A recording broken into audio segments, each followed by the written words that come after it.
All right, all right. I'm here. I'm here. I'm here. I'm here. Hello. Hi.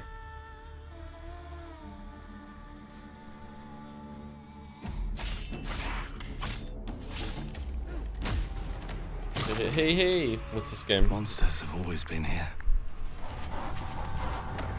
watching from the shadows. You missed the When we were Xbox at our Steam Deck? weakest. Oh, that sounds cool.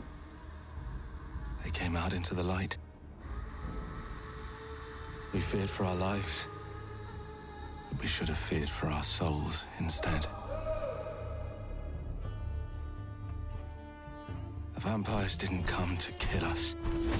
No, they came to rule.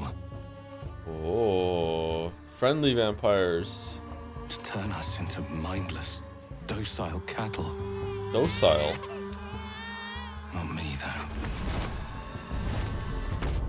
They tried to change me into one of them.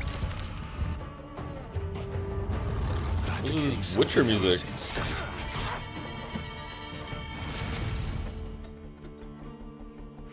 Their worst nightmare.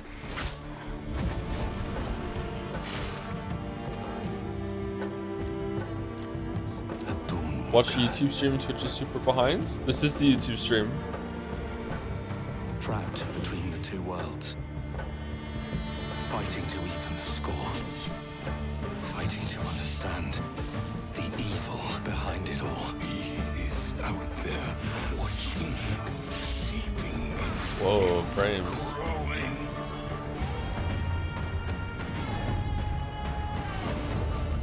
What it fears. How's the soundbite? Will we good?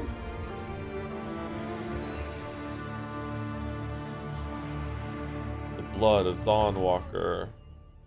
Okay, that could be fun. Looks kind of Vampire Witcher. If you go on times 2 for 30 seconds, you'll catch up. What do you mean times 2 speed? World premiere.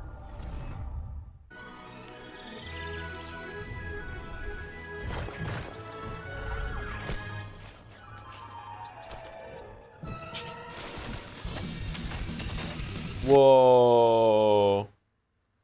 Yep, we caught up. All right, there we go.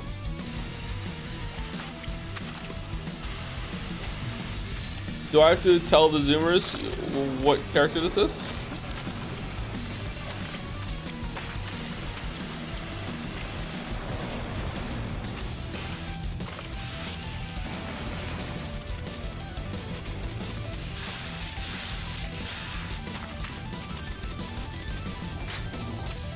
All right. Believe it or not. Believe it or not. Lock it in. 3D.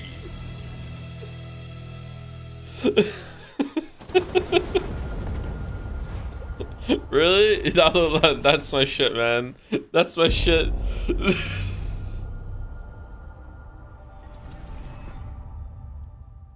You gotta stop locking in stuff. Then why are we streaming these for? That's the whole point, is to see what games we're gonna do. I'm gonna play it myself. Maybe we won't stream it then, but I'm playing that. You're a wanted criminal now. I'll kill the Dark Dragon myself. It's my mission. My duty as a Raven Ninja.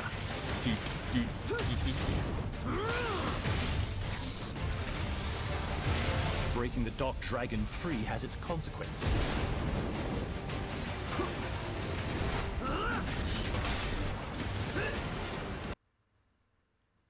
Uh-oh.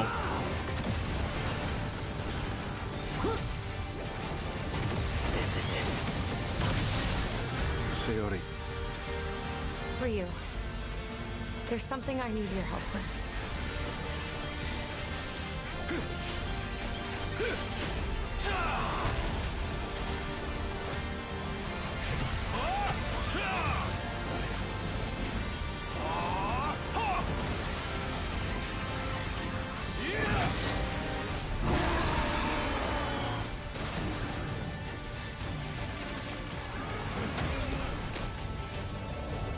This looks pretty damn good. The Game Awards channel on YouTube is ahead by a fair bit still. Should we switch over to that one, or should we just watch this one instead? Does it though? Yeah, this is like spectacle fighter, Devil May Cry stuff. Like I like these kind of games. It's not my favorite, but I like them. I played a lot of Devil May Cry when I was a teenager. I played Ninja Gaiden Black, and I remember thinking that it was too fast, it was too difficult. So Ninja Gaiden 4 might be too difficult for me, but this looks like the camera zoomed out a little bit more from what I remember of playing that game. I don't know why I'm comparing it to a game that came out like 25 years ago. Whoa!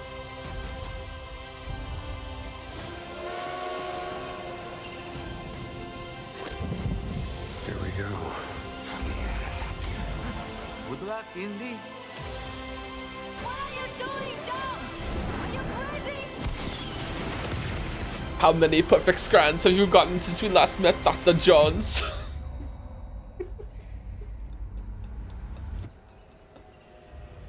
This is where it starts. Beneath the streets of Rome. Enter the city of Antioch. Find a DLC? secret relic. Bring it back to the Holy See. Defend the secret. They worshipped the giants.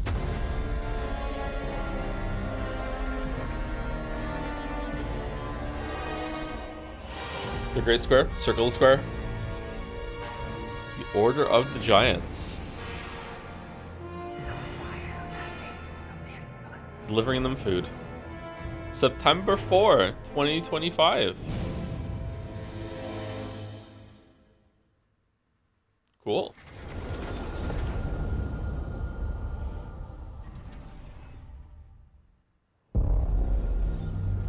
World premiere. I'm hungry. Oh my god. Oh, it's hitting me real hard. Oh no. Long ago, a great creature appeared in this land.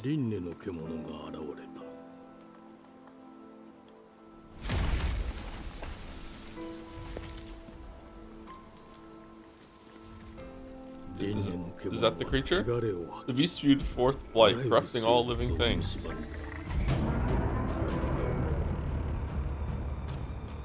Game Freak. Wait, what?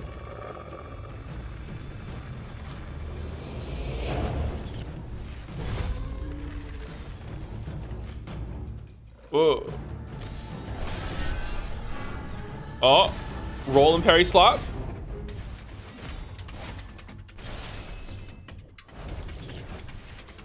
Oh, there's a grapple.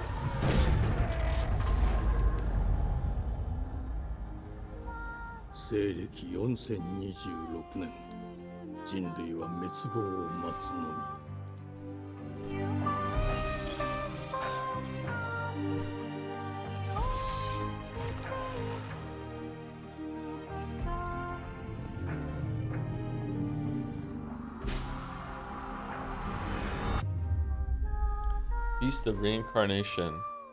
It's like what, like Sekiro meets Nier?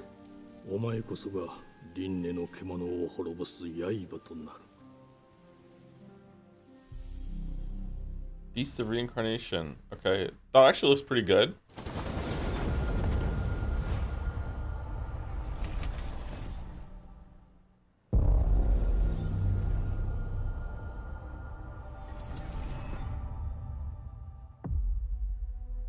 The glittering streets of Avalon sure do shine. True. Because they sweep their filth down to us.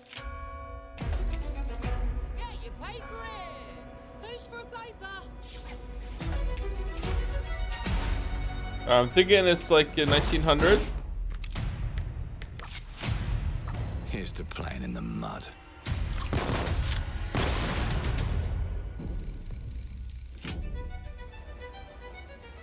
Life here ain't for the soft-hearted. You will be paying me back until you fucking rust. Whoa, It poor ain't for the robot. spineless, To keep your filthy pickers off me! and it's sure as shite ain't for the decent. That's a clean sweep for one. The knob. There has been a crime! The Inner Worlds one? Itself has been affronted. I have been burgled! Lord Griswick. Bertolt! Yes, I got that part. Do you know anyone who might wish you ill?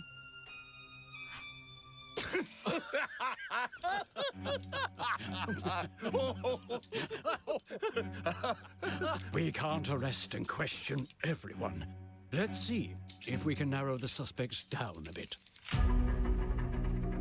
They were, Trust your instincts, sir. tall, Yes, sir. built rather slim, well, muscular. Was Wait. very quick, agile. Go on. Hold on. With a What? mustache. No, larger. I see. Quite fashionable. That's the fiend who robbed me. They got my good side this time. Breaking in is the easy part. Oh, Metal Gear Solid 1 vibes. Brandy, sir. Getting away with it is the real trick. These candlesticks ain't gold. Worthless and dull, just like you. Nah, I have a customer. How can I help you? I'd rather talk to you, Errol. Sounds like I'll get a better deal. You talk to me first, and him never. This is the same voice actor talking to Feels a each bit other. touchy, ain't he, Errol? Touchy! I say I'm touchy! Oh, There. Anything else you'd care to say to Errol? Brains. If I hadn't seen it with my own eyes, I wouldn't have believed it. Round here, it's all sharp edges, empty pockets, and blood on the cobbles. Goodbye, Silas. I'll hurt you, you fucking meatsack! I'll leave you with a pissing bed of peaches! You'd either got a gang oh, at that's your a back Paimon game. Okay. or a knife in it. We're family here. Family takes care of its own. Can't put a price on that, can you? Them's in charge. They don't keep order. They keep power. Take this thing into the crucible and melt it. They just want us beaten, broken, and too scared to fight back. I don't want to kill him. That's why it pays to be clever and well-armed.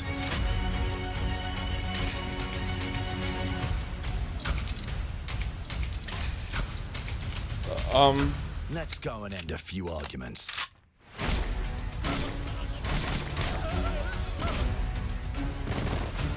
The music and the sound of this trailer is really good. I'm a little They've confused got with the a game weapon is far though. worse.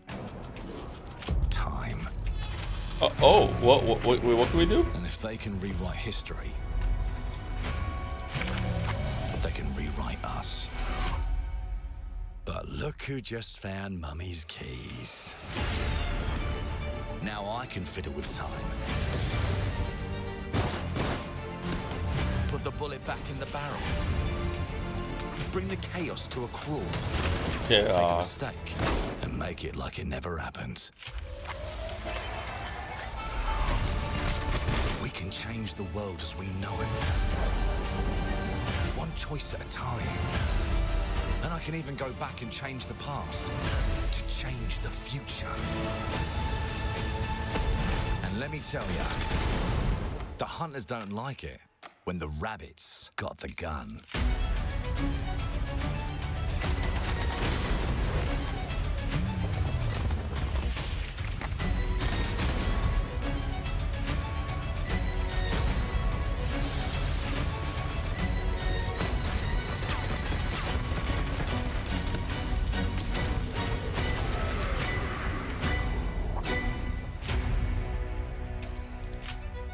Clockwork Revolution.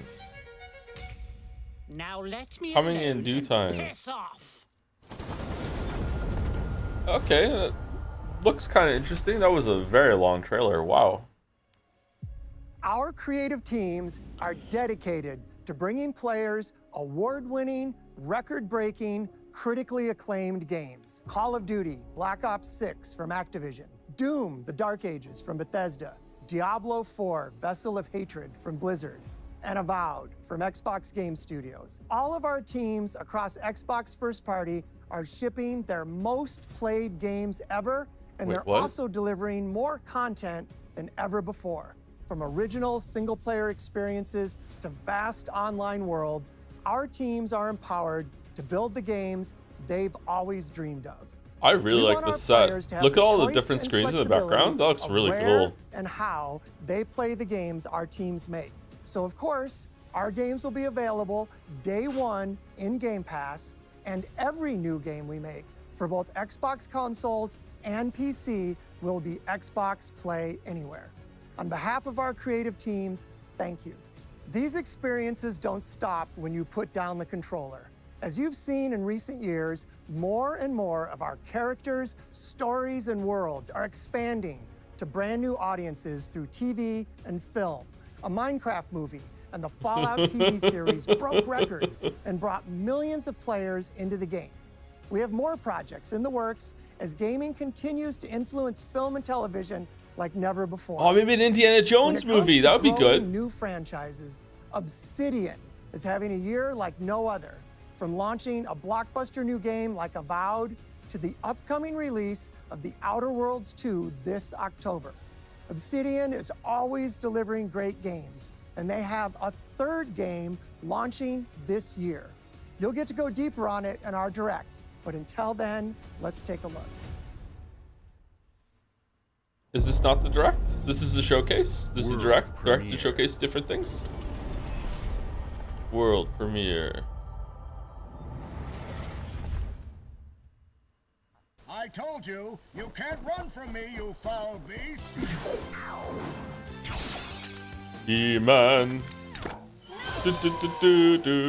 Flexible legs. The yoke girth action figure can ride anything. Breaking news. There's been an explosion at Brook Hollow Park. Chaos descended on a ceremony commemorating the 2-year anniversary of when 4 teenagers were miniaturized against their will and left to fight for their survival in the backyard of a deranged scientist. Formerly evil company Ominent Practical Technologies was set to dedicate a statue of the 4 teenagers, fast food science robot Burgle, and I played a little bit of Grounded. when an explosion erupted. It was actually pretty good. And the teenagers' current whereabouts. But then I had like this opportunity paralysis or decision paralysis on where to place my base, and I stopped playing.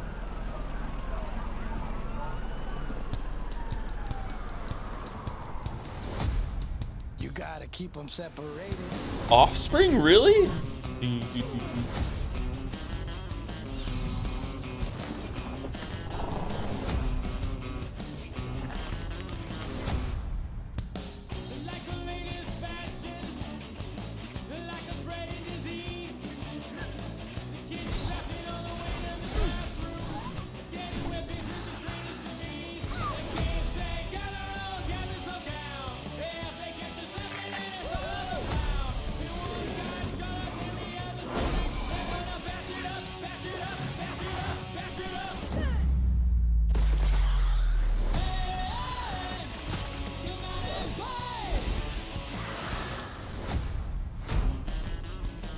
Grounded 2.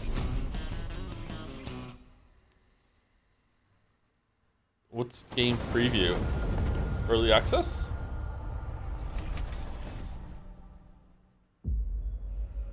The predecessor, ND3500, reached.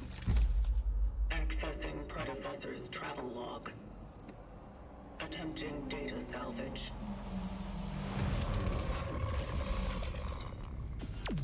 I have encountered an unprecedented orphan. It was in a state of suppressed recomposition.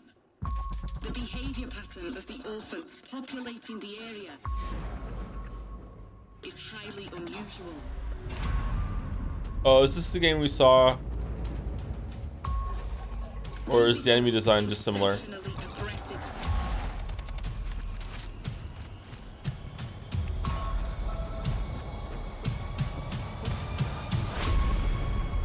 It is highly recommended to proceed with caution. Unternal.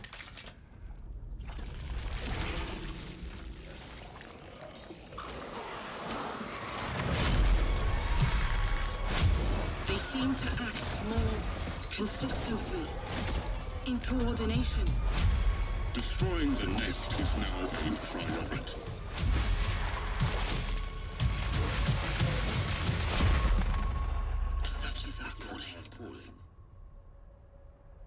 Such is our calling. Such is our calling. That is a very strange helmet design. Okay, not sure how I feel about that one. Bethesda presents anything but Elder Scrolls 6.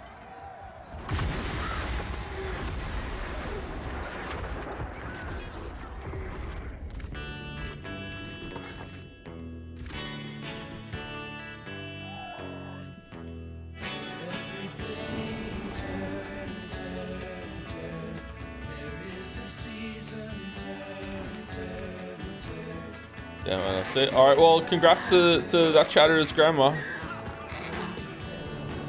I hope she enjoys the new content.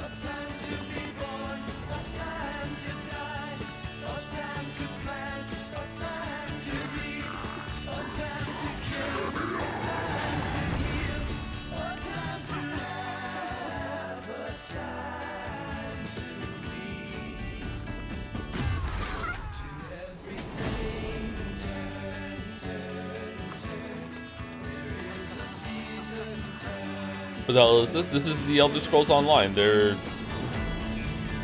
they change the graphics?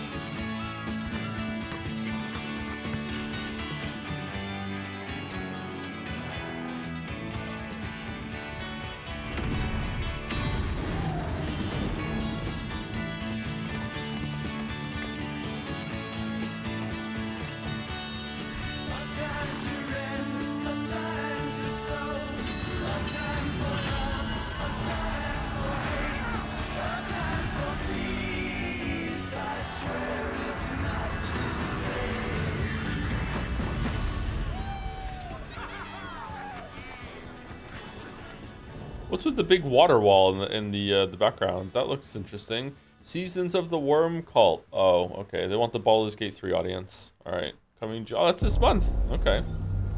World premiere.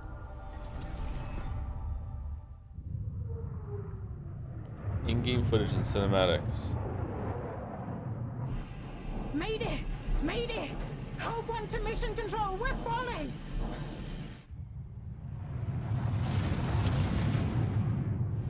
Thomas, the ship's breaking apart. Is There's it? no time. Evacuate now. Thomas, come in. I'm here. I'm listening. Ariane, you sacrificed everything for a new world to save mankind, and I'll always love you for that. Don't Nodi. Space is strange.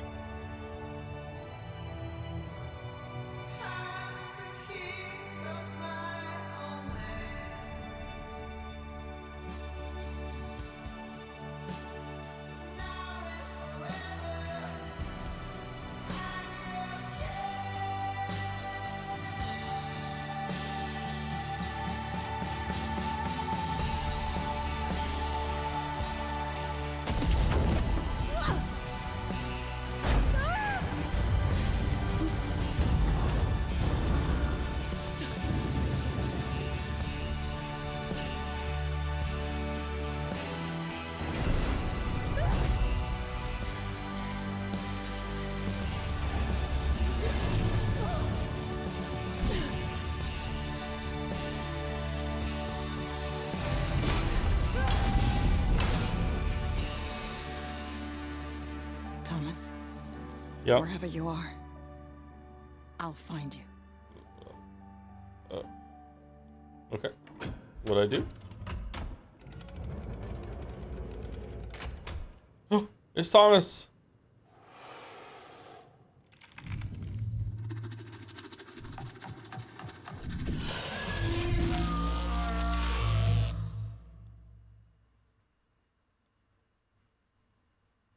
European Space Agency. Okay.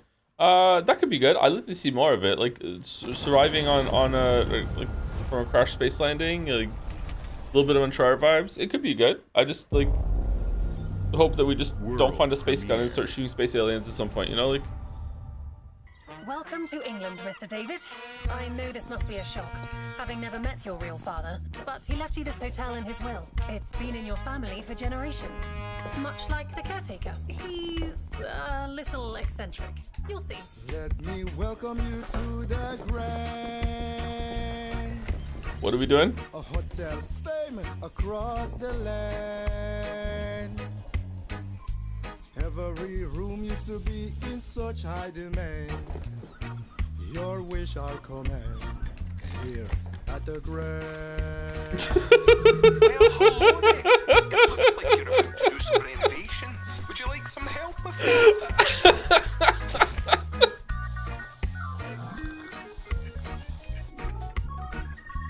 So, my father was renovating the hotel when he disappeared? Not just the hotel. He was helping the entire village. Oh, clean up simulator? You know, you could pick up where he left off. Yo. Like he was. I'm in. They don't suspect a thing. Just make sure the locals don't get wind of what you're really up to. With a puzzle thing? Because if they find out, they will Wicker Man your ass. Okay, this looks interesting. What's this? They're gonna start looking back. Don't make the same mistake your father made.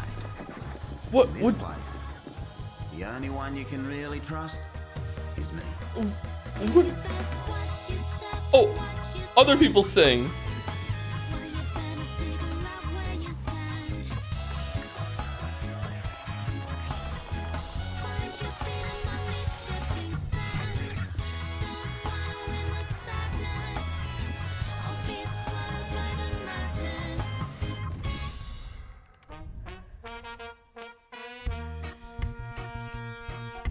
There are no ghosts at the Grand.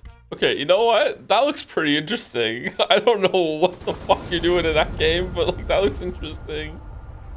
You're cleaning up and setting things right, but doing puzzles and doing exploration or whatever, and people sing at you. I like musicals. That looks interesting. There are as many gods in the world as there are stars in the heavens, and when we need their help, Are there? they send us a hero. That's too many gods. The defender of my homeland could be my daughter. Oh. She unlocked the heavenly spear, but is she worthy? RTS game? In 2025?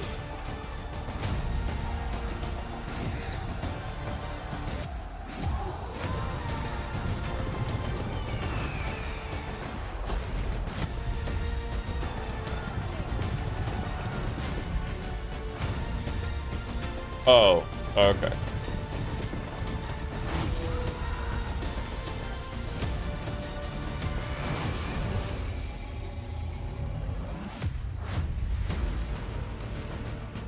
You can't rule if the heavenly spear is mine. Okay, just don't go through then. I haven't played Age of Mythology. Is it good? I haven't played the original either. A lot of people like it.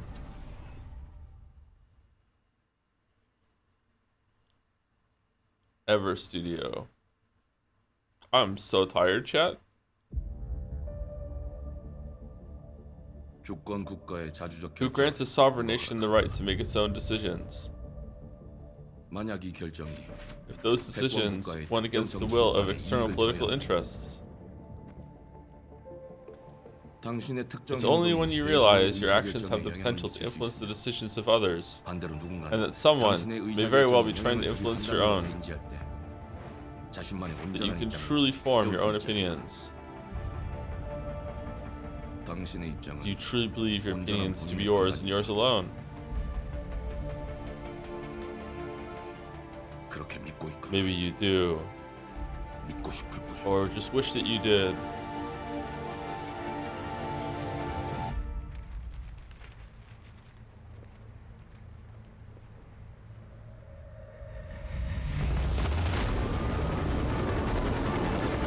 Subjectivity may cry.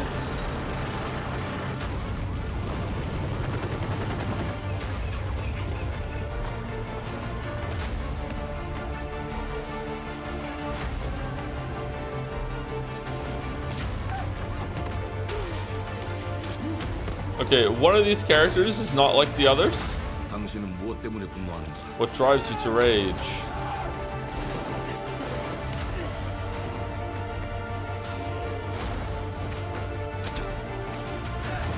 당신의 분노는 스스로 결정하는 것입니다. Was your rage your decision?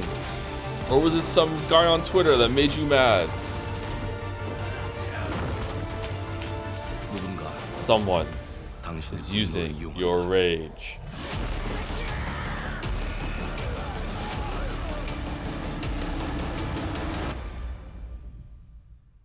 Rage. 영태. GG on gate. 영태. GG on gate. Get you waiting, huh? Okay, Mudang, 2 hearts. Alright, so I'm seeing a trend of the showcase is that a lot of the games, they look pretty cool, but it's not really clear what you do, even though they're showing some gameplay. I don't know what kind of game is that? What is it? Is it an extraction shooter? Is it just an FPS? Like what do we do? I guess it's getting interest, so it's working, but no gameplay. No, there is gameplay. That's the thing. I don't know, but I don't really know what to do. What do you do?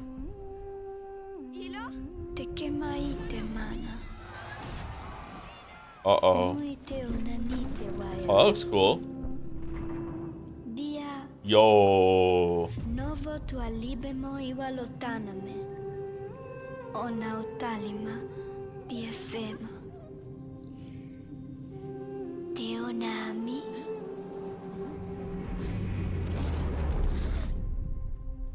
Tomatuacalio terali. 2026.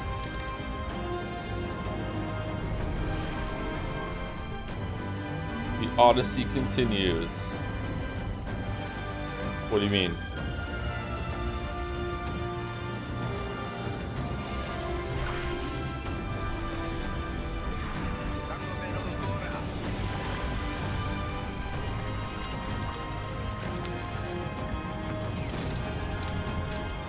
Limbo with the lights on.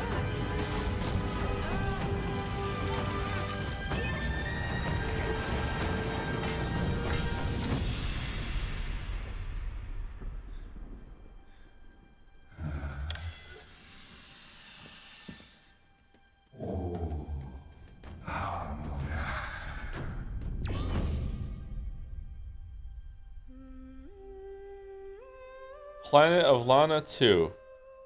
Children of the Leaf. Okay. I didn't play the first one. That game looked pretty.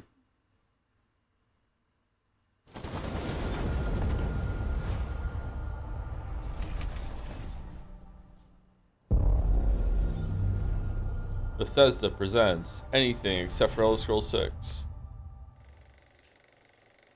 Oh no.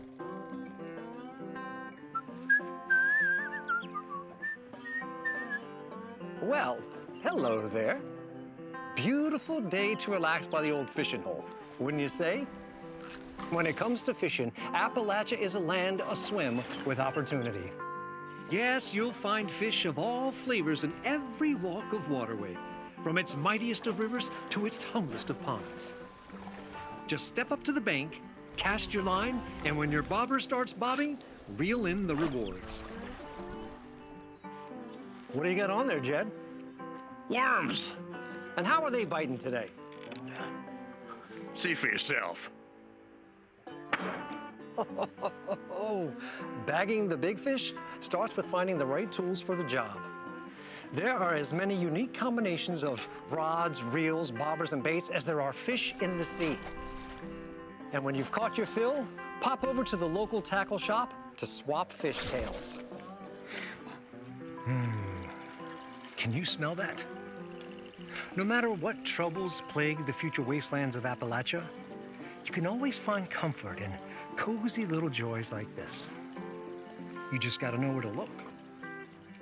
Vault Life is your ticket to easy living. Design and build your own little slice of paradise. A place to show off all the bits and bobs you collect in your travels. Got a green thumb? Oh God. Plant your own peaceful vegetable garden. And nothing warms the heart like a neighborhood cookout. Ah, community makes a wasteland a waste home. Join today, and tomorrow you'll be kicking back and sharing a meal with friends in beautiful Appalachia.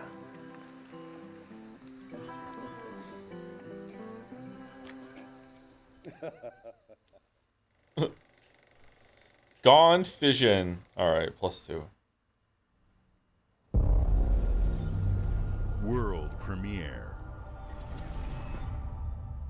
I wonder what Fallout 86 is like now.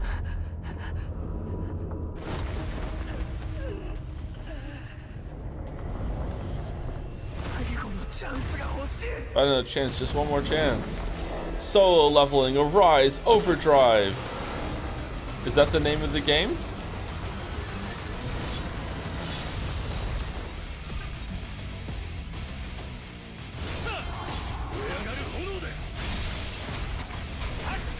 Attack. Defend. Jump. Use a potion. 4-player slot co-op. I thought it was solo leveling.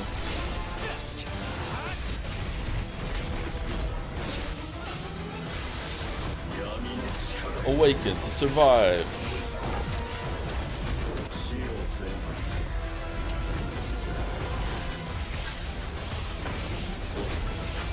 A lot of these like Devil Trigger fucking phases between games are starting to look very similar, don't you think?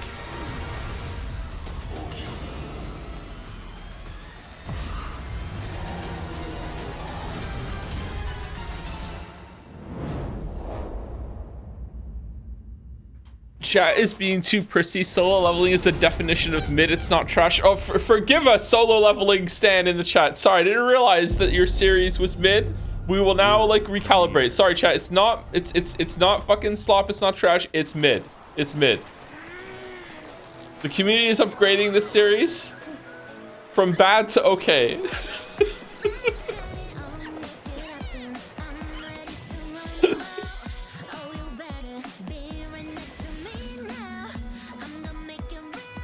What is this?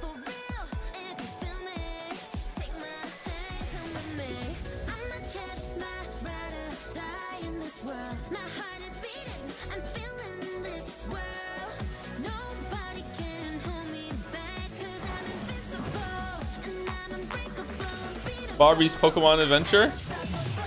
Hold on. So you got Game Freak to make an open world Sekiro-like, but you got someone else to make.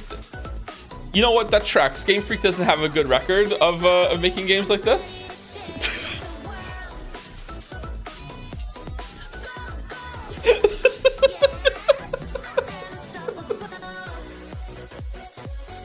Whoa, big hammer.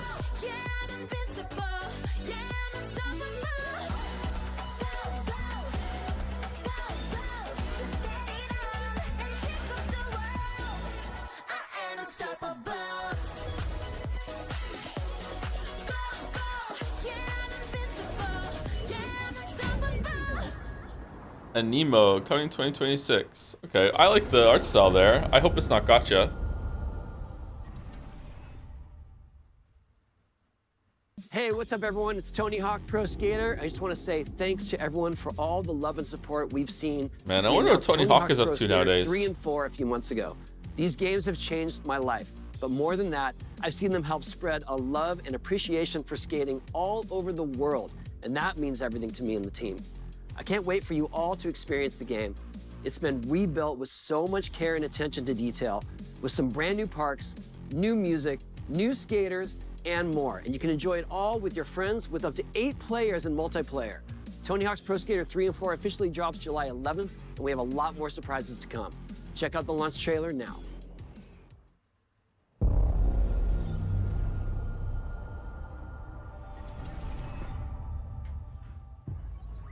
I'm with the skater boy, so see you later, boy.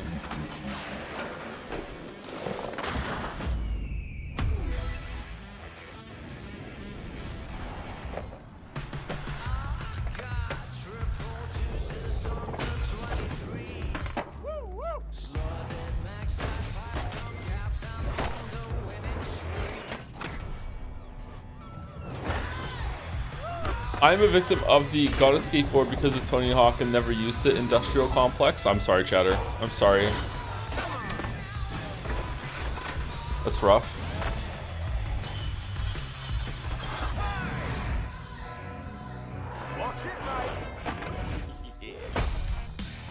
Do you think they have old Tony skin? I think he's still using it, so no. Oh man, the music.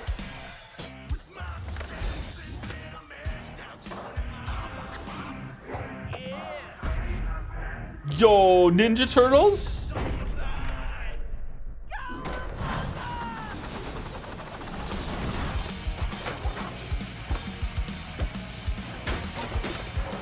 What the fuck? So the SpongeBob leak is real?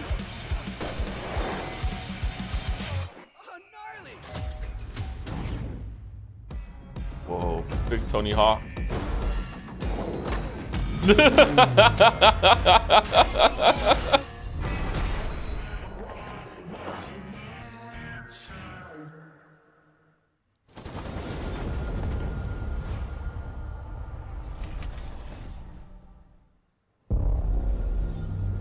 World premiere. World premiere. How long is the show, by the way? Is it over in 8 minutes or is it going for 2 hours?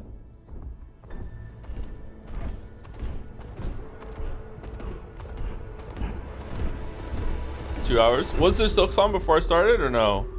Someone said that they showed it for their Xbox's Switch. Kinda, a little bit, for a second. Yesn't?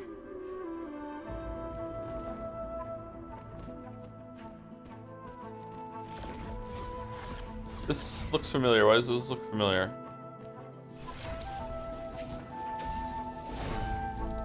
Dandara or something? There was a game that looked like this. That was Metroidvania.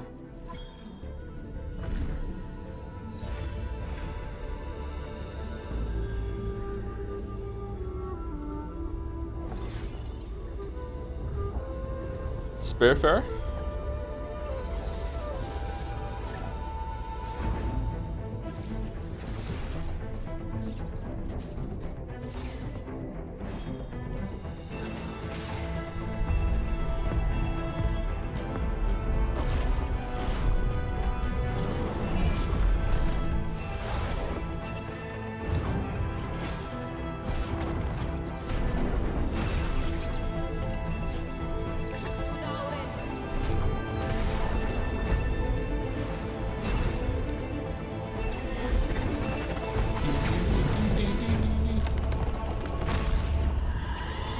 Why do you announce this on Discord? I don't need to announce this on Discord. Like people know the Xbox thing's going on. Like we know that.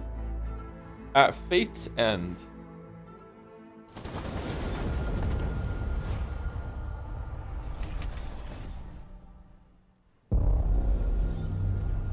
Announce it so I can glorp the announcement. You don't get marbles or monocoins for that.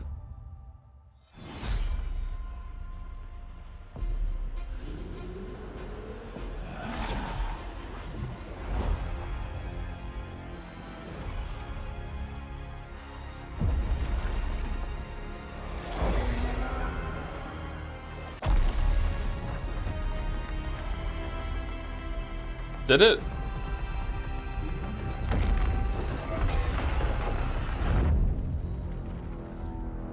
Gears of War is coming to more players than ever before.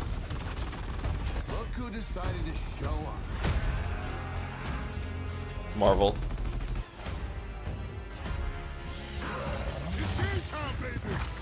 Gears of War was a pretty big deal when it came out. You think you can still find your way back home, Phoenix?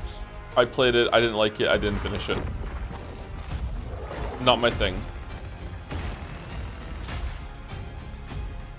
Looks like they upgraded.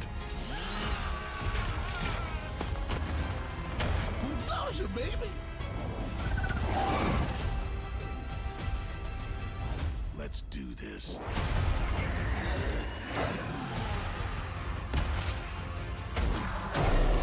This is gonna be awesome.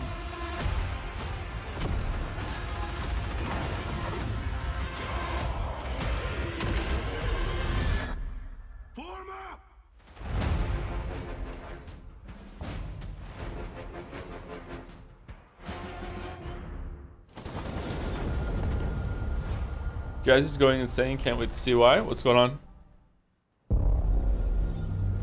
World premiere. World premiere.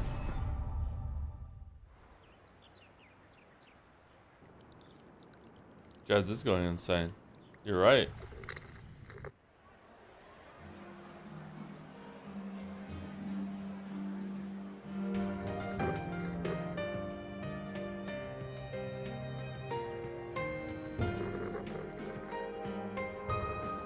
I'm really thirsty. I might go get a drink.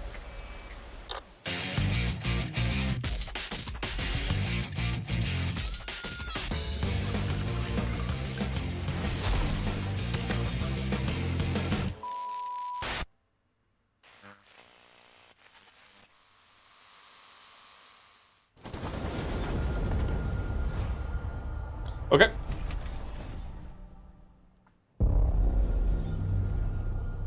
I guess he couldn't show any scenes because he still have to get the voice actors on board. Makes sense. The Smugglers League is always there. But you won't see us. You won't hear us. And the only way you'd ever know it is if that's what we wanted. Rare? As smugglers, we deal in the goods others are afraid to handle. Rare still Guns, making games? Explosives. And don't forget the rum. It's a life of danger like no other. So I guess my question is, can Are you handle in? that? Oh, okay. A new role to play. Getting your hands on gold is one thing, but you should know that this is what we're really after. The bigger the boom, the better. Yeah, Barrelmancy. Smugglers need to be adaptable. It's more than moving under moonlight and shadows. You should be ready to take advantage of others' misfortune. Stealing, of course, is always an option. Just do whatever it takes to get the job done. You are pirates, after all. Welcome, my friends, to the Smugglers League.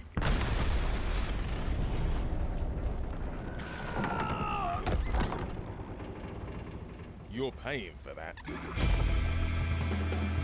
Sea of Thieves, Smugglers Inside. Okay, Sea of Thieves is really popular, so congrats to all the Sea of Thieves heads in the chat. I don't give a shit. Maybe be fun with friends, I don't know. I don't really like pirate stuff. World premiere.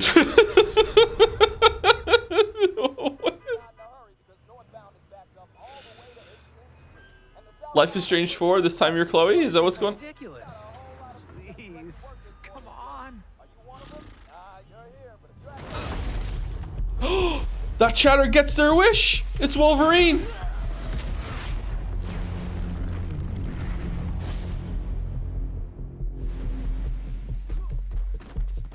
Oh. Had enough yet? No, Dad, not even close. It's Spider-Man.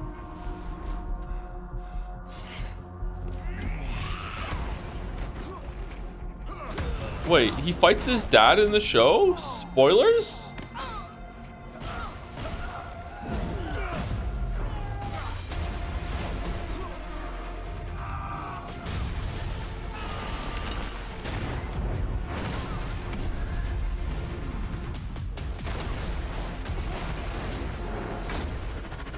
I hoped you'd understand why I had to do this.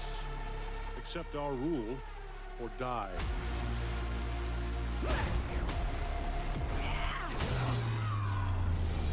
I'd like to propose a third option. Who's that? I'm not your son anymore. I'm the guy who's going to throw you off this planet for good. Okay. I trusted you. Invincible versus. Ready to bleed? This is over.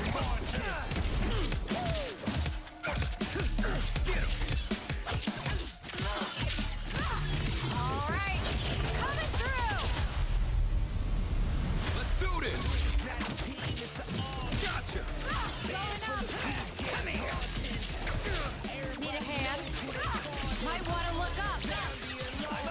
Who asked? Fighting game players, they'll play anything, man.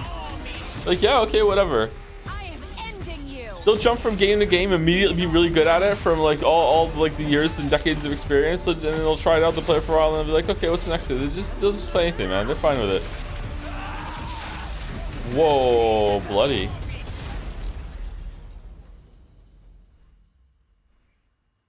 Invincible VS.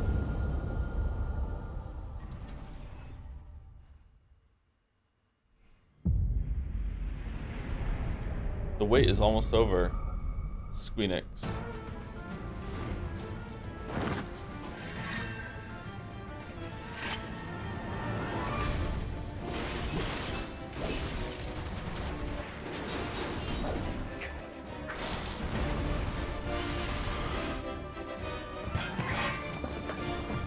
Damn, this game is pretty.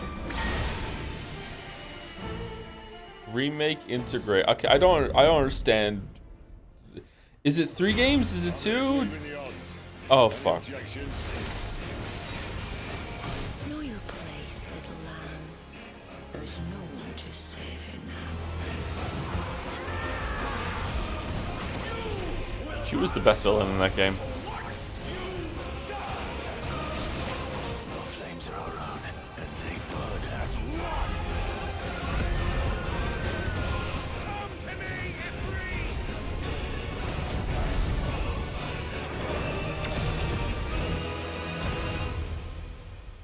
Valisthea cannot endure a second claim upon her being, but she may yet be saved by you.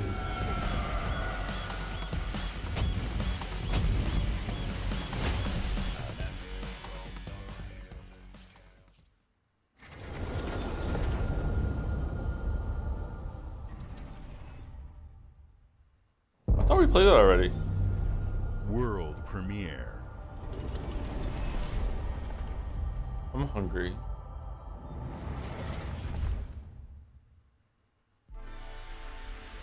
Double Fine.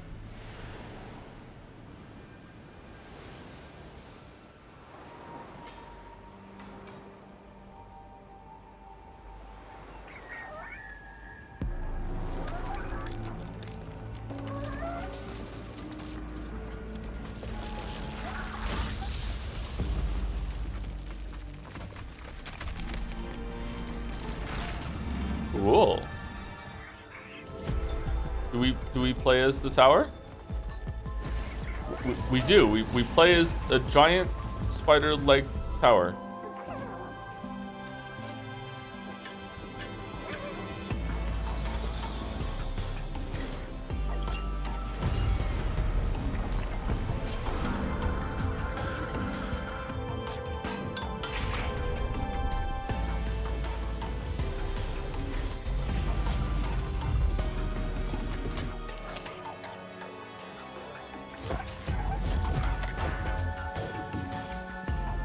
Egg.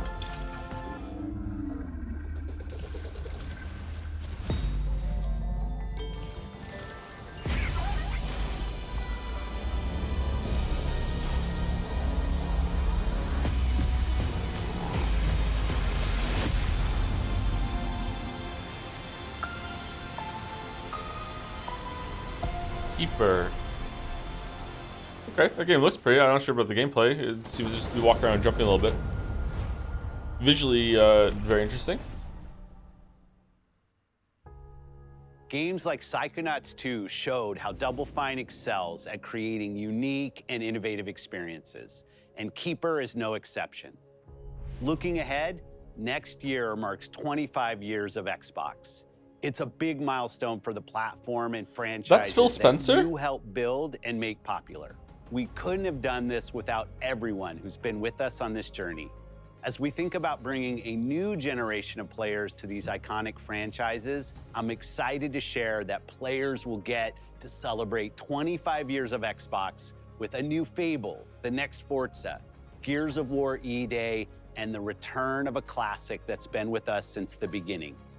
Today, you've seen an incredible range of games from creators across the globe.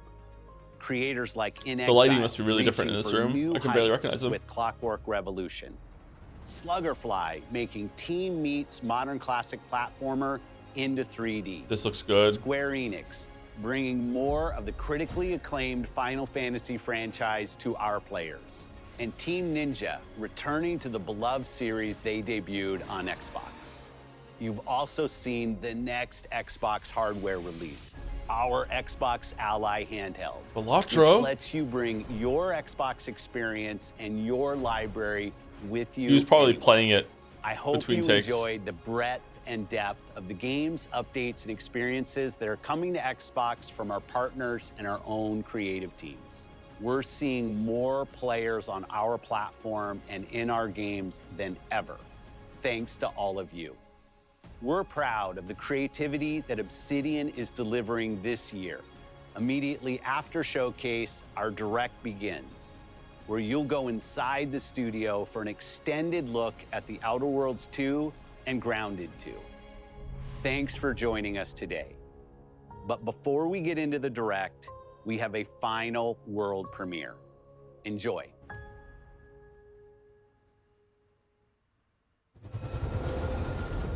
World premiere. This is not gonna be Silksong chat.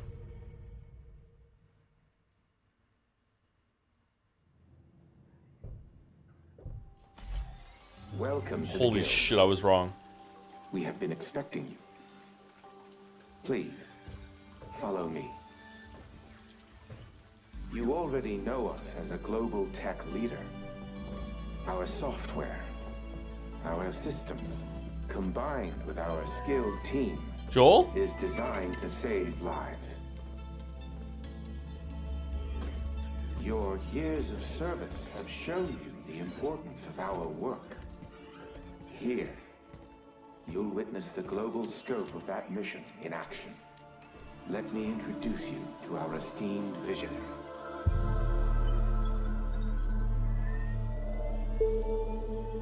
For too long, we have been bound by outdated systems, accepting limitations instead of redefining them. The Guild is safeguarding tomorrow, now. We are pioneering the future of protection worldwide. Our advancements are designed to elevate everyday life, reshaping the future of technology on a global scale. I'm Emma Kagan, CEO of the Guild.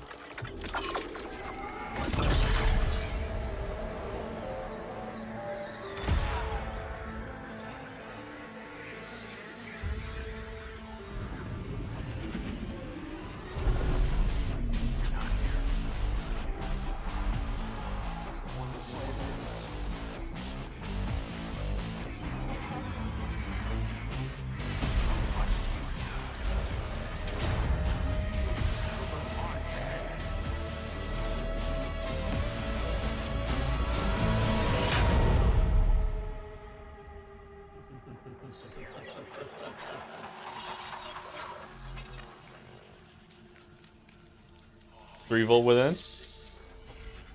No gameplay, no hype. Yeah, no gameplay, no hype. What is it? Fear is a powerful thing. David Mason. Menendez. Oh, he's mad.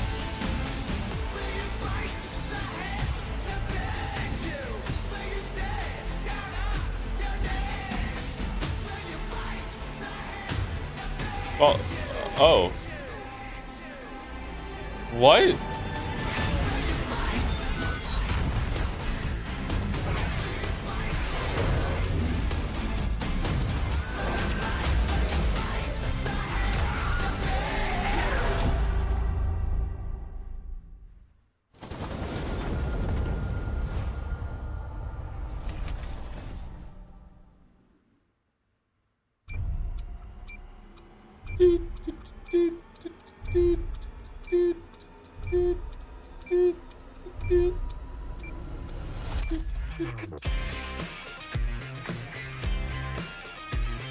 gym right now. Are you proud of my fellow rat? I'm a rodent now too, gym rat. Very proud. Good job, mate. Treadmilling.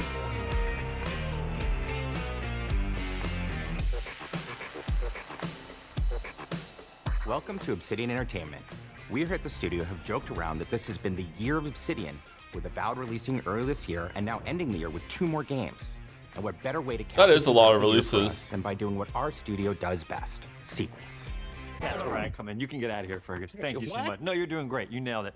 The sequel is the lifeblood Oh, it's of that every guy. great franchise. Think about it. The original creates the world and builds fandom, but the sequel, that's what makes it worth remembering. No sequel, no hoverboard. No sequel, no dual SMGs. No sequel, no raccoon tail. No sequel, no Zune 2, which doesn't really exist, but I wish it had. There was a Zune 2. There was a Zune 2? I'm Mark, the head of sequels here at Obsidian, and I have sequelized everything. Blockbuster movies to AAA video games to my first marriage, so trust me, I know what I'm doing. Come along on this journey with me. Part 2. Oh, okay. All right. Let's go. Let the killing commence.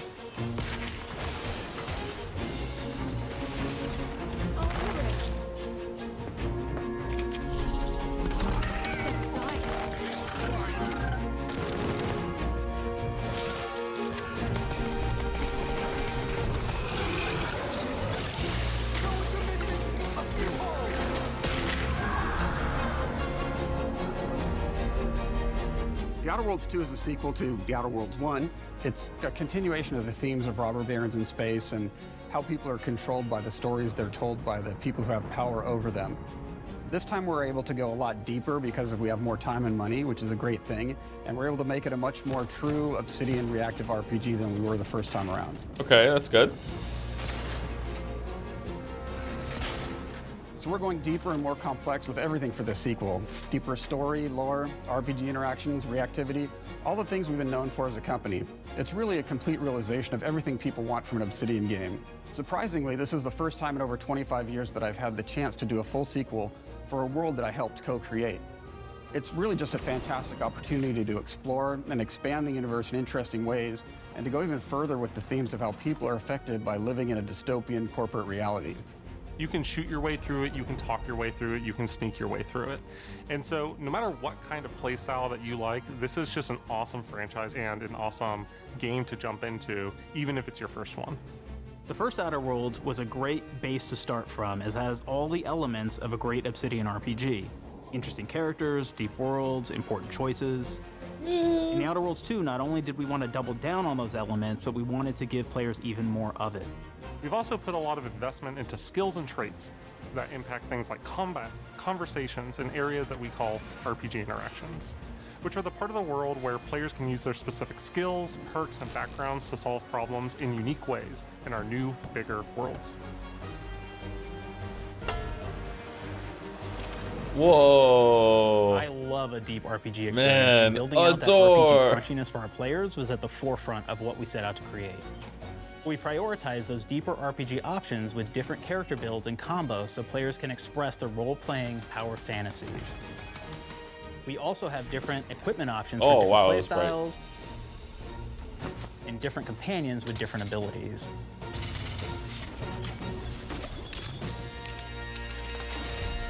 Shut you had so much fun with Airlocks in Starfield. I did. The doors were the best part of Starfield. That's true. In the first Outer Worlds, you start off as the Stranger. Obsidian which should is learn from basically Bethesda. A blank slate to build on top of with various attribute points that would begin to define your personal experience in the game. You can make any kind of character you want, but we've given you a role. That role is an Earth Directorate agent. You can think of them as kind of like space cowboys or space sky marshals. They're the good guys that go into places and kind of fix everything that's wrong. The good guys. You're gonna be one of those. But we don't tell you why you joined the Earth Directorate. There could have been a lot of different reasons, right? It could have been because you're an actual lawbringer and you want to go in there and spread law throughout the galaxy. I think I was gonna be an ex-soldier, or maybe because I was a lawyer. After you pick your background, one of the really important choices you have next is choosing your traits. While we had attributes in the first Outer Worlds, we've leaned into traits for the Outer Worlds 2, which are these big changes to your character depending on which ones you pick. I like traits in games. So it could be something like brilliant, where you can tag extra skills and you start getting extra skill points. And that's obviously really great if that's how you want to build your character. You can also go and do something like Lucky, where you get extra critical chance, and you also get a lot of really cool options throughout the game as well. Of course, we brought back Dumb, so players love the Dumb option. Dumb Terry. Tell me, do you believe in signs?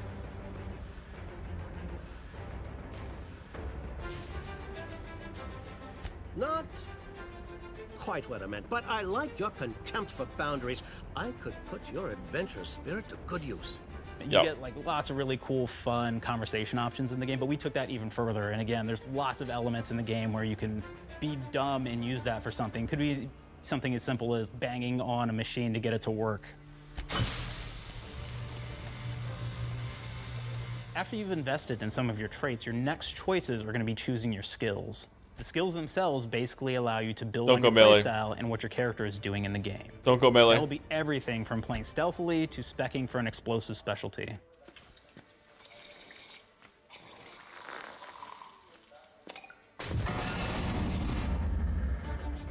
Throughout your entire journey, your character continues to change with the different choices you make. In the Outer Worlds 1, it actually had more skills than we have, so we condensed them down to really the core and essence of what we really wanted there. But we made each point that you put into a skill much more impactful. So instead of getting small percentage changes, we actually did much larger changes per point that you put into each skill. And again, all these things, because of how they're checked inside 4% armor penetration. Whoa! Just even having one additional skill point in something can open up a lot more options in the world itself. I feel like I'm not doing my extra 4% damage to this enemy type. Oh, that's because it does have armor. What do you mean? It's like an armored. It's an armored monster. Like, no, monsters can't wear armor. That's just their skin. That doesn't count as armor. Oh, okay. What about the guy? He's got like some leather clothes on. That doesn't count. That's just clothes. It doesn't count. It's just a layer. It's only metal. Robots. That's a chassis. It's not fucking armor. It doesn't count. Sorry. Like no. Like you don't get your plus 4% damage on that one. We don't want to blow the budget here on fucking damage buffs.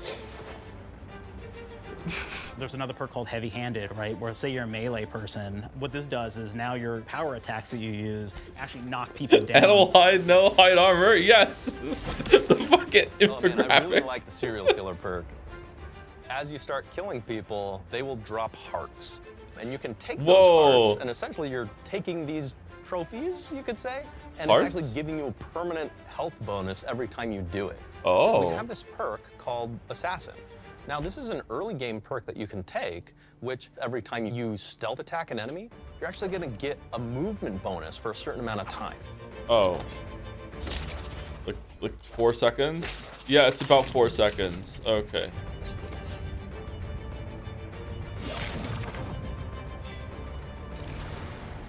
Flaws were a system that everybody loved from the first game.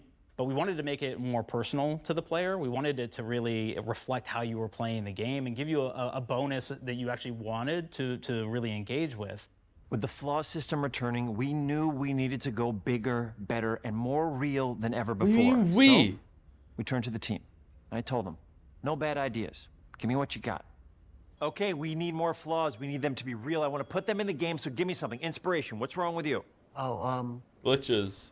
I have bad knees. You have bad knees? They hurt when you walk a lot? Yes. When you walk too much, they hurt? No cartilage. Sounds boring. Makes you sound like a boring person, but it's in the game. I know it. It's a good flaw. What about you? I like to take small things sometimes. So you're stealing? No, I'm taking. When do you give them back? I don't. Claire. Yeah, you shouldn't be stealing. What are you doing? You shouldn't be stealing, Claire. Tiny crimes. Tiny crimes? Do you hear the second part, though? It's a crime. Well, you're stealing. Claire, that's wrong. You can't steal things, okay? But it's in the game. It's an amazing flaw. Yeah. Put me in the game. But you're a bad person. And are you the one that took my stapler? Do you need it? Yeah. Give it back. Okay. Please. You, what do we got? Flaw. I like to stare at the sun. How long did you stare at the sun? Just lunch break. An hour? Oh, I only get 30. You guys get an hour? I need an hour. I need an hour. Oh. Makes me feel energized. How many fingers am I hold up? 3. No. Anything else? We'll put it in the game. We'll put it in the game because I feel bad for you. Anything else? One of my favorite flaws is something called bad knees. It will actually give you the option to take this flaw that'll make it so that you move faster throughout the game. But the problem is, anytime you stand up, your knees are going to make a loud popping noise that makes it so that, well, everyone around you is going to hear you. What? There's one called Kleptomaniac. This is really interesting because what it does is when you steal something, you can actually sell it for more bits than normal. And like that sounds really great. The drawback is sometimes when you're looking at things in the world that are owned by somebody else, you'll automatically steal them. So you have to be very careful about how you use them. One of our more wacky perks is the Sun Gazer Flaw, and it just gives everyone cataracts while playing their game. So everything becomes like light shafts and blooms and hazes, and makes the game pretty unplayable if you happen to choose that perk. 2014 Game Simulator, if you happen to okay. be the type of player that habitually reloads your weapons like I do, well, you'll be offered the flaw of over-prepared. Now, you'll get larger magazine sizes on all of your weapons, but if you ever fully empty your magazine, you're gonna take a debuff for a while. While we support options like being a gunslinger who wants to key into destructive weapons, or a rogue who wants to alpha strike their enemies before they know what hit them, we also allow for a lot of fun and experimental builds. You can be a mad scientist who utilizes gadgets and wacky science weapons and armors, or even a psychopath who gains permanent bonuses to health by murdering their friends. Nothing shows the impact of these character build options better than, in my opinion, the bridge area, which has a quest you get early on in Paradise Island.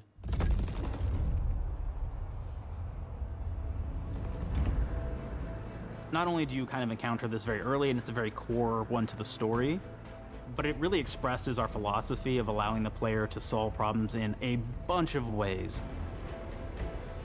So you may solve it by speech options. You may talk to them and maybe have to go do a quest for them and really kind of prove that you're a friend of the Protectorate to get by. I may have need of your help, stranger, if you are ready to seize an opportunity to show fealty to the Protectorate. You could go guns blazing and you could just take everyone out inside the POI, lower the bridge itself, and kind of get across.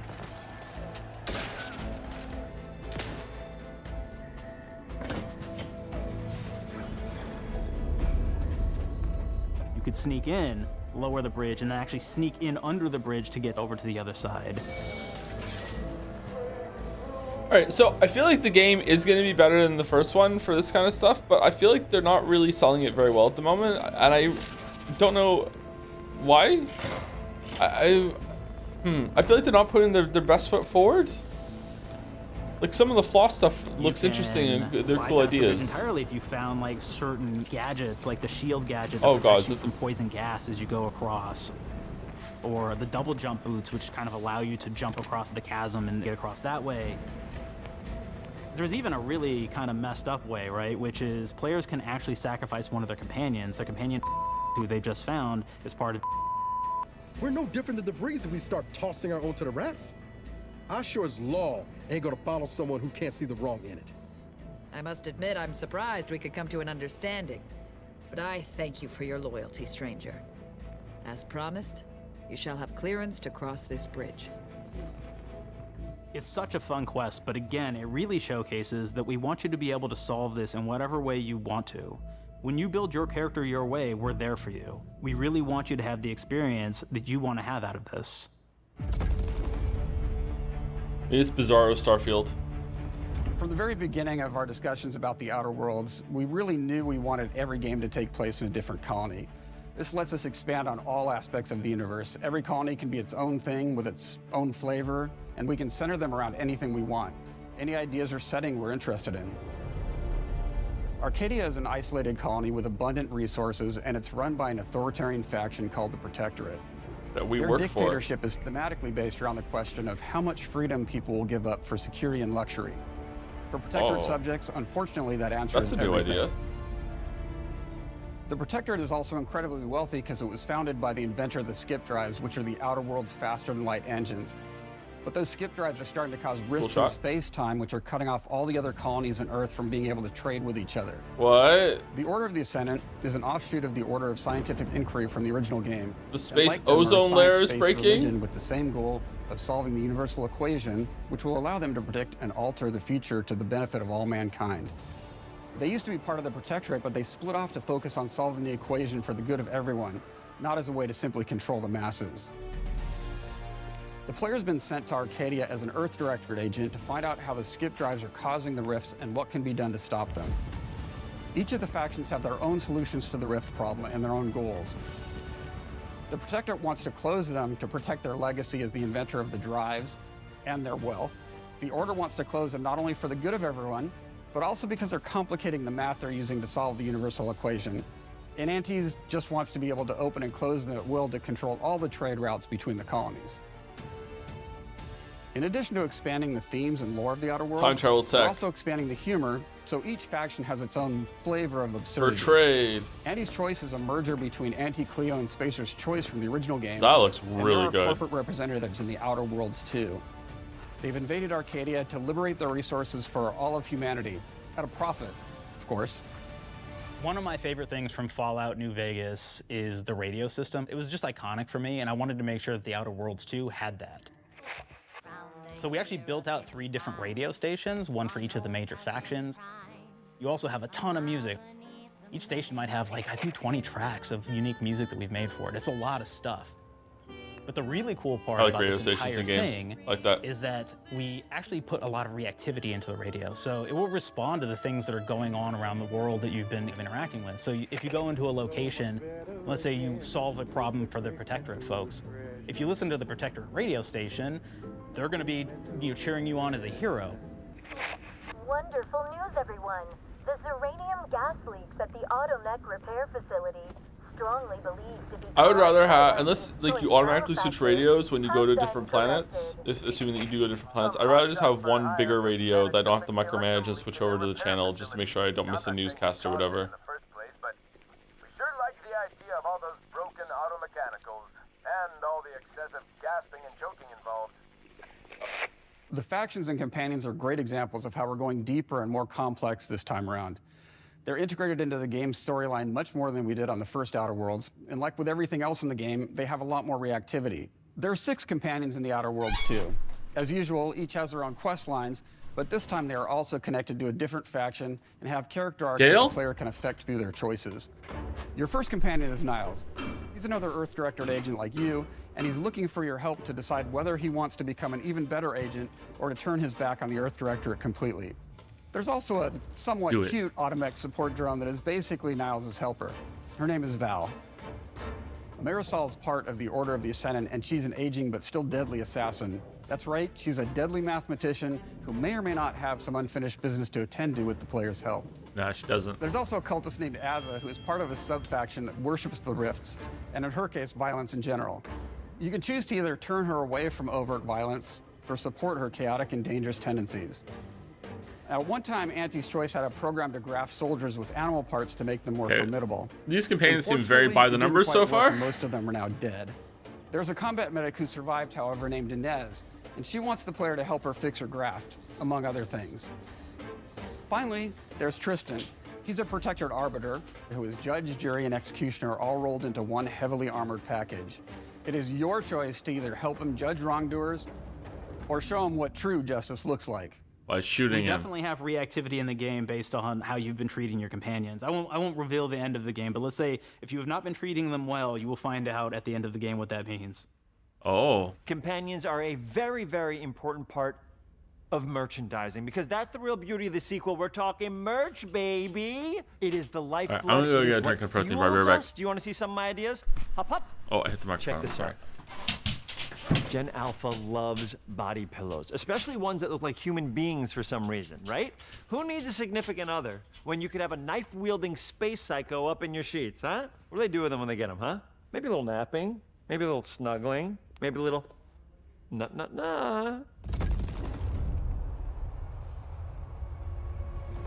The visuals of the first Outer Worlds depicted a frontier colony in space.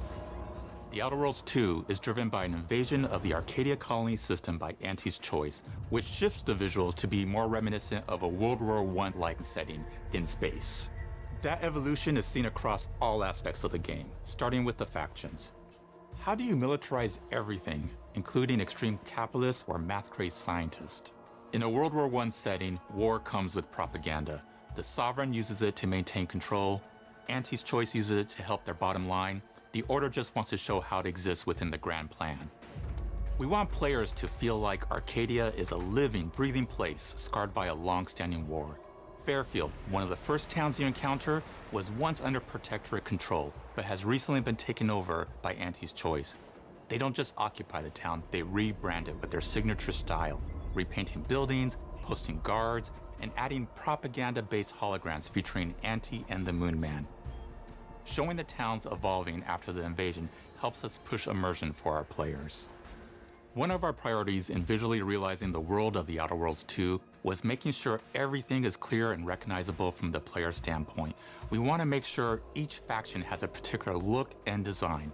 So when the player is running across these vast, different environments and landscapes, they're recognizing the motifs and visuals of who they're talking to, what they're going to be talking about, and how that progresses throughout the story. The first Outer Worlds was really about player interfacing with corporations.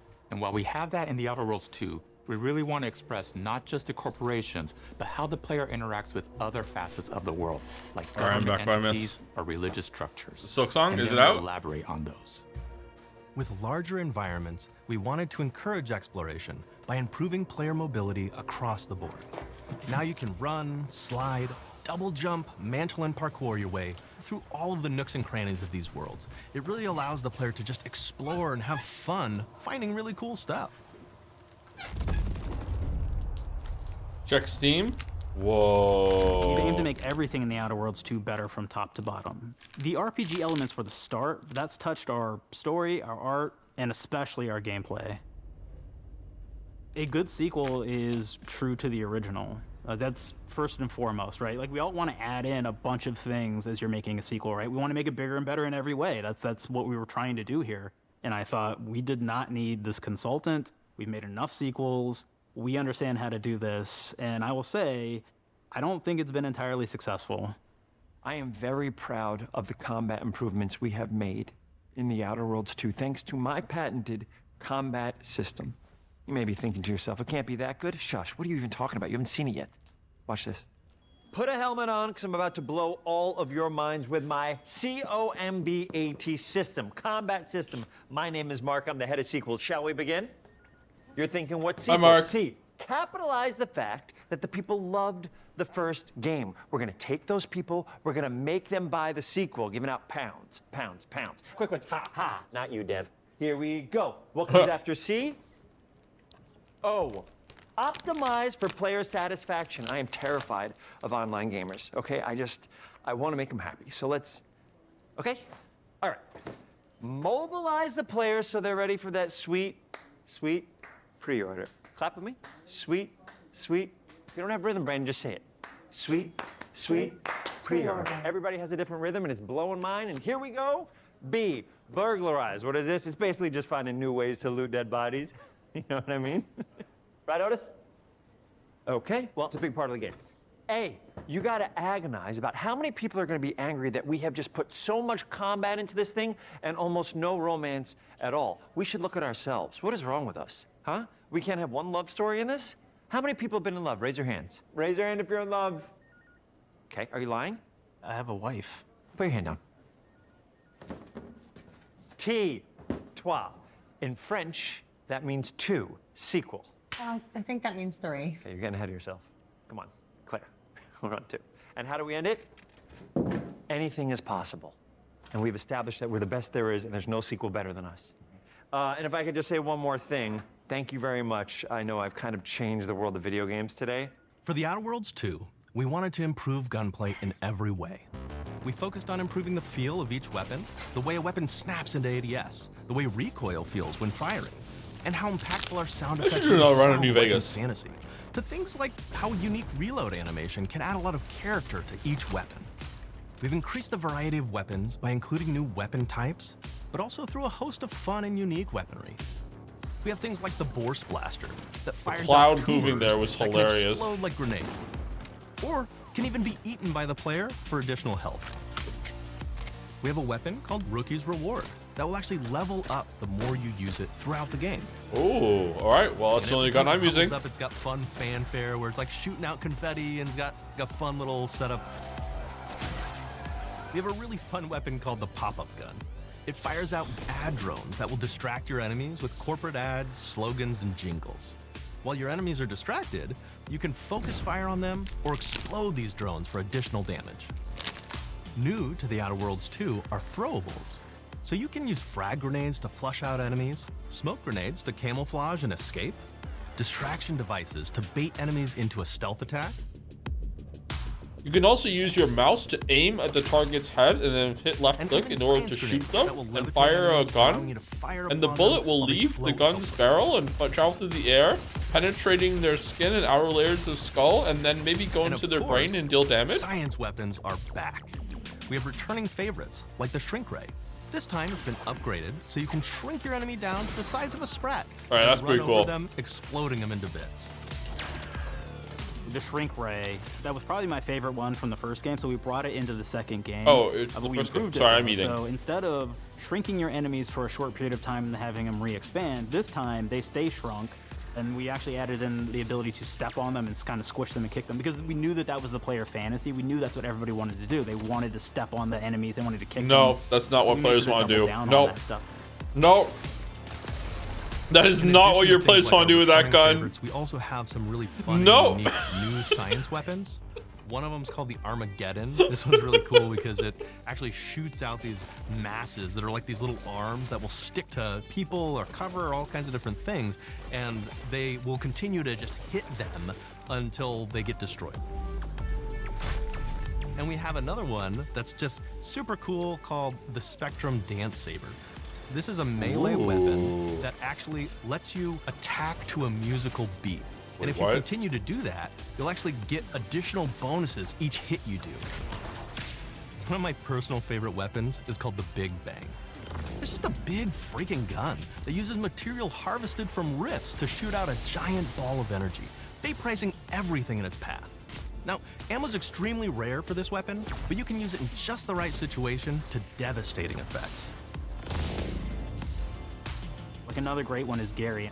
If you wear Gary, he will lash out at your opponents as you're walking through combat. So we even have science armors, and we've really kind of shown off what we thought was really great for the player from a science perspective. Gary. We're all about letting people play the game their way. There are some players who prefer to be immersed in a first-person view, taking in all of the details. But there are others who really prefer to take the world in from a third-person perspective. Why not allow both? Well, now you can swap between the two, letting you enjoy the experience in whatever way you like. One of the things I really like about having the third-person mode is being able to see all of the fun and unique armor. You can play this game any way you like. You can even zoom the camera. This is a weird showcase, chat. So you're double jumping around. You get to see your character in that way. And you get to take in the world and see things in a different light. It feels targeted to people that don't play a lot of games, but then they have the skits that are more meta jokes on games. What's going on? We've ever made. Bigger choices, more reactivity, more weapons, more things to find in each of the worlds the players can visit. The team has done incredible work bringing The Outer Worlds 2 to life, and we can't wait for you to play it. Even though we've always been a multi-project studio, this is going to be the first time we've ever released 3 games in 1 year. It feels amazing to do. We're so excited for more people to be playing our games. It is truly an exciting time here at Obsidian. We're exploring worlds big and small while expanding on franchises that we've created, and we have no plans to slow down. We hope you all continue to come along with us as we do what we do best, make your worlds your way.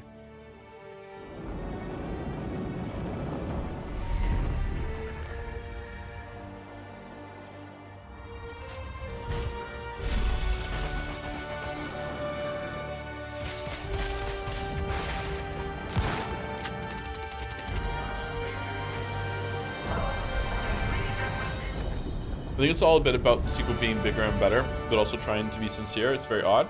It is at odds with each other, yeah. It's strange how they keep talking about their game having regular, normal game stuff like it's something special and new. All about the best place that's a to good way of play, saying it. which is also the promise of Xbox. You can play The Outer Worlds 2 on this Xbox, but it may be hard to play it when you're staring at all these beautiful holes. Let's cut that. You can play The Outer Worlds 2 on this Xbox. Oh yeah, now that's Microsoft. Or you can take a phone call on this Xbox, then play The Outer Worlds 2 right after. Excuse me, I'm getting a call. Hello? What am I doing? I'm playing the Outer Worlds. Hello? Yeah, this is Mark. I didn't know I had jury duty today. You could play the Outer Worlds 2 on this Xbox, but it takes 2 people to lug around safely. We're gonna go up to my apartment, okay? And this is an Xbox you actually wear that also plays the Outer Worlds 2. What do you think, Claire? This is amazing. Are you playing? I think so. Fantastic. So now this is actually not an Xbox, so you cannot play the Outer Worlds 2 on it. Can't play anything on this. I guess bread. You ever play bread where you take it out of one slot, you can put cook it in waffles. the other? I don't have friends. If you pre-order the premium edition now, you'll get early access, which is like a prequel to the sequel, or is launch the sequel to the pre-order, or like, why are any of us alive at any time? I want to go to the Doesn't Tard. matter. Either way, my job here is done. It's time for the Grounded 2 portion of the Direct, which is sort of like the sequel to the Outer Worlds 2 portion of the Direct, which I absolutely just hit a home run with. You know, it's really nice to see my influence go on to other games. Take it away, team. All right, Grounded 2. I enjoyed Grounded 1 way more than I enjoyed Outer Worlds 1, but I only played it for like I think maybe 2 sessions. And like I said, I couldn't find a place to put my base down, and I stopped playing for some reason. Grounded 2. We're so proud of Grounded. What started as a small passion project to make a quirky game where you're shrunk down to the size of an ant, trying to survive in a backyard, grew into something way bigger than we ever imagined. Over 25 million of you jumped in, explored, built, crafted, and fought off giant bugs together. Y'all helped make the entire experience very special to us. The team's been cooking up a ton for Grounded 2, and we're so excited to talk about it. I had to grease some palms to steal a bit of time from the Direct to give you a deeper look. There were so many possibilities and ideas that didn't make it into the first game, so with the sequel, we have the chance to dream bigger. To achieve those dreams, we partnered with the amazing folks at Eidos Montreal. Together, we're taking Grounded from the backyard to an even larger world, the Brook Hollow Community Park. A park? Ooh. When we started working on Grounded 2, we knew that we wanted to make a bigger world. Fortunately for us, Eidos Montreal became our main partner on developing Grounded 2. They have a lot of similarities to the sorts of things that are important to us at Obsidian. They tend to make very narratively strong games. They make games with really deep characters and great character progression. They make games with great gameplay. Everyone at Eidos Montreal is thrilled and honored to be working with Obsidian Entertainment. Our 2 studios share a lot of DNA. The same things that are important to Obsidian Entertainment are important to us. Choice and consequences, player communities, and doing justice to great IPs and great franchises. The fact that we're the first partners that they're working with to make a sequel to their franchise feels like we're an important part of their history. The events of Grounded 2 take place 2 years after the first game. The same 4 teenagers are returning. So there's Max, Hoops. Oh, now I know they don't die in the first game? Spoilers, great. All right. And Pete. They're a couple years older, which means they've gone through a bit more high school, a bit more mature. Wait, what do you mean? It's 1992. The world's a little bit different. They went back to regular size? But we're still in that fun, nostalgic era of the early 1990s. In Grounded 2, we're moving the action out of the backyard and into the Brook Hollow Community Park. Not only is it bigger, it allows us to tell a lot more stories and expand the world of Grounded by exploring what the community of Brook Hollow has been up to and what they've been through. The park overall is about 3 times the size of the backyard, and our initial starting area is actually the same size as the entire backyard from the first Grounded. That was a big backyard in the first game then, holy shit. The park wasn't just to create a bigger world, but was to give us the opportunity to explore the community of Brook Hollow and what secrets have they been hiding. What we love and what we're excited about in terms of the park is the opportunity to create environments and landmarks that are mundane at normal size, but are colossal wonders when you're the size of an ant. Yeah, this is cool. Everything from a giant trash can to a community picnic table or a snack bar. All of these areas come to life in a brand new way. Part of the fun in Grounded 2 is that the park was evacuated really quickly right before our teens were shrunk. And that means that the park has been sort of turned upside down and is in a topsy-turvy state. Wait, they got shrunk again? Not again? It leads to really fun environmental storytelling, but it also leads into the creation of amazing biomes for our characters to explore. One of my favorite examples of this is the ice cream cart. In all of the commotion, the ice cream vendor's cart has been knocked over and its contents have spilled out into the ground. And what this means for our young adventurers is that they'll be able to explore this frozen cave of interesting challenges and colorful Lovecraftian horror. What?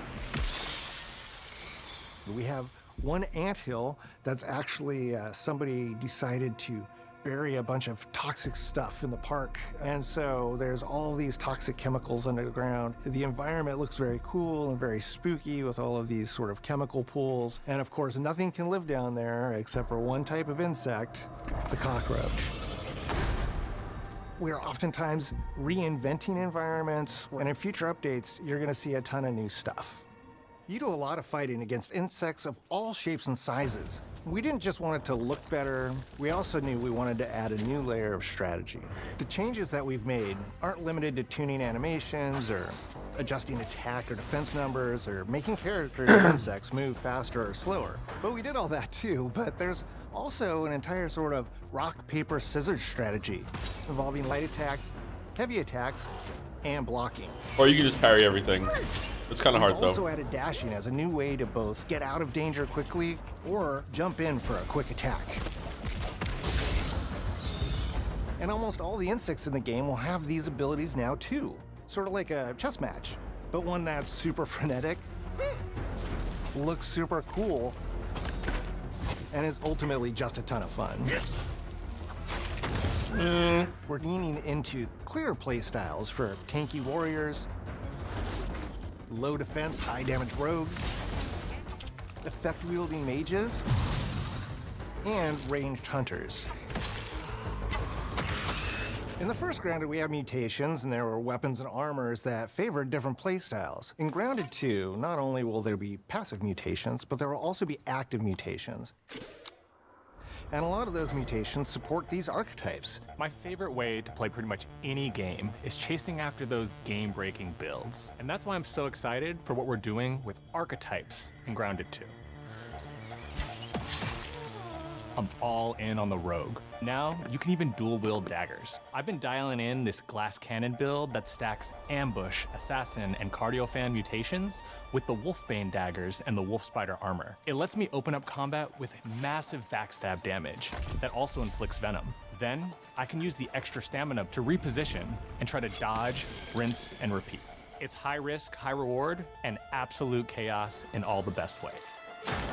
I'm looking forward to seeing what wild combos the community comes up with and what they inevitably break once they get their hands on the archetype system. It's going to be awesome watching it evolve with player feedback and watching us try to keep up with all of your game-breaking builds. One of the great things about Grounded is the variety of players it attracts, from builders to crafters and everything in between. If you've ever watched me on Casually Grounded livestream, you'd know that I'm neither. I am a murderer of insects. Personally, I prefer the term harvester. I love going out, hitting things, and bringing the materials like insect body parts back to my friends to use. This way, we keep progressing and playing together. We're also trying to make sure that armor and equipment are easily understood by the player, especially when they're playing co-op with their friends. Friends? It's really, really important for us to deliver on all of that for the bigger space and experience, because that was the only way we could truly support the feature the community has been asking for since the very first Grounded release. Mounts. Have they? Our mounts, we call them buggies, have an entire suite of moves and have their own special abilities and attacks. We really wanted the buggies to be an extension of the player in every way possible. And that meant making sure that buggies had unique and valuable abilities across all the core pillars of Grounded. So that doesn't just mean exploration and travel. That has gameplay implications for combat, crafting, and building as well. Just like how we wanted to expand on player playstyles throughout the game, we're going to make sure that every buggy that we add has its own personality. The Red Ant soldier can enlist up to 2 Red Ant workers to follow you around and help you out. If you get into combat and you don't want to fight while you're saddled on your buggy, you can jump off and they'll fight right alongside you and provide support. The Orb Weaver buggies are a little less useful when it comes to general utility, like building a base or harvesting, but they're awesome when it comes to combat. Sure, their defenses aren't super strong, but they're heavy hitters. They're also super fast, and they have some great special abilities, like a scream that allows them to stun lesser-powered insects, and the ability to shoot webs and entangle other creatures. So the Orb Weavers won't be your base-building buggy. You should use the Red Ant Soldier for that. But they're super fun for exploration and combat. Red Ant Soldiers and Orb Weaver Spiders will be available at Game Preview launch. There will be others in the future, but those are the 2 we're starting with.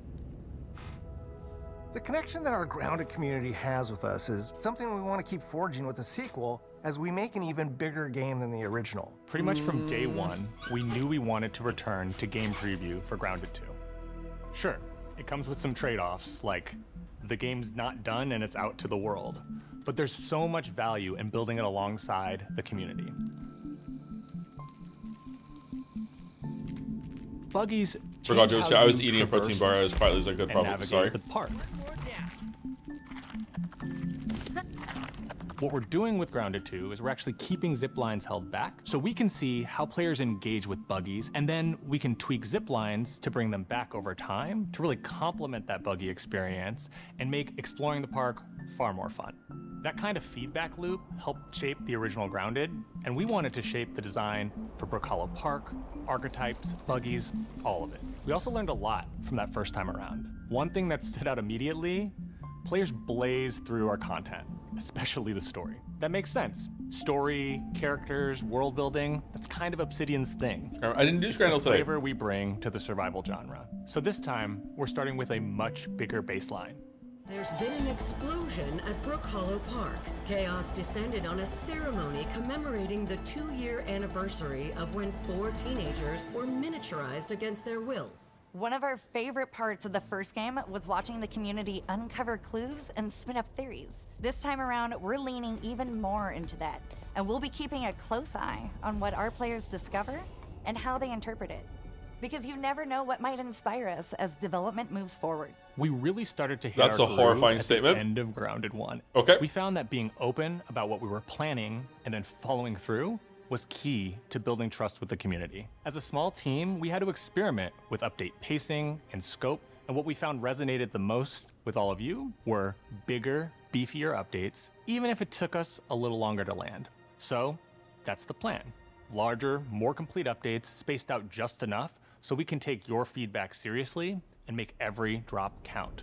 You can expect in our big updates, new buggies, new biomes, new building pieces, all the good stuff.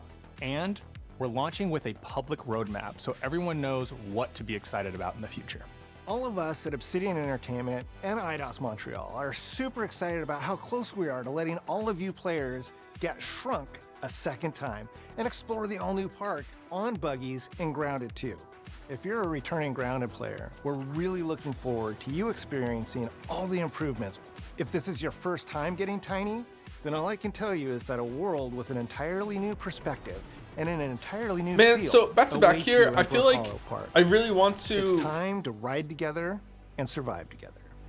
like encourage bigger developers, AAA developers to show their game instead of just showing like a CGI trailer or just like hinting at the vibes what their game is. Like show gameplay, show me what the game's all about. But like they just don't know how to do it. I feel like this game definitely, I'm not sure about Outer Worlds 2. I feel like this game definitely is going to be better than what the showcase is making it out to be right now. And that's kind of wild. Like it should be the opposite. You should I should go into the game after the showcase and be like, oh, you know, they oversold a bunch of stuff. Whereas here it's like what are they doing? The Outer Worlds 2 one was even worse. The Outer Worlds 2 one, like as that chatter said earlier, like that was crazy. It was like, you know, in our game you have grenades and you can throw them. It's like, this is where it starts. What? Like what? There's perks, and you can pick them at the beginning of the game. Okay. Can you handle that? Let's do this. I'm in. I'm here to even the odds. Any objections? Here's to playing in the mud. And when we need their help, they send us a hero. Here we go. Please, follow me.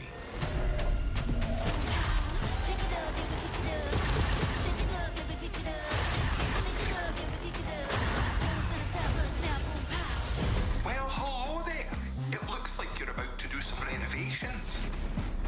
Keep your filthy pickers off me! You think I care? This is gonna be. I will say, as someone who enjoyed Outer Wilds 1 a decent amount and thought Grounded was neat, if anything, those extended showcases anti-sold me on them. Yeah. Yeah, those were odd. But it's also, that's what I want. I want gameplay. I want to know what your game is about. Like, I don't want just like just visual trailers or whatever with like 5 seconds of gameplay snipped in here and there. I want the more Starfield showcase where they showed the game. I thought the Starfield showcase that they did last year or whatever was really, really good, or 2 years ago, I can't remember. That was a really, really, really good showcase. These ones were not like that.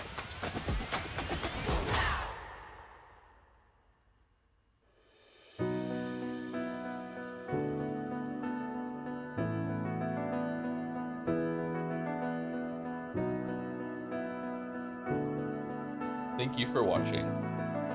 Hope you love Starfield. No, the Starfield showcase was better than Starfield. But like they really like they knew what to show, and like they showed it in a pretty good way, and I was like, oh, they're really confident in their game. You know, they understand what it makes. Yeah. Thank you for watching. All right, we're all done. All right, what's next? The game show? When is the PC game show? Does anyone know?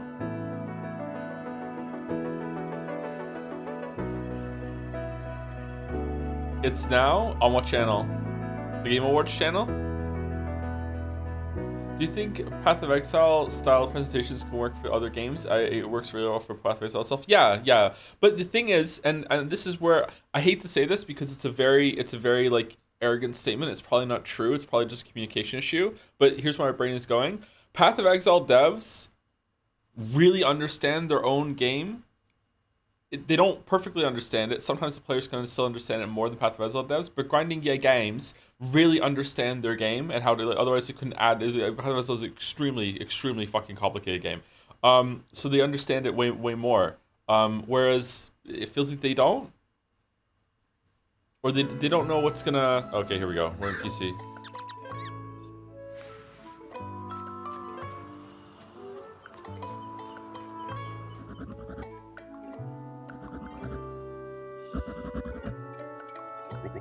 Is this it?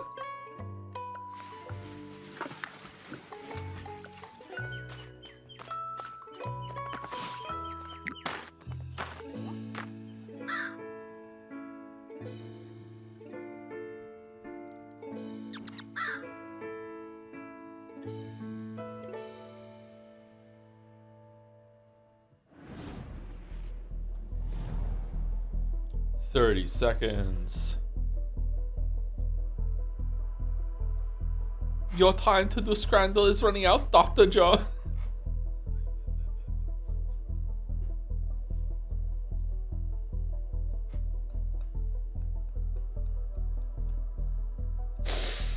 Is Day 9 here again this year, or is it someone else? Low resolution? No, it's on 1080p. Whoa.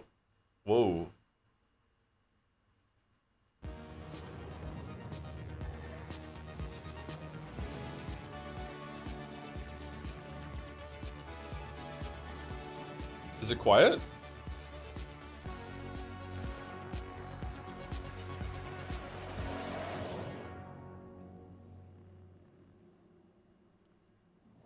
Hello and welcome to the PC Gaming Show 2025. My My name is Sean Day9 Plot, and once again, I am thrilled to be here with you, showing you the latest game trailers, previews, and world-exclusive first looks at what's ahead in the world of PC gaming.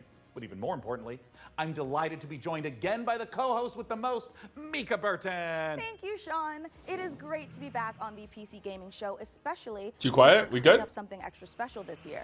As you can see, Sean and I are broadcasting today's show from a crucible of clandestine accoutrement. Oh, that's right. Here in our high-tech hardware workshop, we've assembled some of the finest PC gadgetry for some of the world's Turn up a little bit. smoothest secret operatives. You know where all the spies get all their coolest toys? Well, it's from us. We've made headsets that double as wall-climbing suction cups. We've made keyboards that can turn into cars that turn into boats. We've also built a laptop that's a crossbow that's also a blunderbuss, and I'm afraid to touch it. That's how you know it's good. We made a gamer chair that turns completely invisible thanks to cloaking technology.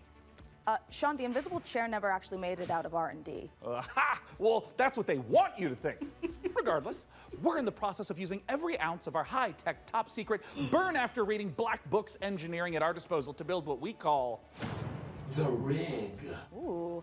The Rig is a top-of-the-line AMD-powered gaming PC, and it could be yours. Because after we build it here today, we will be giving it away to one lucky viewer at the end of the show. But that'll happen a bit later. Right now, let's kick off the show the PC Gamer way with count 'em, three world premieres. Whoa, world premieres, all right. Okay, can this go away? Can the thing go away? Dahlia, I know you're nervous about going home, but you're going to be fine. We don't know the state of the crisis. Work in progress gameplay footage. Is it organs? A job's a job, right? Get in, get out. Don't get sucked back in.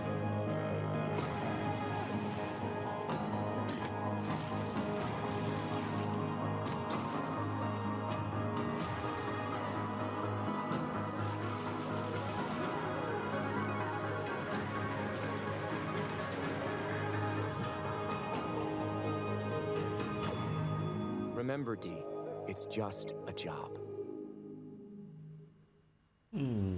Okay, that could be cool. World premiere.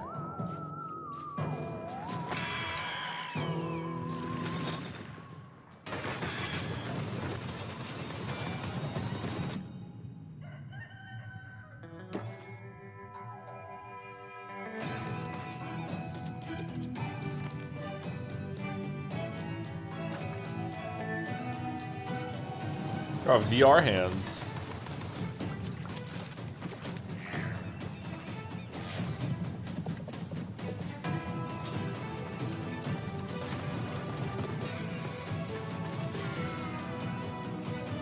Front slop. It's Western slop.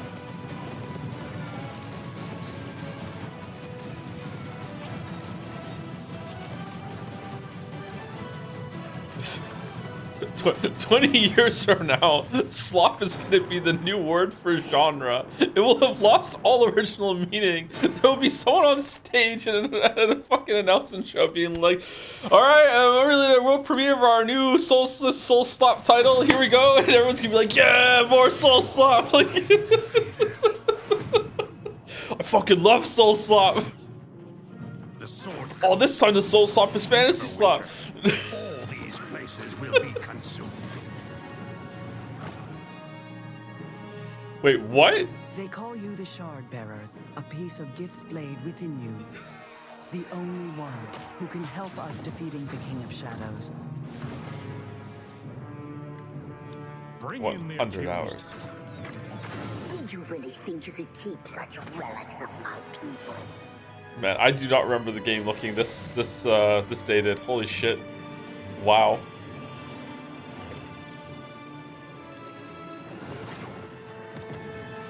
None shall stand against us. You cannot stop me. Neverwinter Nights 2 Enhanced Edition. Oh, that's cool. Neverwinter Nights 2 has a pretty good story from what I remember. Obsidian's 2006 classic RPG, but it's all new and shiny again. Honestly, I'm calling in sick the day it launches. Ooh, me too. I think my excuse will be food poisoning. I was gonna go with regular poisoning. Interesting. Go on. Well, I already have so many sworn enemies and even more unlabeled bottles in my kitchen, so it's entirely believable. You know what? You do you, my guy. In the meantime, let's check in with Frankie and Jacob about the rig. Thanks, Mika. I'm here with PC Gamer's managing editor of hardware, Jacob Ridley, and during today's show, we're going to be building an awesome custom PC. Even better, everyone watching will have a chance to win it for themselves. This PC will be a gaming powerhouse with an AMD Ryzen 9 9950 X3D. How is it a gaming powerhouse with AMD 9070 XT, CPU? Plus What are you talking 32 gigabytes of Corsair Dominator Titanium DDR5 RAM. We're also throwing in a Corsair K70 Pro keyboard, Asus ROG Swift OLED monitor, and a Corsair Nightsword RGB mouse, all handpicked by Jacob. We didn't forget a thing. We're even including a mouse pad. That's where your mouse lives, sleeps, and entertains other mice. Let's get to work. Hey there, PC Gaming Show. Check out this next trailer. It's fabulous. Fresh tracks, or I will get you. Damn. How do you stop that which never ends? In the endless, no two journeys unfold the same way. Come, Is that the guy from John Wick 2? I think he was in a John Wick movie. the tale of Norwin's greatest champion.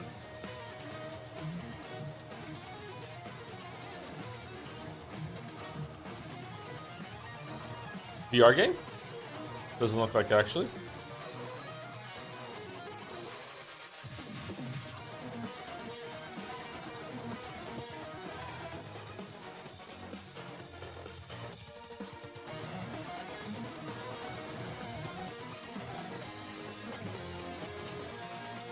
There's no one I would rather die alongside than you, my champion.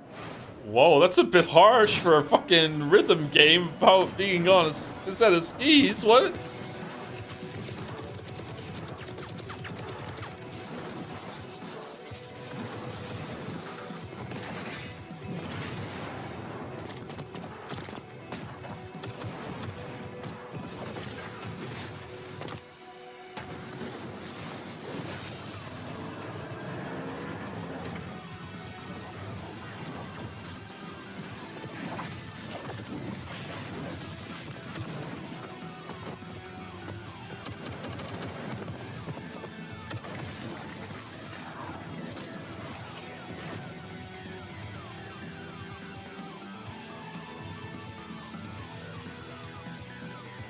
Did we see this game yesterday?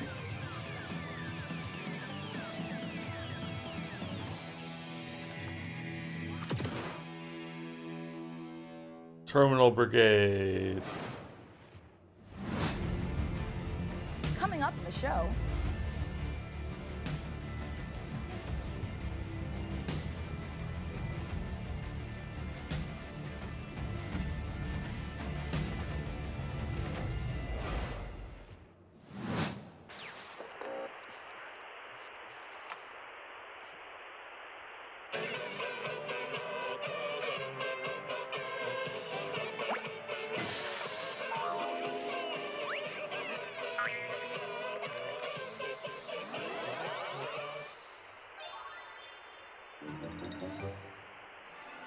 Oh, available now. Excuse me.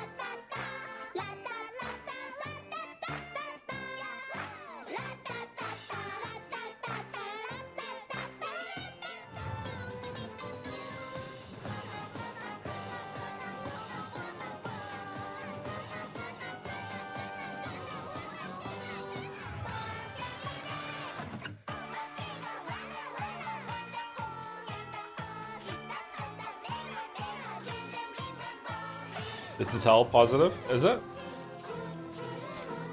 Think you do where spend more for the resub? Between streams, secret resub for secret stream. Secret stream, what are we talking about? Thank you, Shadowlink57 for the resub. Welcome. Thank you, Small Tooth for the resub.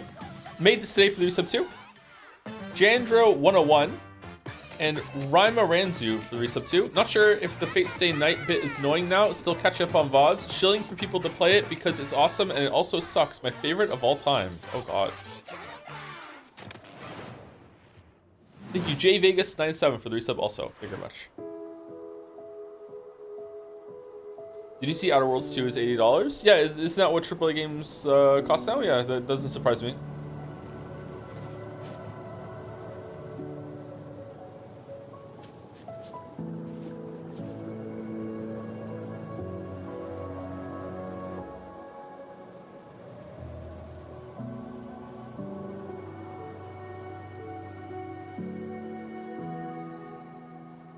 Moomintroll, Winter's Warmth. Okay.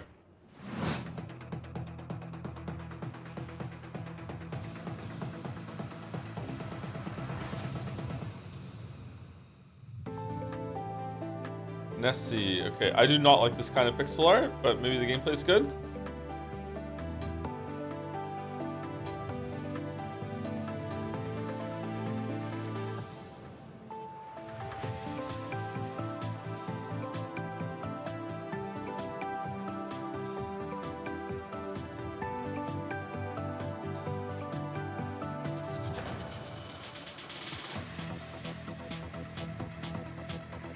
Vast endgame incursion system.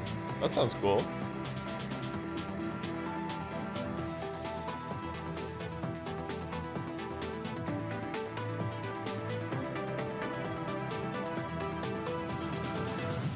(2D Terraria? 2D Terraria. Top-down Terraria is Core Keeper, by the way, if you haven't played that. It's important to celebrate when something reinvents itself. Assess overhauls its graphics, gets major updates. It's beautiful. It's almost as beautiful as the rig's Corsair RM1000X fully modular ATX power supply. Oh, wow. Poetry. In fact, the only thing more poetic is a perfectly executed heist set in a dystopian techno future. Yes! When we heard the makers of Payday and GTFO had a new co-op heist FPS in the works, you know we had to find out more. So we infiltrated 10 chambers and interrogated the makers of Den of Wolves. Here's all the info we dredged from their genius minds. We were prepped and ready for the heist.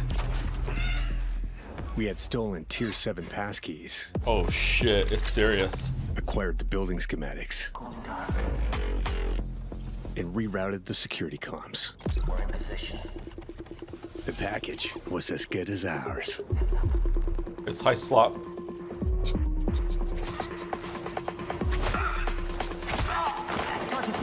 Every variable accounted for, but we fucked it up anyway. Oh no!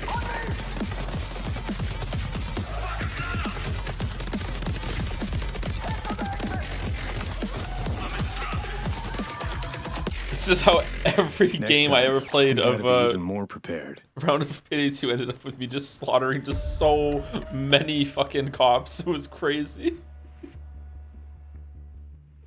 I could not play that game stealth to save my life. There's hundreds of people killed while I'm trying to rob this bank.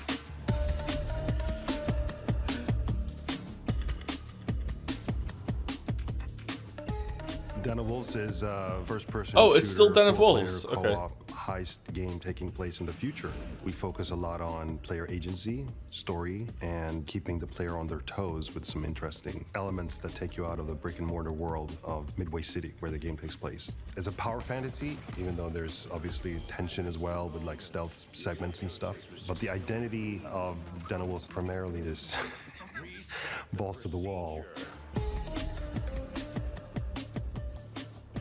Den of Wolves is stepping back into our Payday roots. The big difference is, of course, the sci-fi area, where we can play around a lot with design. The freedom we have with this sci-fi space is a bit terrifying, actually, because you can go nuts, basically. We've actually told ourselves to not try to over-design stuff, but not limit us creativity. So designing the Midway City from the start, we knew we wanted big mega-structure buildings to actually place our levels within and be free of how big levels we want them to be. It's this very large city arising from the sea. You want to look out at the city and see, like, okay, so this is a living, breathing city and it works. That's the city.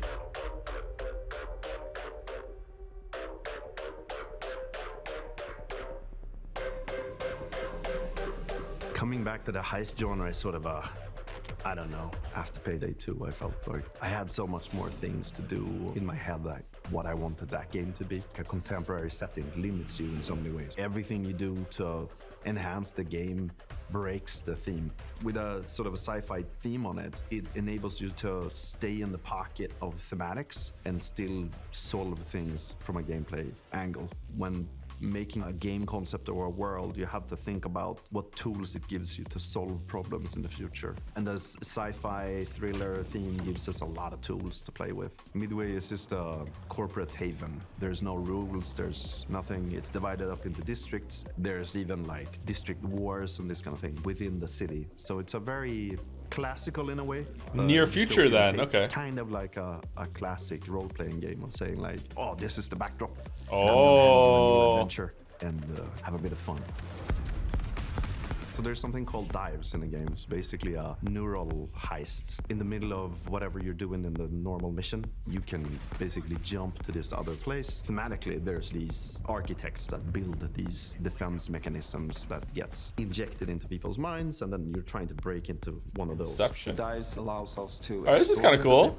With visual art design and gameplay design. Just tracking down this specific person that you need to make a dive into to extract information. We don't need a bank vault for that. It could be a suburban, gritty area, or it can be a very high-end luxury apartment or of some sort. The dives provide change of pace and change of intensity in the gameplay and change of scenery, and it could be a nightmarish sort of abstract thing. Imagine trying to navigate a forest or something like this. But it could also be a Japanese temple or fortress in the Swiss Alps. We could just mix a lot of different stuff together because it's this very abstract place. And also with gameplay, we could go from a shooter to a platformer to a horror theme. Or we can have sort of parkour experimentation where you can run on walls. We make the rules for what the dives are and what they can be.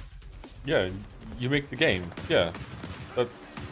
That's how this works. Yeah, you're making the game. Yeah. Game psychology. I'm a psychology-driven game designer to a large extent because we want to motivate you to keep playing and also like what are we stealing and what's the economy of the game. And I'm not talking about getting people to spend more cash. It's what's the drive of the game. And I think building new things or crafting things is a very interesting area. A good example would be like this thing we did for Payday where you would craft masks and this kind of thing. Yeah, we're going back to the masks. I've heard people tell me before like, oh, GTFO and then it's a masks game, right? I'm like, it's mask slap. Maybe it is, but we wanted to make something different. Like we didn't want to go fully masculine, maybe doing masculine masks. Like we don't want to limit us to not do it, but with the mask we have now, we actually wanted to bring some feminine, some sexiness, So one of the inspirations we actually had was the Keira Knightley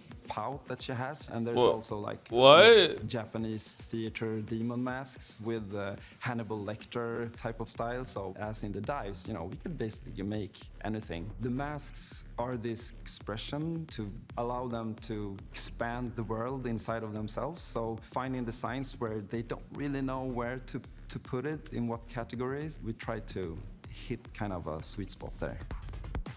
This is gonna be a high-paced, intense, and a very fun, collaborative game. Playing together with friends is a beautiful thing, right? Especially when we have these situations where shit hits the fan. Feminine means sexy and nothing else, chat. Yeah, that's true. Yeah. So if you put 4 people in a room and they play it, and you start to hear the voices go up, and they start to be loud in the room, then like, yeah, it's something, If you want to find out more about Den of Wolves, head to our Steam page and make sure to wishlist now.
Puzzle game?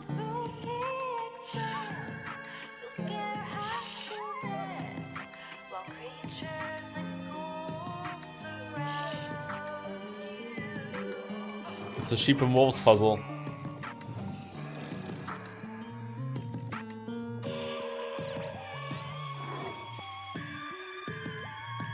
Oh, I see rules? Okay, this looks like it could be fun. Spooky Express. Frankie, this is my first time on the PC Gaming Show. Any advice? It's not that hard. Just show up on time, learn your lines, and don't cross me. Don't you ever cross me, Ridley. I will destroy you. Also, tea with honey is great for a scratchy throat after a long day on set. Okay. Want to rehearse the next scene? It's that silly one where I'm trying to detangle a bunch of headphone cables and you learn the folly of crossing Frankie Ward. I have powerful friends and a long reach. Or you could tell us about the next part you're going to install. Yep, let's do that, please. Right, the X870E Aorus Master has a few special features to make PC building easier. My favorite is this tool-free SSD slot. Press a button and this is so horrible. It's meant to be horrible. On the latch to install your SSD. No screw required, which means no more crawling on the floor looking for said screw. It's like Umineko episode 5. Then there's this Wi-Fi antenna. This combines standard 2 Wi-Fi connections into one easy to install or remove connector. No need to screw anything in. Lastly, if you want to disconnect your GPU, hit the button in the corner and pull it out. Job done. It's that easy. Welcome to Evil Empire, where we've been working on the Rogue Prince of Persia's early access for over a year now, pushing the game way further than we ever imagined. I mean, just look at me playing. I'm happy, the team is happy, and our boss is happy.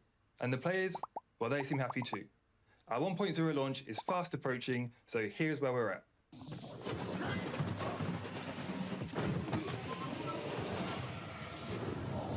Death shuns you, Prince. Use this gift and right your wrongs.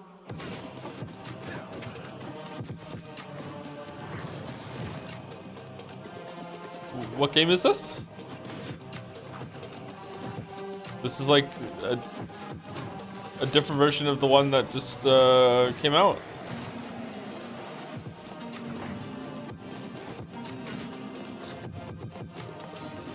Oh, is it a roguelike?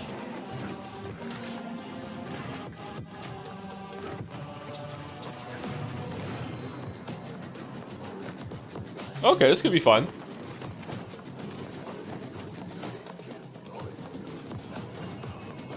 It's Rogue Slop. Okay, it's Rogue Slop, sorry. Is it slop-like or slop-light, though?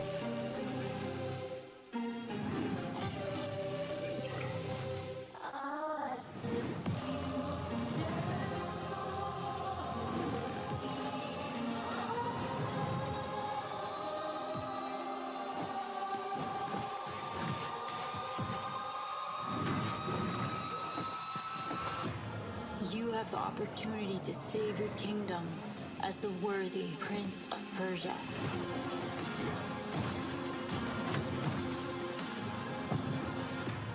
Thank you, Paramount Nata, for the resub. Hi, So. Thank you, It's ALR, for the resub too. Is this Persona 4? It was on there for a second there, yeah. Thank you, Take Your Time, Joe. Much love for gifting out 5 subs when I was late to start today. Thank you very much. Yep, That's me. You're probably wondering how I ended up in this situation. Wait, We were the what? conductors of the train, tirelessly serving our passengers with kindness and respect. Excuse me, this is a conductor-only residence. Please back away from the door. Hey, what's up? Yes, get motherfucking ready! Listen up, scumbags. You rats will never get me out of this control room. You understand me? Never. Car key. Bro, let's just flush him out. I'm tired. Do it. Run. Move, move, move. Who is this shit for? XQC and everyone else that plays GTA Roleplay Online? Grateful mother. Bro, we can literally intercept the conductor, steal all his shit, and extract. Let's go, go, go, go, go.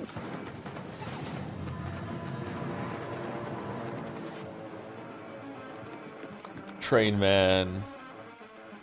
I'll take right, you take left. Say go. Go, go, go, go, go. There. We got them! We got everyone! Engine fall in 10, 9, 8. Carabao, we gotta move! 6, 5, 4, 3, 2, 1. Engine fall. Okay, don't really understand what you do. Asynchronous multiplayer? Eve Frontier. Eve is still going? Eve Frontiers Founder Access is the first public step in creating a visionary sci-fi survival experience.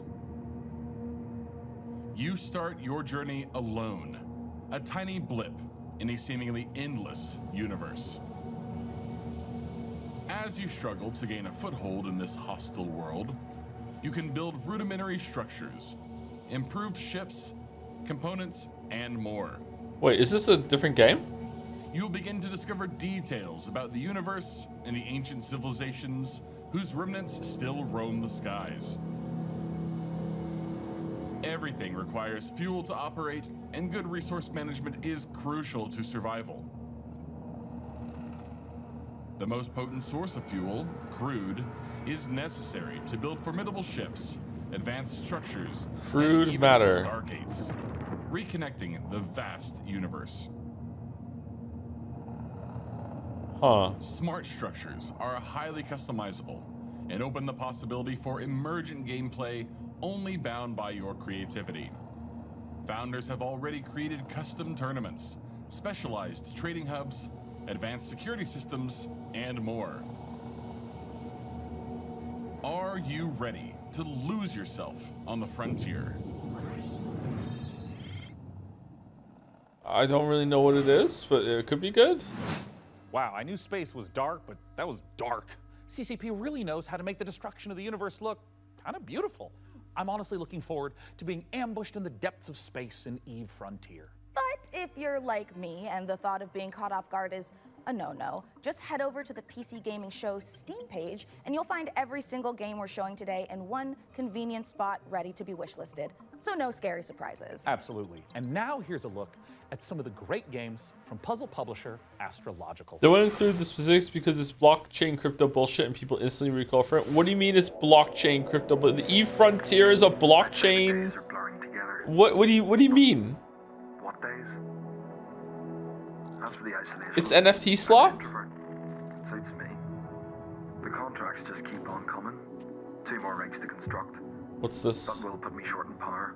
Gonna need more hydrogen generators. Oh, this looks like a Joe game. Synthesized 334 liters of water in the last 24 hours. Now they want 200 liters of ammonium hydroxide. Rewards are good though. On completion, we'll finally acquire an electrolytic producer. And with all that methane in level 2, that means methanol. This looks like a Zachtronics thing. Despite the fact no one But really easy, knows so I what's can play it. there, I push on and keep going deeper. Is that what it's called? Keep going deeper. Skyrig coming to Steam 26. Oh, I'm playing that. I'm not streaming it though. Welcome to Matsuzawa Manufacturing Factory Number 1. Oh, well, now this is Zachtronics. Wait, what? I thought Zachtronics was done.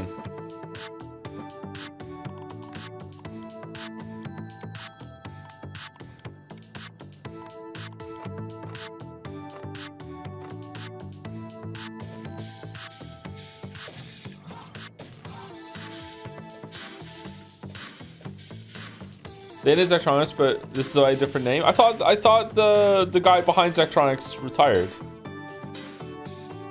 They're continuing on without the main guy?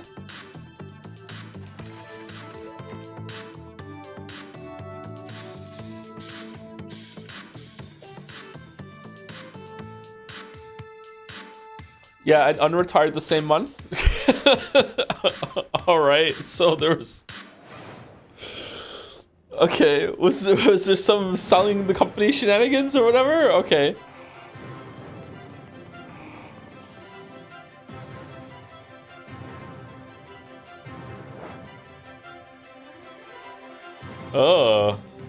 Oh God, I don't like it.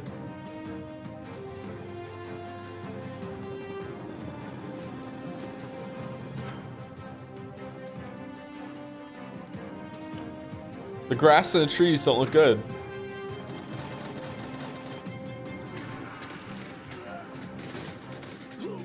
Oh, everything's breakable? Okay, welcome, Voxelman.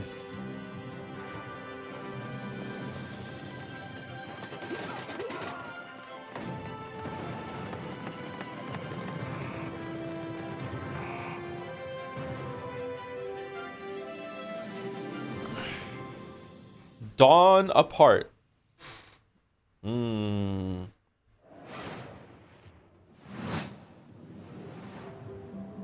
This is a factory in Modulus. Here, we're producing blue cores. Let's see how we got here. Is this still Dawn apart? This facility was built out of these 3 modules. Okay. Which were joined, stamped, and dyed with pigment. Oh no. In our blue pigment refinery, which was constructed from these modules, made by combining these modules. Oh no. Cut from cubes, which were melted from polyrock, extracted here.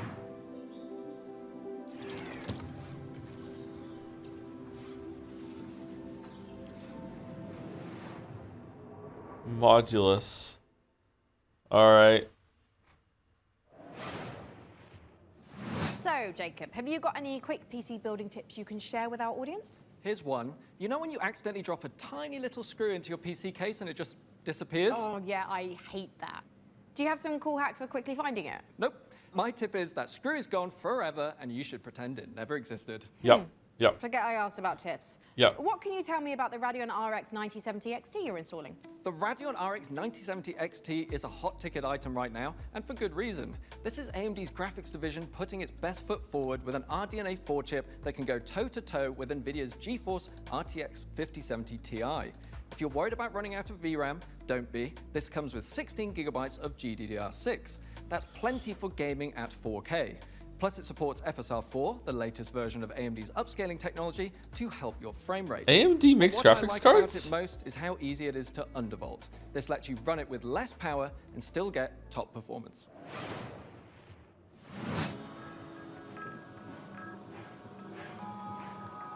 This generation ship with a second chance to save nature from ruined Earth. I see hexagons, IPOG. What are we doing with these hexagons? Okay, another Joe game. What are we doing? Can we go to different planets to set up trade routes? Mark of the Ninja, Firewatch. Okay, I didn't have time. Restore the land.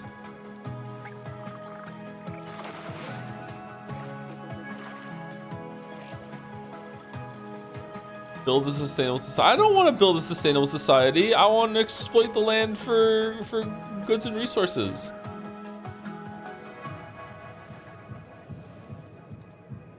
Whoa. Oh, the story stuff. Let them eat the flower. Eat the flowers. It's a dead body. Dead body looks just like you. All right, what's this game?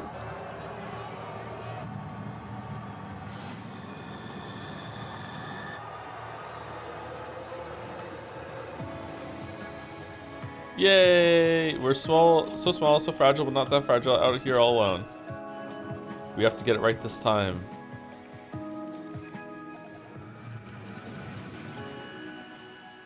Generation Exile. Man, I can't even tell what kind of slop this is. That's weird. Thank you, Paramount Nata, for 245 bits to say, if I give you more bits, will you stop making slop jokes? I know our odds. Maybe it's time to consider the easy way out. Give me all your love now. 'Cause for all we know, we might be dead by tomorrow. What is this? Danger detected. Adding scars to my heart. 'Cause all I hear is I'm not ready now. You were always one of us. From day one. Yeah. What if deciding, making choices was never anything more than just an illusion? Yeah, that's gaming for you, yeah. You're still making it about yourself. Just look at us. I can be ready.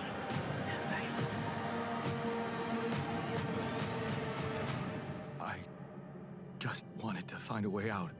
'Cause soon enough we'll die. 'Cause soon enough we'll die. 'Cause soon enough we'll die. I can't read the title. This is Pathfinder, Abomination Vaults. A hack and slash Altars? dungeon crawl Okay. where up to 4 players battle through a single massive labyrinth filled to the brim with monsters, treasure, and secrets. Customize each hero between 3 paths, inspired by 2nd edition Pathfinder. Or mix and match to craft the perfect hybrid. Whether adventuring solo or with friends, switch between the party's heroes on the fly to unleash almighty combo attacks to annihilate the forces of darkness. Spider. Deep below the surface, the dark sorceress Have you ever played Warhammer 40k Bolt Gun? I have not, no. gathers her power. Are you foolhardy enough to delve into the shadowy depths of The video is kind of low on volume. Anyone else think so?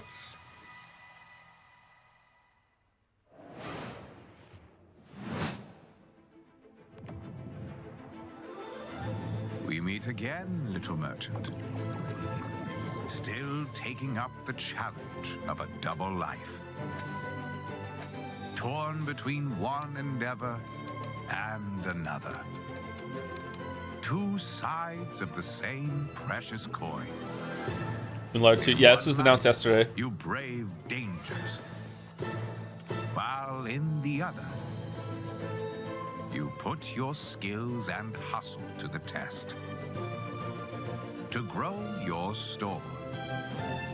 As you chase that vision, you may pause and Shop wonder, slop. Okay, alright, we do need to stop with the slop. more important than its destination? That answer lies within you, little merchant. Computers aren't the only thing we build here at our hardware workshop. While Frankie and Jacob are working on the rig, Mika and I have been preparing some more elegant equipment for fieldwork, spy gadgets. See here, this might appear to be a standard ATX full tower personal gaming computer. In actuality, every component is also an extremely cool spy gadget. Take, for instance, this CPU fan. In reality, Ninja Star.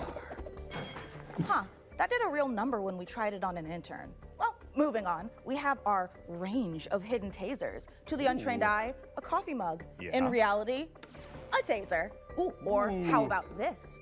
To the untrained derriere, a roll of toilet paper. But in actuality, you guessed it, it's a taser. Hey, what about this? Is this like a hidden listening device, USB, or is it maybe a spy camera? That is, of course, also a taser. Don't worry, he'll be fine. Eventually. For now, let's check out our next exciting world premiere. Taser. Show feels kind of different this year, huh? Bit more corporate, bit more about the ads than anything else. I don't know what's going on.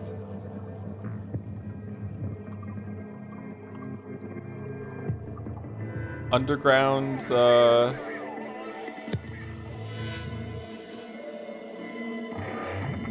bunker farming? Whoa, what are those? How was the Devolver Show this year? They just showed one game. Ball Pit, that was it.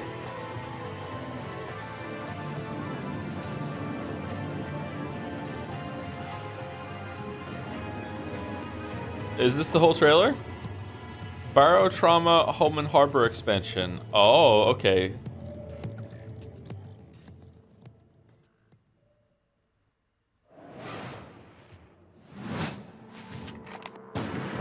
What the fuck? Your safety is your own responsibility. Sharing a roof with someone, make sure they're humans. Check their eyes and teeth. An overlooked visitor will kill you.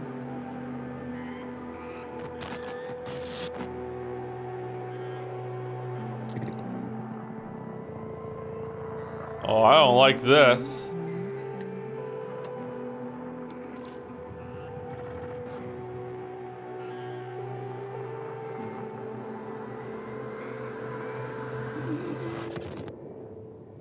No, I'm not a human. Demo out tomorrow. Interesting. Devolver Digital. Hi, I'm Oscar, a solo developer, and this is my game, Botsu. It's an online multiplayer game Woody? where you control a ragdoll robot and compete in some very silly physics-based competitions. I started making this game in my spare time, and now you can play the free demo on Steam. You'll start off in a lobby area called Bot Central, where you can meet up with your friends and mess around with the sandbox while they arrive. When you're ready, mind the gap and hop on the matchmaking train to your Botsu tournament. Your team will compete in bonkers box ball matches, steal boxes and drag your team to victory in Stockpile, and try to be the last bot standing in Sumo. It's even got physics-based power-ups, like sticky bombs, balloons that work on anything, and grappling hooks to swing the match in your favor. You can play both online and split screen at the same time, and you can create crazy custom matches in the Steam demo right now. I hope you have fun.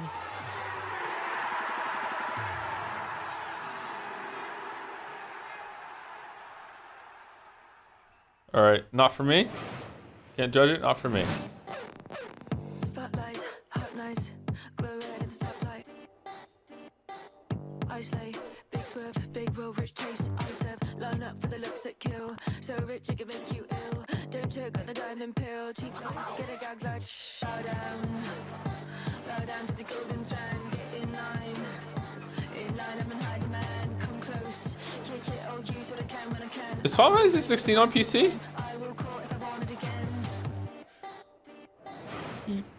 Oh, that computer looked good. Coming up in the show.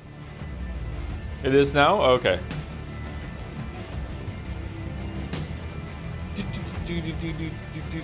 Yeah, sold pretty badly. Yeah, that's what it deserves, yeah.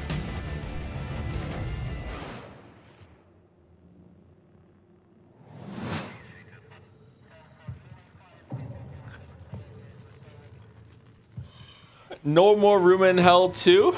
Should it be No More Room in Hell still? Coming July.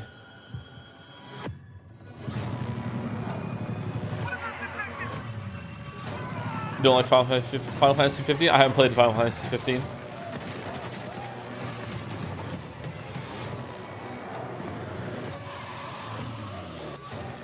Maybe I'd like it.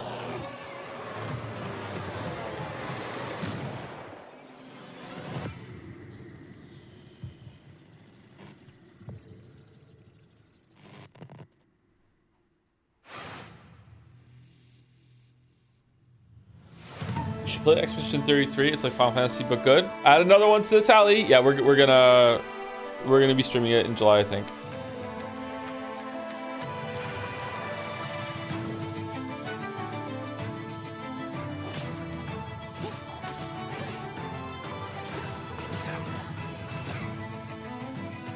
All right, show me building a little town and I'm in.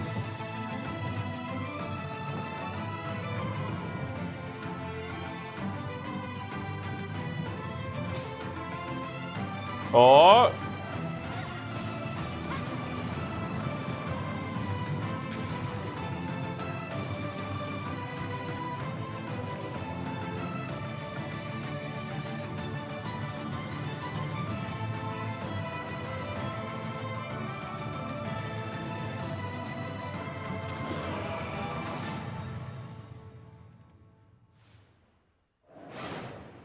Fair ever. What an amazing collection of games we've already seen. Mika, Far we ever? are really turning up the heat this year. We sure are. Mika, what is that? Oh, it's thermal paste. Oh, wait, let me guess. It doubles as like a plastic explosive, or maybe it's a potent tranquilizing gas, or is that just like another taser? No, it's literally just thermal paste. You know, it transfers the heat from your CPU to your heat sinks to avoid overheating. Oh. Plus, it is an amazing cookie filler. It's like forbidden icing. Mika, you can't eat thermal paste. Of course you can, especially not with milk. Okay, let's check in on that build again. Can we put it in the computer? I want one of those. Absolutely not, but I'm certainly going to try. Before we get ahead of ourselves, what kind of CPU is this puppy working with? It's with no small amount of envy that I say this. We're equipping the rig with an AMD Ryzen 9 9950 X3D processor. Put simply, this is the fastest 16-core consumer CPU money can buy. It combines the best parts of every processor ever made. The power of a 16-core monster for tough jobs, check. The gaming chops of second-gen AMD 3D V-Cache tech, check. Check. This beast can work as hard as it plays, and it plays in a completely different league. Check. It's the best processor in the world for gamers and creators, for gaming and for everything Someone's about to else. say It's a check slop, beauty, and I'm gonna. but Yeah, if I there it wasn't putting is. in the rig, Stop. Okay, I'd be tempted to enough walk with the out slop. with it myself. Enough with the slop. No This more PC slop. Gaming, courtesy of PC Gamer and AMD. Indeed. So, Plasma Globe? Plasma Globe.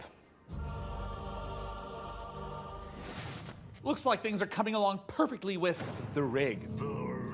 The Which is rig. perfect because right now we've got another exciting world premiere to show you from our friends at Fail Better Games. We can ban the word and become 1984 slop? Are you crazy? We're done with slop. Cruel is the new thing. All right. Cozy gruel, here we go. Everyone's got their own story. For 100 years, the practice of horticulture has been under a curse, making even the simplest act of cultivation unpredictable. But you come from a long line of sorcerers steeped in the green and growing arts. Your family's old lodge has been empty for a long time, so don't expect airs and graces. Oh, Disco Elysium. Chandley may be small, but it's thick with secrets and set in its ways. Is it ready for the return of a mandrake? Mandrake. The Mandrake setting is based on British history and folklore. For research, we've walked in a temperate rainforest and visited an ancient coal mine beneath the Forest of Dean. It's a world where overfishing might cause a river to put a curse on you, and where you'll go delving into bright minerals. Sorry. For research, we went for a walk. Have some light cannibalism in them. You can't eat people in this Light one, but that cannibalism. doesn't mean Wait, it's what? safe. There are old powers waiting in the corners of the world, and the night does not belong to mortals. If all of that sounds good to you, wishlist Mandrake on Steam right now. Mandrake looks pretty good.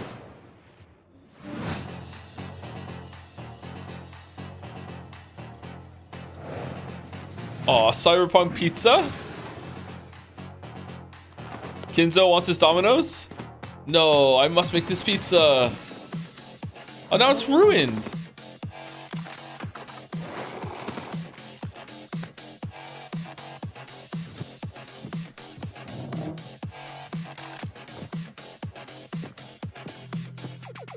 Pizza Bandit. A week in the life of a demon school student in under a minute. Starting now. Monday, catch up on the news. Get a new assignment.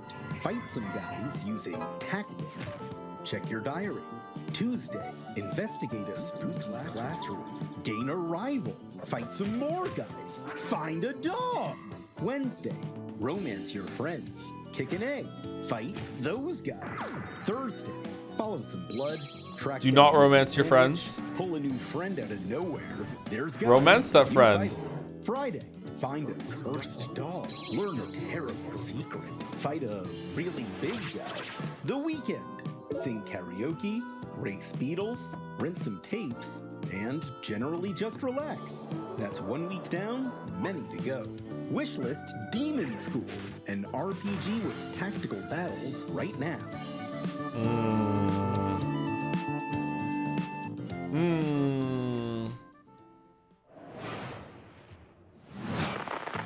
Congratulations on your assignment. You have been selected to oversee a caretaker deployment in Sector 43A. Slop is peak and Gruel is slop? Unit and its sacred directive, the preservation and propagation of the human species. After global hydrosaturation, Wait, what are we doing? Earth became uninhabitable. Humanity moved to orbit, but reproduction in space proved impossible. Moses responded with the Human Seed Program. Cryogenic embryos are grown to maturity in surface-based Lazarus pods, then transferred to orbital colonies for immediate workforce integration. Your caretaker unit manages every step: retrieval, growth, and orbital transfer. Caretakers maintain surface facilities, build autonomous power systems, and adapt to any anomaly, from environmental failure to unauthorized presence. Enjoy the rest of your assignment, and remember, every seed you plant shapes humanity's future.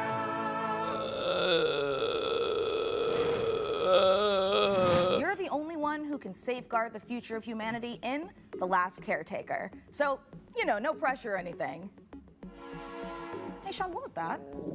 I am so sorry. I may have eaten a light snack that just didn't really agree with me. Wait a second, did you get into my thermal paste stash again? I prefer the term computer hummus. No, that's definitely a train, which means we are right on track for our next world premiere. Sean, no!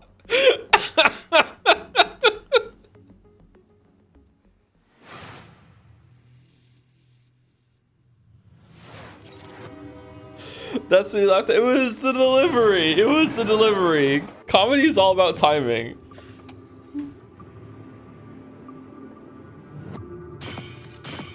What's this? Oh, I'm in? I'm already in. I'm already in?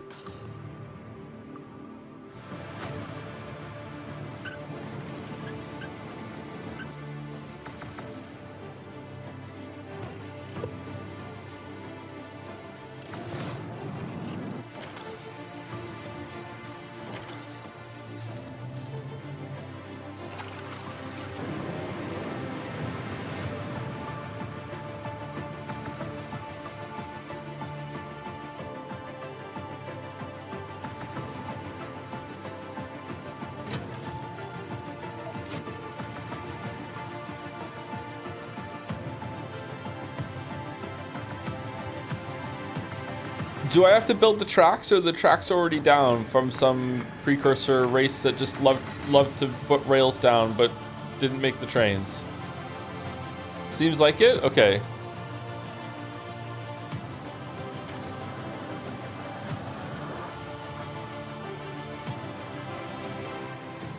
Railborn. But there's one they fear.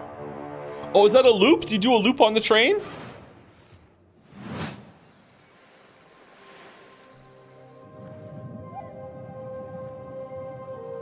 From sunken ruins, across towering reefs, into the depths.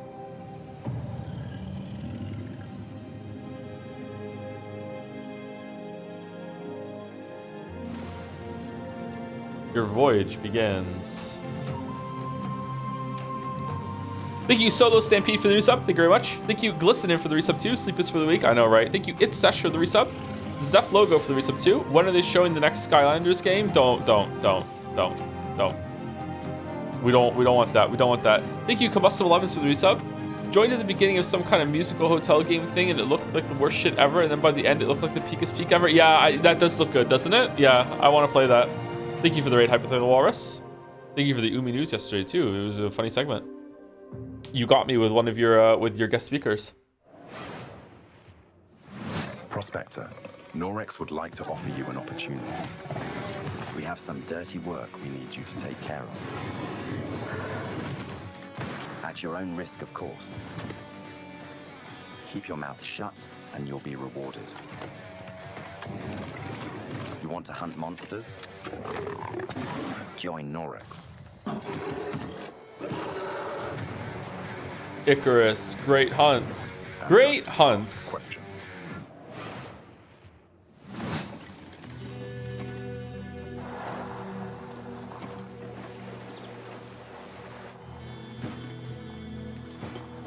You could loot things in the car? Oh, you are the car.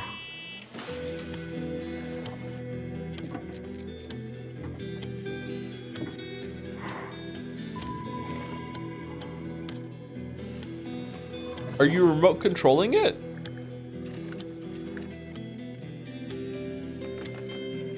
Wait, what are we doing? What tower defense?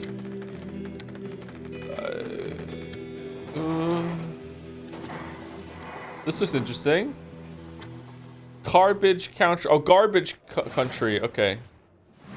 So you're good at building PCs, but can you build other things? Like a car? No, Frankie. I can't build a car. What about like a winching system to pull something heavy out of, for example, a lake? I mean, maybe I could put together... Say a car was in a lake and you needed to winch it out. Could you at least build a ramp to make the winching a bit easier? Is that something you want to tell me? I drove your car off a ramp and into a lake, but I only did it to put the fire out. My car was on fire? There is no point in jumping a car off a ramp if it's not on fire. Is there any good news to this story? Yeah. The fire's out. Check out this ramp. Oh. You should install these before you start shopping for a new car. Ooh, that's the Corsair Dominator Titanium DDR5. This kit is perfect for building an all AMD Ryzen build at 6,000 mega transfers a second and with low latency. However, we've also stuffed something special here, a light enhancement kit. That's a pair of dummy sticks that look the part but don't actually contain any memory chips. This is a great solution for an AMD build, as it means you can stick to the more reliable slots on the motherboard, 2 and 4, while looking the part. It also pairs nicely with our Haven 420 case, which offers thermal optimization through its central GPU airflow that sits within a dual-chamber design. That sounds like the perfect hardware combo for anyone looking to frag draw cards, explore endless dungeons, or simply stream with friends. But while you're out there updating your part picker list, why not check out this exciting upcoming game? Upcoming game. The oldest and strongest kind of fear is the fear of the unknown. H.P. Lovecraft. World changed in the blink of an eye. Francis Bacon. The outpost where we hope to find salvation has stopped responding. We found it abandoned, all in ruins. Now we have to find out what happened and rebuild what's left. The tree provides. Bark punk?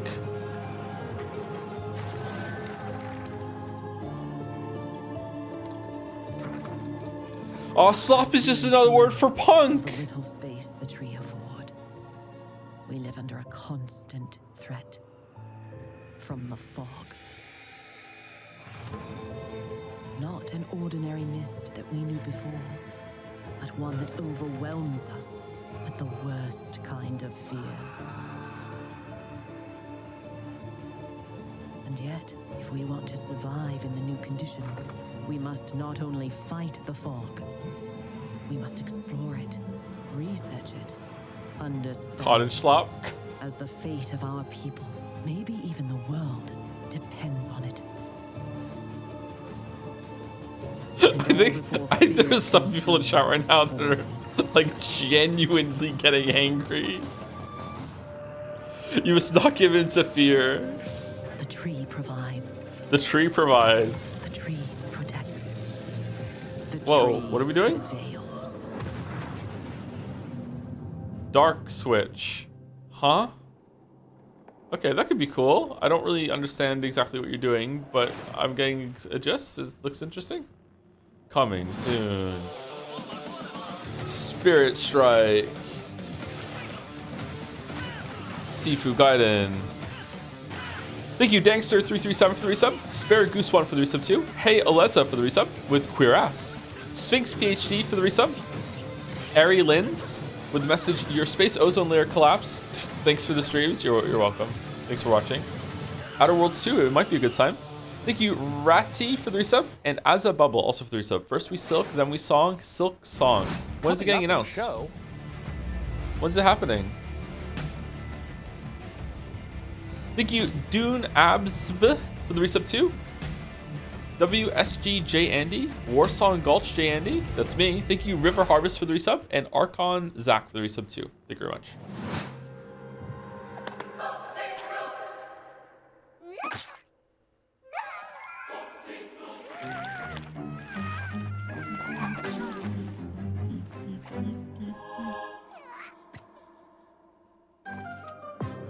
Your cult is waiting for prophets to lead them. Convert the feeble-minded. Learn the occult. Spread the mighty one's influence. Streaming simulator? Power in the god of your choice to bring the unseen depths to the mortal world. Now go. Vanquish the opposition.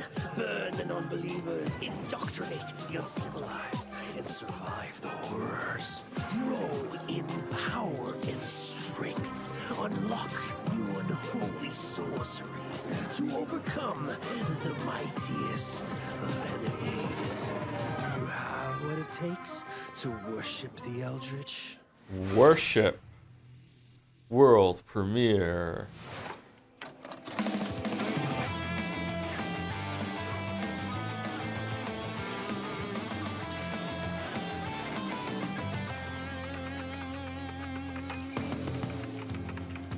From the creators of Guns of Icarus Online comes Guns of Icarus Offline. Oh, no, it's still online. Never mind. Idle. It's an idle game? No. Okay. Anime?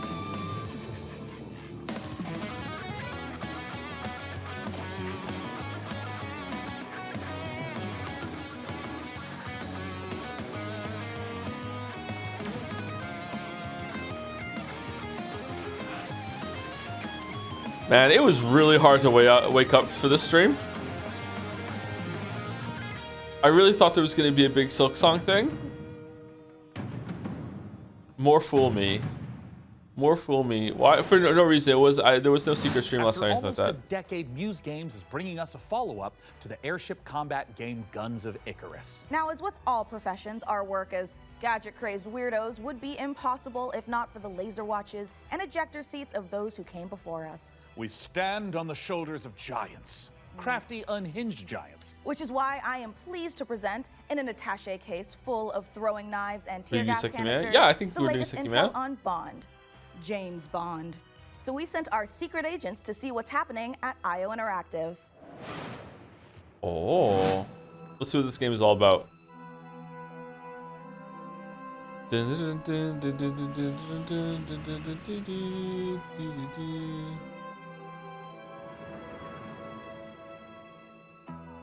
Copenhagen. I know where that is.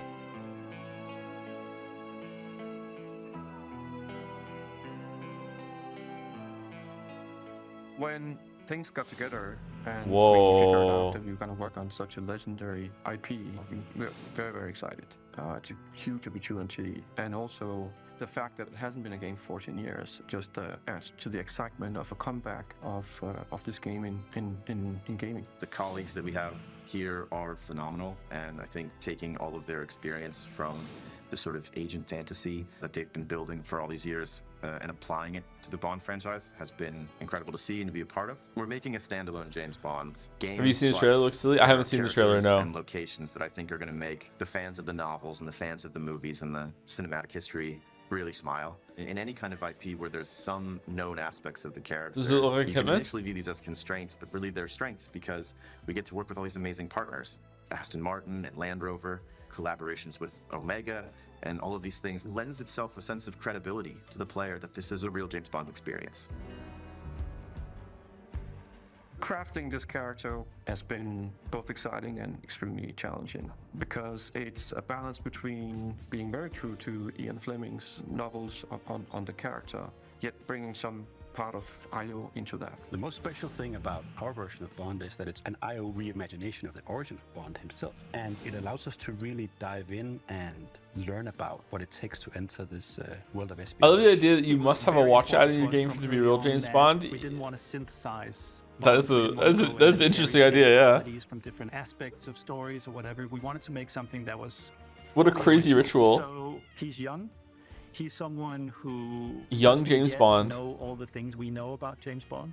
He has all the core qualities. So he is irreverent. He's inherently charming. He's funny, but he's not yet cold. He's not callous. He's a more energetic. He has that impatience of youth built into him. Somewhere in between. Annie for Press said in chat, I feel like chat is just stimming at this point by just combining words with slop. And then someone in chat said slop for press. He is very true to his North Star. And, his, and the story is very much about when you meet the harsh, political, dangerous world out there, how does a young man fare while still retaining his values? Okay, this is almost done. Try settle down a bit, chat. But after this, we're not doing it anymore. Okay, we're gonna have to ban a word if we don't be able to calm down. All right. Using the environment and weapons and charm and obviously gadgets is a huge part of that. Chat is never all that readable during these shows anyway, so it's not a big deal. But the chat has to go back to being readable after this. Do you understand? Oh, it's Hitman. So our long-time fans from our Hitman franchise can expect to recognize some of these core elements from our interactive in our James Bond game. A really core aspect of this game is what we call creative approach. And it has to do with standing outside a lavish location. We're going to give you an objective in here. You absolutely need to be able to do that in a bunch of different ways. But I think the biggest difference is that you need a lot of patience to play Hitman. You need to be sitting there seeing the patrol. He goes over there and he likes wine and you overhear that thing. But Bond, he can also just walk through the front door. I'm actually just gonna go and talk to them. I'm just gonna go punch him right now. If you're a James Bond that wants to punch the covers and be this does look like Hitman. That's your Bond and that's fine. But we've crafted a game that has a lot more forward momentum. Spycraft is part of our DNA. However, in terms of Bond, there are two key differences. The agent we were working with before, he is an empty shell, right? He's a chameleon, whereas just Bond is very much he's me, literally me. A big part of the fun of playing the game is to see what he'll say, because he always has something great to say that you wouldn't have thought of. His quick wit and talking your way into and out of trouble is a big part of the core loop as well. If Hitman is a single-minded killer and basically the bad guy of the game, Bond is the hero. And what? That means Hitman's not the bad guy. Focused on his journey as a character, and we are much more focused on saving the world. Is Hitman the bad guy? I think it's whoa, sound. We're dialing the action to 12 on this one. We wanted a physical Bond. We wanted fighting to be visceral and brutal and violent and super fun and exciting. So we spent a great amount of energy on making a system. Okay, this game looks actually decent. Combat where you're fighting multiple opponents at once. You can grab them and punch dare them I say lock it in? each other, use the environment. We really did strides and upping the dynamism, the kinetic feel of the combat, be that the melee combat and the shooting and the seamless in and out between that. It's very, very exciting. We as a studio and as a team have evolved a lot to do top class action, spectacle moments and spectacle situations, all interactive. The situations you get into are absolutely wild. It's because that's the 360 experience that I said stop. I said stop. Expect from a Bond experience. And we've really pushed our engine to sort of bring on this higher level of spectacle and fidelity to the game. This production has pushed our internal tech beyond like miles ahead of what we were able to do before. Depicting these beautiful different cities and locations, exotic types of vehicles, not just normal vehicles. So we take everything we know, but evolving with technology to deliver an experience that is. Is that an actor playing James Bond, like that's been in movies, or is it just a person they made?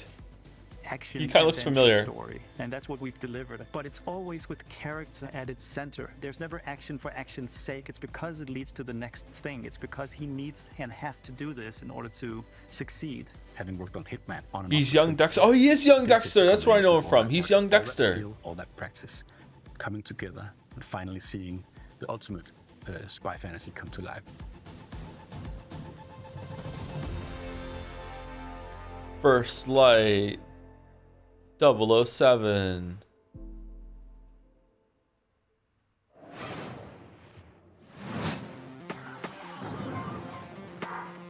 Whoa. Is this Cruelty Squad?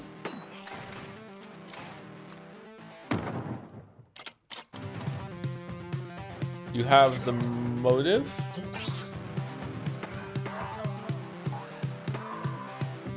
This game looks weird.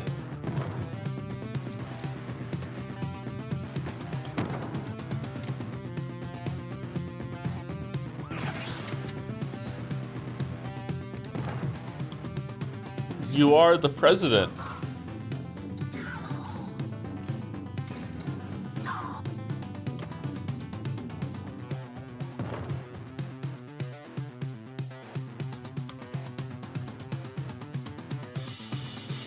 Is this how Trump views Twitter? Goblin America.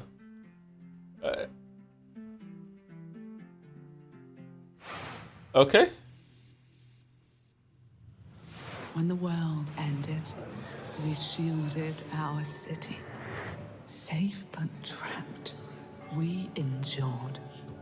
Until now, until you, time traveler.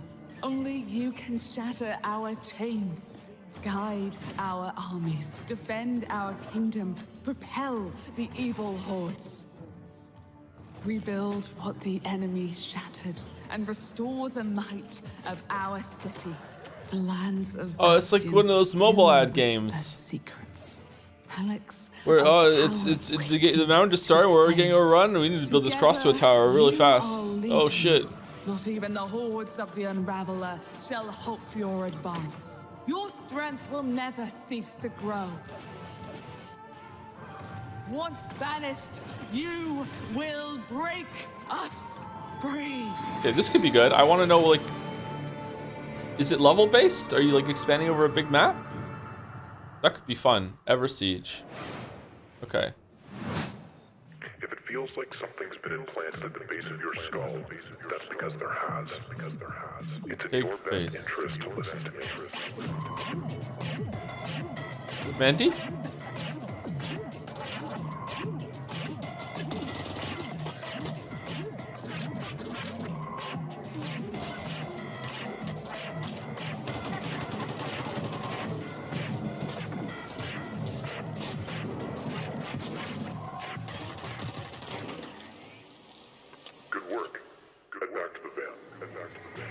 Dread XP. Pig face. Wait. Dread. Okay. As you can see, we are running a fine-tuned engine of gaming goodness. Oh, speaking of, Sean, what's going on with the rig? Let's find out. Frankie, Jacob, status report? We're doing great down here. Jacob is about to fill us in on what we're installing next. I'm just wiring up everything with our Gigabyte Aorus X870E motherboard. It's got a suite of features for reliable overclocking and memory performance, and its built-in thermal armor and heat sinks will keep our Ryzen X3D rig running great without running hot. And of course, our GPU, a Gigabyte Radeon RX 9070 XT with RDNA 4 architecture, and 3rd gen AMD ray tracing tech for competitive 4K performance. Awesome. And for those of you who want to speed up your own PC build, I've got a technique I always use. A montage. A what? A montage.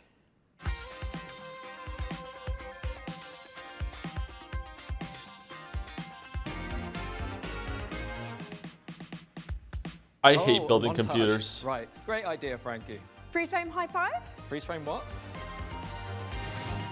Not gonna lie, I'm starting to get a little bit worried about the rig booting, but oh, perfect.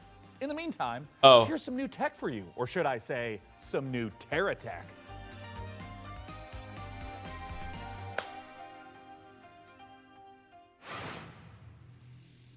Well, how did she hold still so well?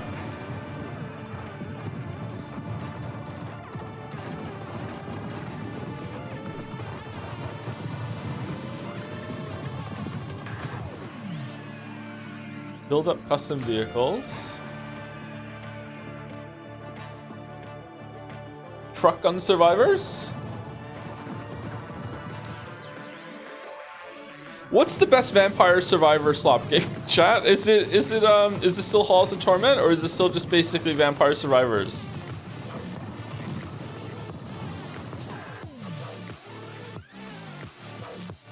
HoloCure?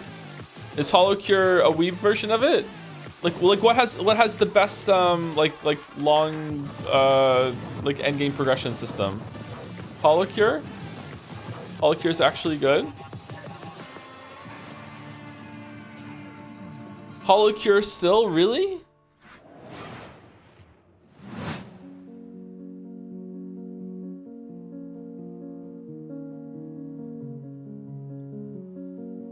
HoloCure.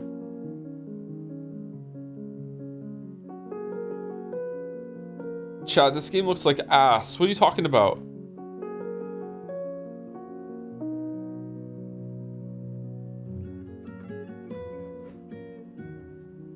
It's legit good, really?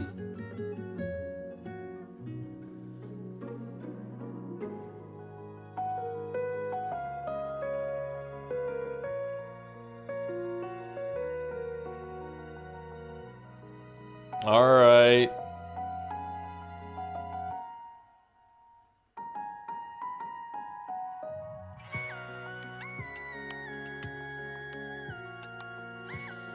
Why wasn't this in the Wholesome Direct? Oh, that's why. Oh, okay.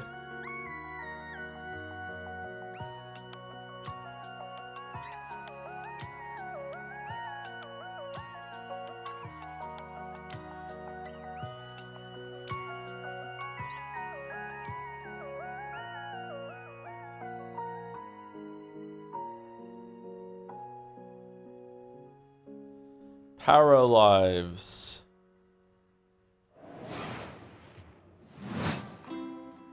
Welcome to Lost Rift. People can fly.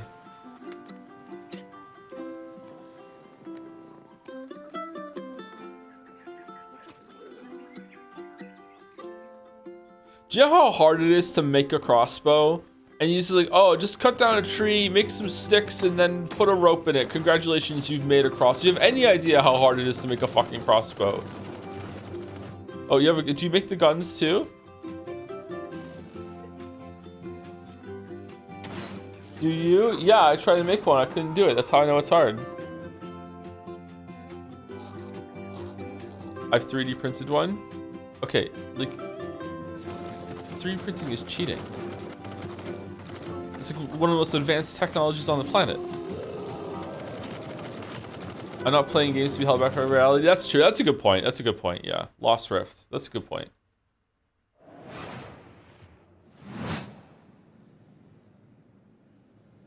Oh,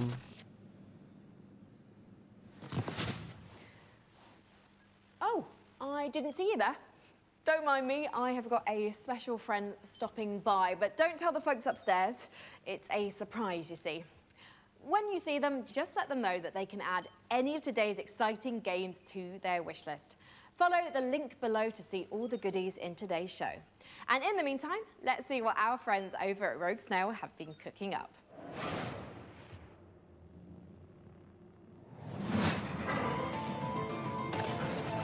Meu Deus.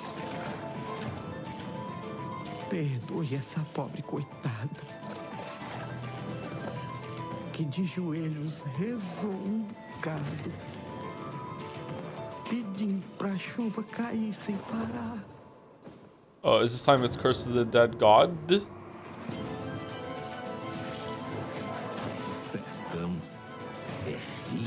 Exile Life. Oh god. Roguelike.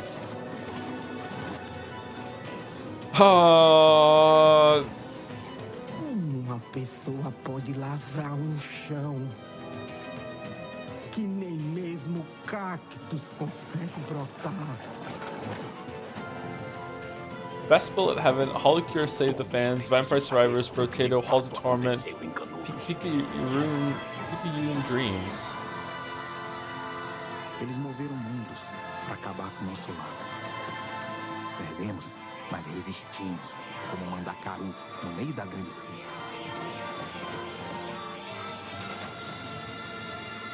Hell Clock. Eles vão nos massacrar novamente, Pajé. Eles vão nos massacrar. Hell Comes, July 22nd. I rolled high.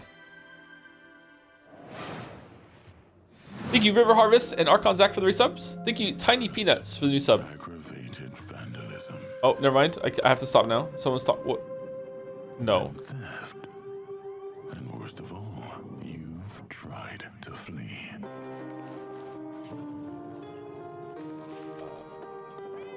Is this the meme music?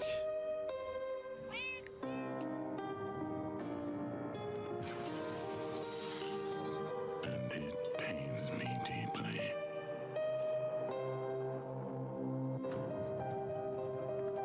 But a lamb that's always lost. Why is it just a regular dude?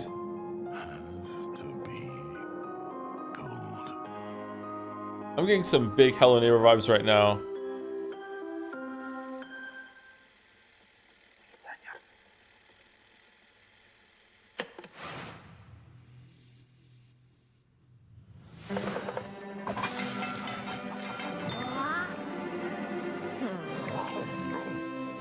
Chef, opening your own restaurant may feel like a fairy tale, but it's trickier than it looks.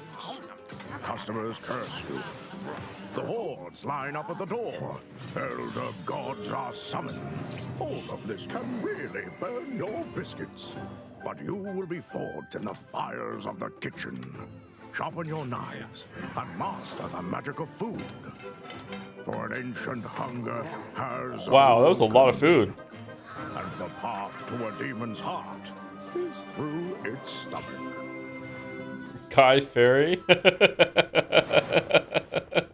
Hey, let's check in on how things are progressing with the rig.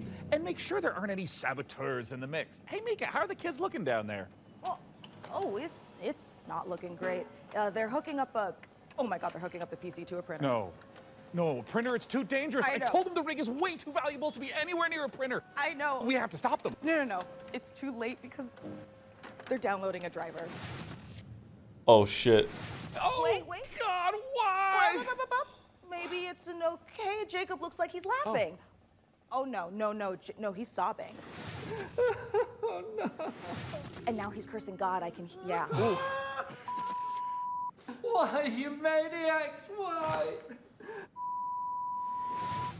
Damn you, printers. Haven't you taken enough from us? Well, while our team does some troubleshooting, let's take back the post-apocalypse from hordes of mutants in co-op roguelite Guntouchables. If you're watching this tape, it means the world has ended. Welcome to Guntouchables. It's not a game, it's a state of mind. It's about having such a cool gun, you're untouchable. That's why they call it Guntouchables. Collect crates in the wasteland to help you kick more ass. But your enemies are getting upgraded too, and that's where things heat up. So get ready to blow stuff up, and smack stuff with a shovel, and shred stuff with a bone saw, and snipe stuff. Survival is about sticking together. It's about getting badass guns and even more badasser upgrades. It's about killing whatever this thing is.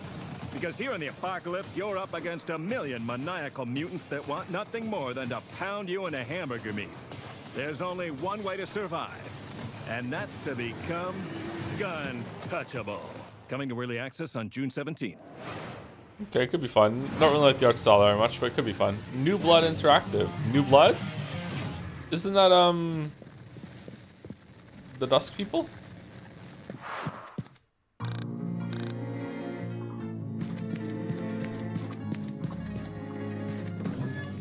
Oh, is this Ultra Kill? Alright, let's see if we want to lock it in. Is this a release date for the full thing?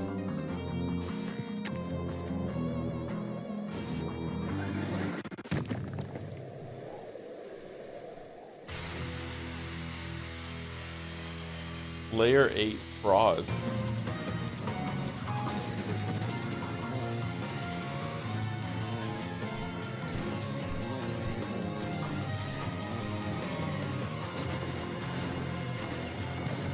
All right, I might not be good enough for this game, chat. There's a lot going on the screen. Oh my god, the particle effects. Soon. All right, no change then? Okay. Coming up in the show. Again, thank you, Tiny Peanuts, for the new sub. Thank you very much. Welcome, welcome. Thank you, Sharktopus, for the resub. I'm on the Joe Express. Choo choo. Thank you, that great PA, for the bits. Can't wait for Metal Gear Slop It. Fucking hell. Thank you, Avercrucius, for the resub as well. Avercrucius. There you go. I did it. Cus sub slop. You have to play all first 7 Ultra Kills first? Isn't it just like the one game with all different episodes?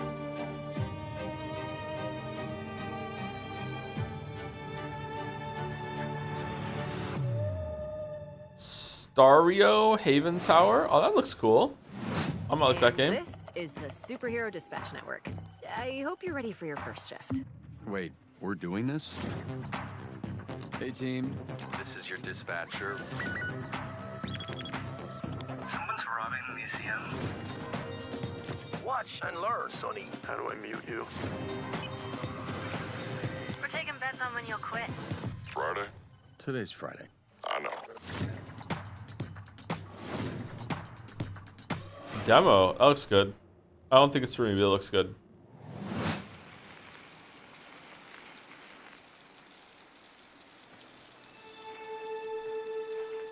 Thank you, Dr. PM, for the bits with Dono Slot. Thank you, Tomek, for the bits with here. Have these bits to help fund the next installment of your Witcher 3 Critique Slop series. Take it easy, Slop man. Just going all in on this stuff, huh? Just all in. Thank you, Phoenix Ram, for getting a sub to Slop. I'm sorry, mods. Just let them do it. Just we'll end the stream and then we'll just enforce it afterwards. Just don't even try to control the fire. It's fine. Don't worry about it. Thank you, Uwu. Thank you, Daddy, for the resub. Where are the Idle games? I know. Where's the Idle Fest?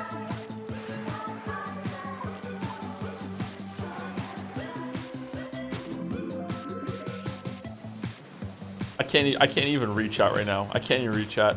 Thank you, Kaz Makes Games, for the resub. Sub Toe Slop, what do you think of the Xbox slop case? Hope the PC slop case is slopping it out for you. Thank you very much, Kaz Makes Games. Thank you, Vortex PDX, for the resub as well. Thank you all for the 5 sloppy months. A rare kind of game that leaves you asking the important questions, like why aren't all the world's bicycles shaped like hot dogs? We can only hope the answer reveals itself someday. Until then, let's turn our attention to the latest from FBC Fire. Coin toss slop from Remedy. And if my tracker is working properly, it looks like Frankie met up with the Bureau. The Bureau? Control?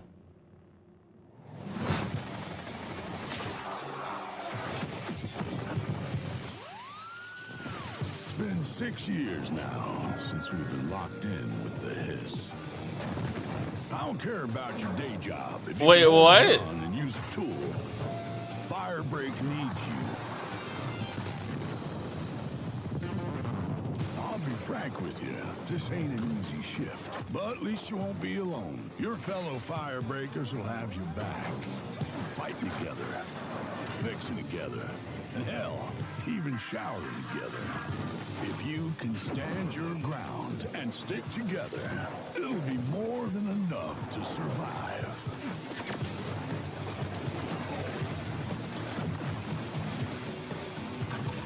But does you have grenades in this game?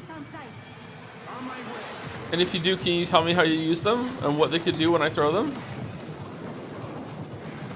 Oh, cool guns. This looks pretty good. The post-it note fucking enemies?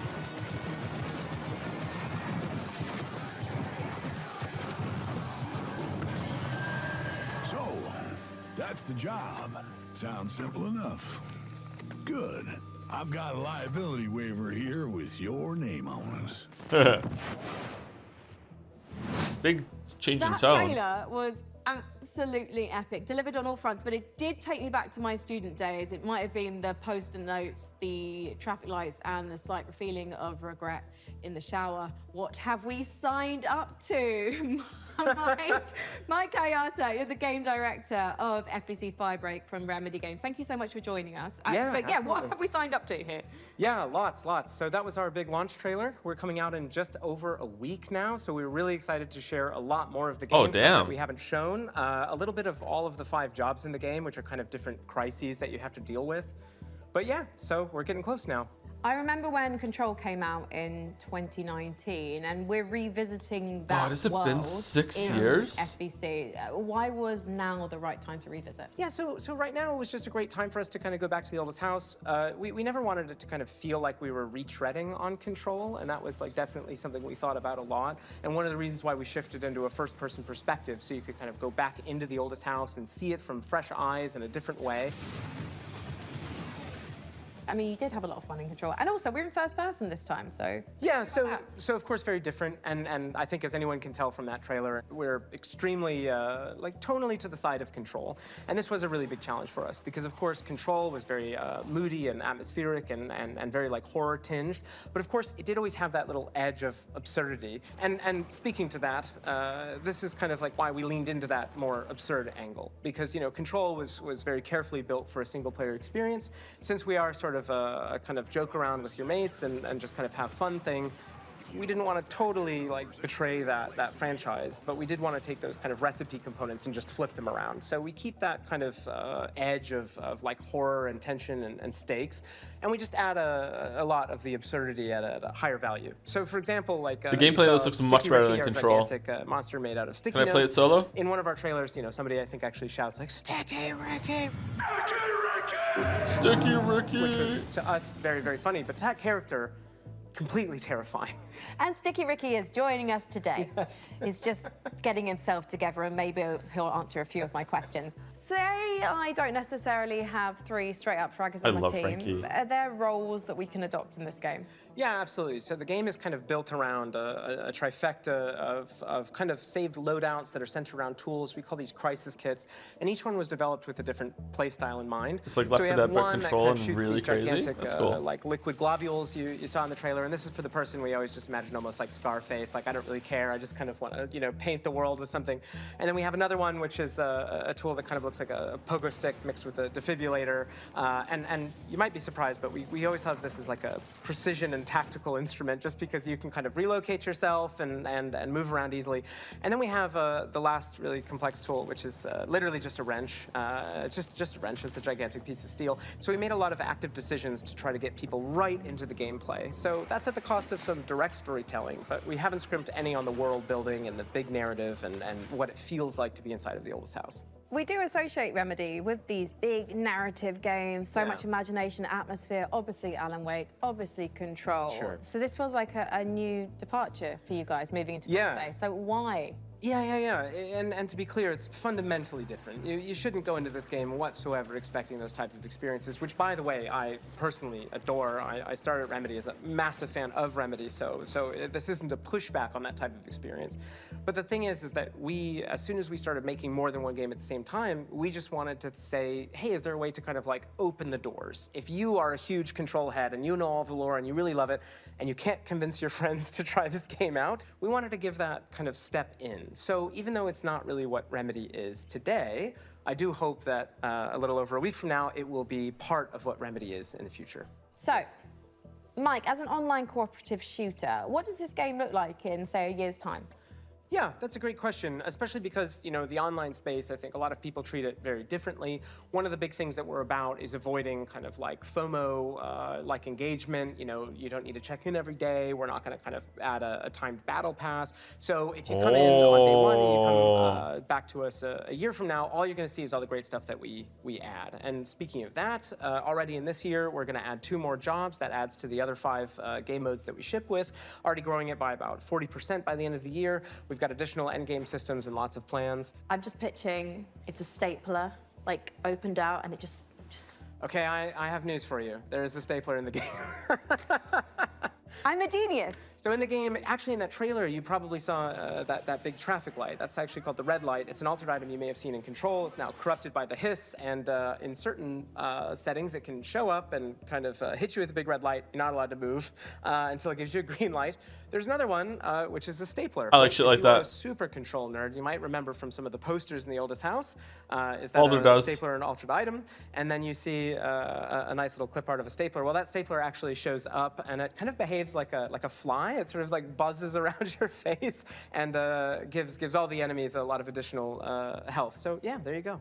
Where can we sign up? I'll be real, I forgot the stapler. Lots of ways With to a play this capital game. S though, Of course, Balder? we're on Are all you major sure? Consoles, on Epic Game Store, or you can head over to Steam, where you can wishlist the game today. It comes out June 17th. Grab your friends, and we hope to see you there. Well, go on then. Go clean the oldest house. Sign up today. Thank you so much, Mike, and good luck. Oh man, this way I'm not gonna have time to play any Liza P before Sekimea. Ah, the FBC. Lovely bunch over there for as long as they last. Hey, didn't we cook up a few trinkets for FBC personnel at some point? I mean, we offered, but spy gadgets just don't hit the same way when you spend your whole day working with evil typewriters and turn your bones backwards. Yeah, that's a fair point. Well, up next, if you've been looking for the perfect excuse to wear a toga, and who hasn't, here's a look at Ubisoft's next entry in the Toga. long-running strategy city Toga. builder, Anno 117, Pax Romana. Whoa, okay, this might be good. Hold on, everyone shut up with the slop. I like this series. Immortalized in ornateness, here's a little lesson in greatness. If governing is your vocation, it's all about location, location, location. Find a religion or five or more. Here's Sinja. I love musicals. I'm into this. I'd prefer Pax Romana instead.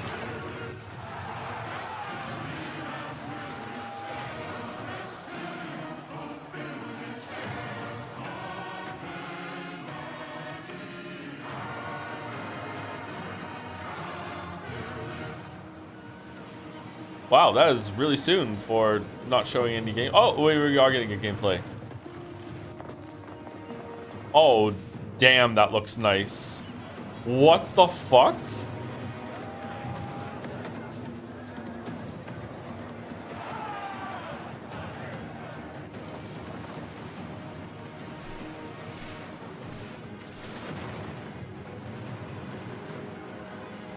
Lock it. I'm not streaming this.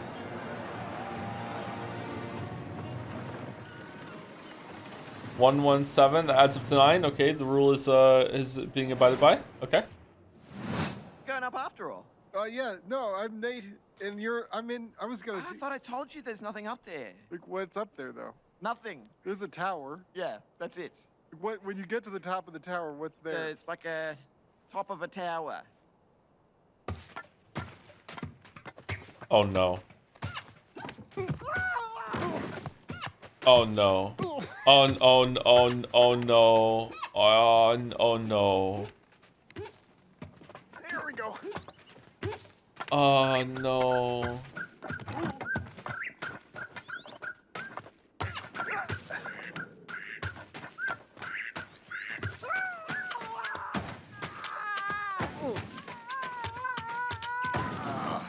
Oh, I'm done. Probably nothing up there. Hey. Yep.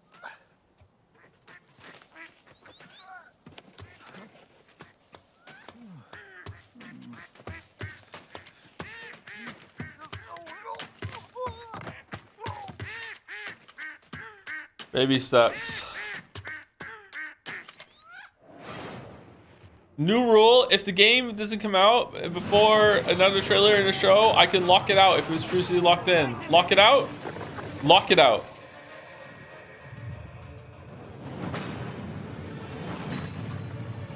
No, hey, if Umineko could make rules up as it goes along about a murder mystery, that's the high literature book, I can make rules up about my fucking stream, alright? Lock it out.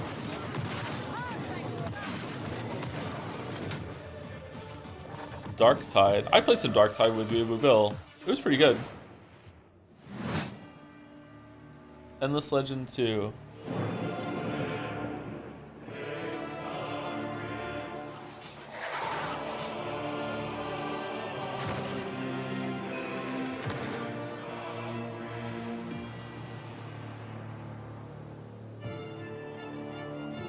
Build an empire. Raise grand armies. Say thank you to bits and subs. Thank you, Roma22056 for the 5-month resub with 5 months of slop. Thank you, That Great Peanut, for the bits. If a girl called you Sloppy Joe, would that be flirtatious or upsetting? Definitely flirtatious. Thank you, Chatter Slop, for the resub with the message Gun Slop. Thank you, Care Suvio, for the resub.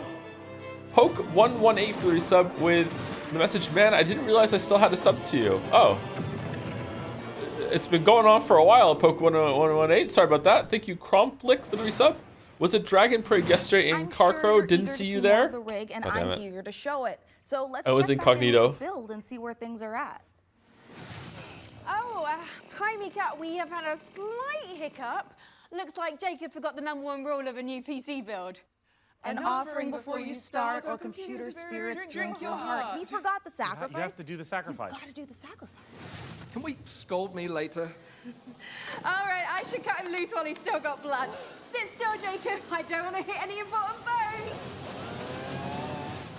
I am loving how normal things are today.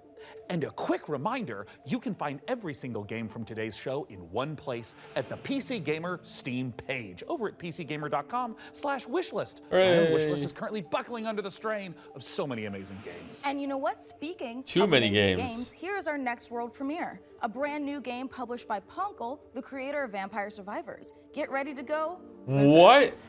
What? What are we doing? Is it a Souls-like? What are we doing? What are we doing? What are we doing? What are we doing?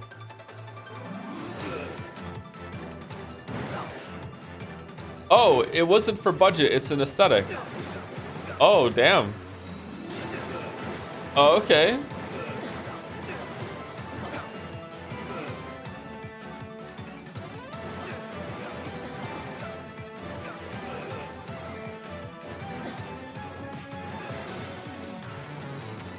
All right, not feeling it, Chief. I'm not feeling it.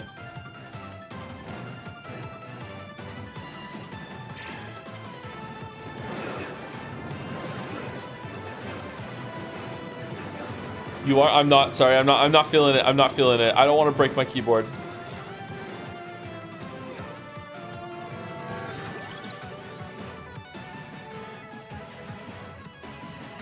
Still no vampires. Berserk or die.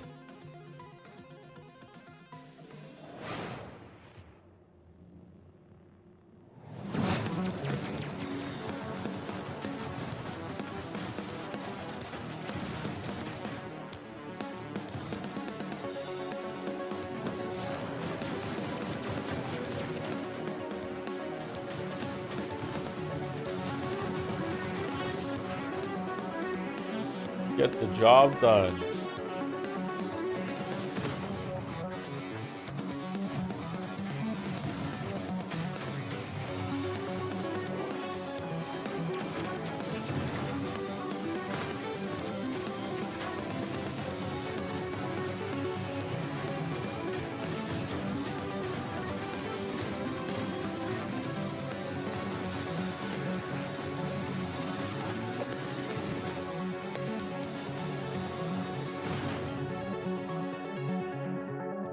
Mike Go Punk. I feel like we saw it somewhere before.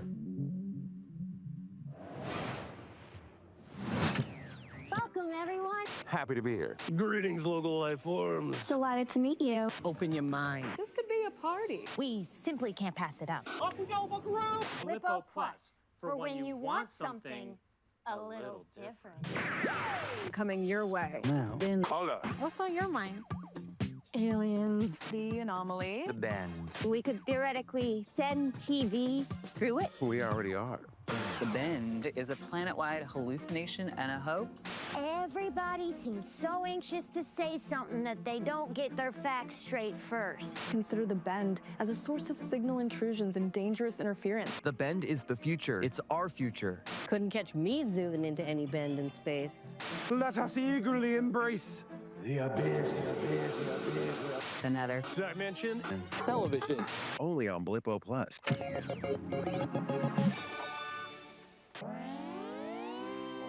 All right, that could be interesting.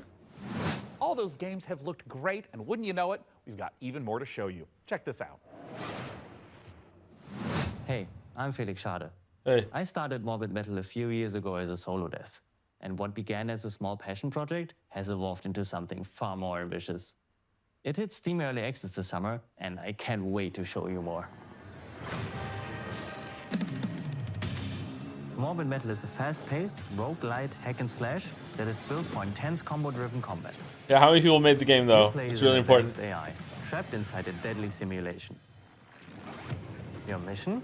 Explore its beautiful and brutal iterations, grow stronger, and prove your worth to your creator. You'll control up to 3 characters. It's a bit like switching weapons in a shooter, except here, you're switching full-on playstyles.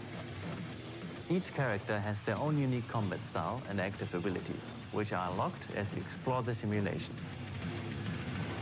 You can even chain attacks between different characters.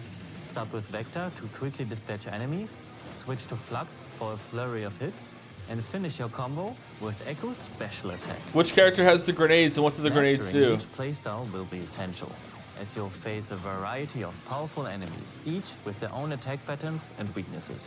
And at the end of every biome, you'll face powerful bosses. These are dramatic, high-stakes encounters. This is pretty designed to be good. Tough but rewarding. Each new run reshapes the world. Layouts shift, enemy types change, and you'll have to adapt and make strategic choices to succeed. Choose character Iteration upgrades, 3. buffs, or curses that change how you play.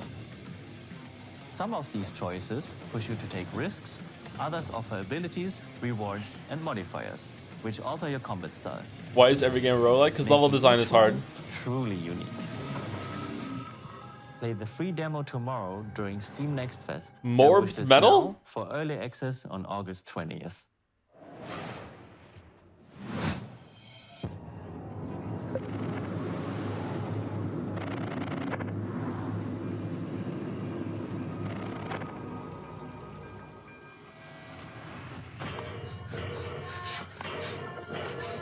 What? Vivi Velest?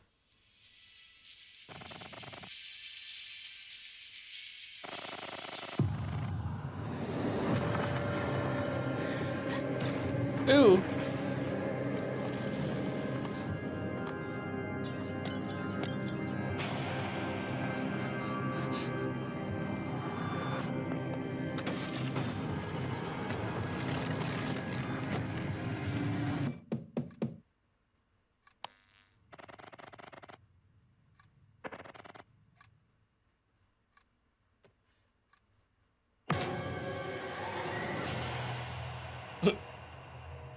Love Eternal.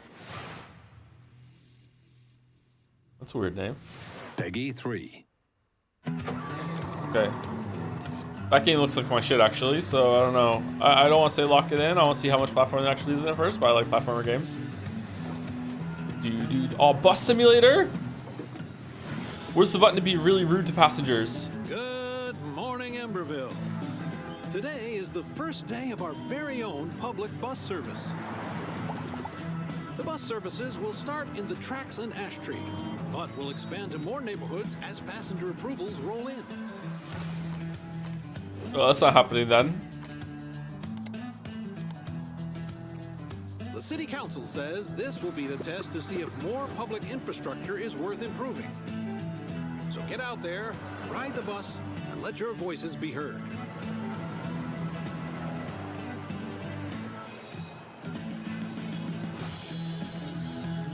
Hey,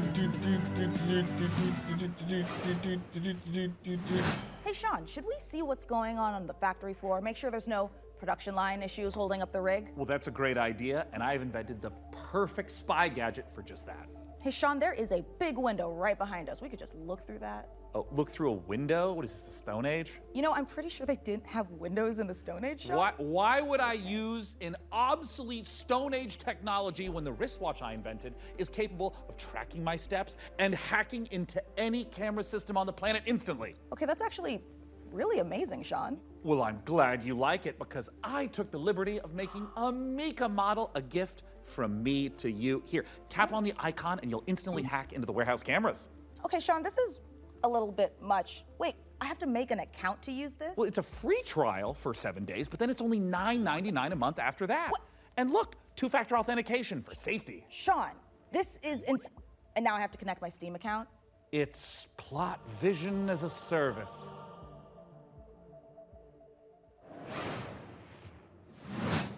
See, this is why I don't want to watch Severance. Thank you, Jammin201, for gifting us up to It's Sloppy Joe. Thank you very much. Thank you, Henry White, for the bits. We're going to my smart band. I fell asleep for an hour and 25 minutes. Feels like I didn't miss anything. That's bodes well. Thank you, Erdit for the resub. Sloppy Anderson, thank you very much. It's just not going away, huh? And that's it. I caught up. What game is this? This looks good.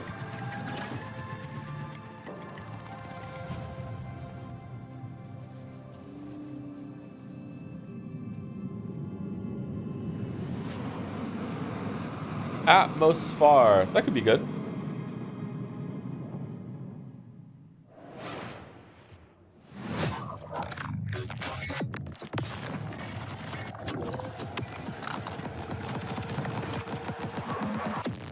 Subject decimated. It's a roguelike.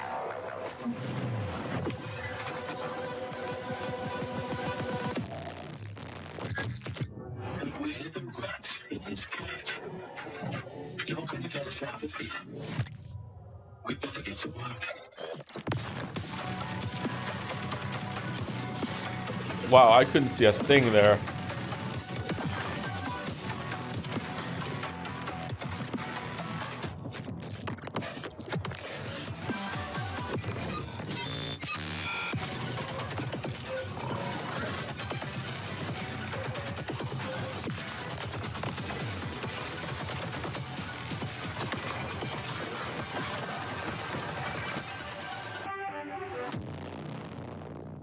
Void Breaker. Wonder when we're gonna run out of names. Uh-oh.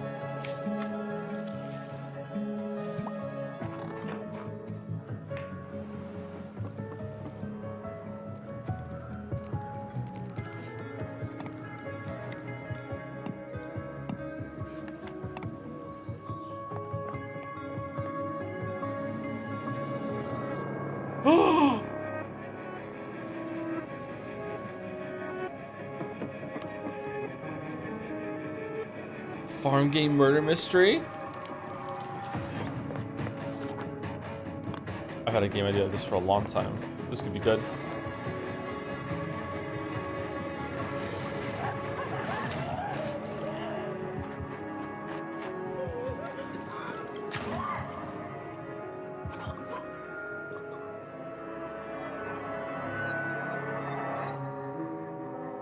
Grave Seasons. Aw, damn. I'm playing that.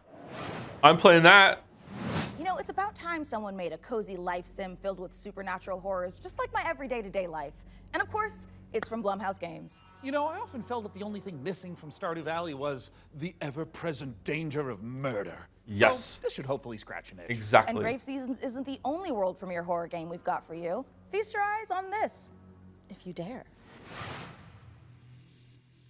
Actually, great games. It's been a good weekend for game announcements. Yeah, one of the best. On this most auspicious of nights, I would like to raise a toast. New friends, I bid you welcome to the club. We've got to get out of here. This will help. I'll keep an eye out for anything dangerous. I'll check for anything on the floor. A terrible curse has drawn you together, but fear threatens to drive you apart. Did you seriously rob me? Is that blood? God! Oh, God!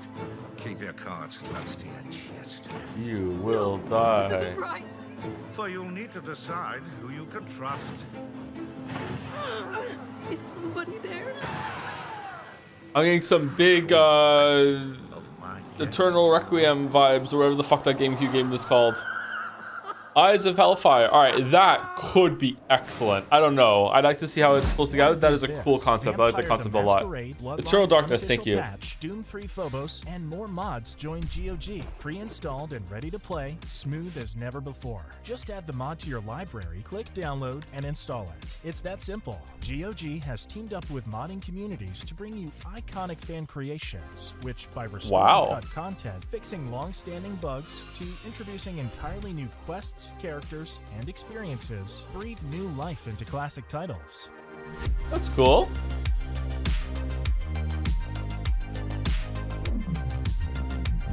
Should we play Vampire the Masquerade again with the unofficial patch? Sky Oblivion. Wow. Hungry? Yeah. Get some fast food. Velocity noodles. Fast food at its best. You played it before? Yeah, we streamed it. It was a very, very funny time. I enjoyed myself. Not a big, not a heavy hitter with chat, but I enjoyed myself.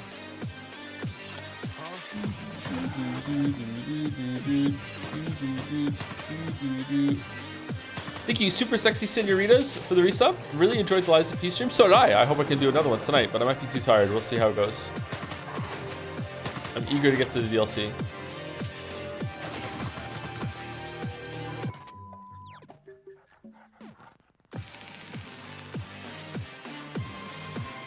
The deleting your email meme is highly underrated.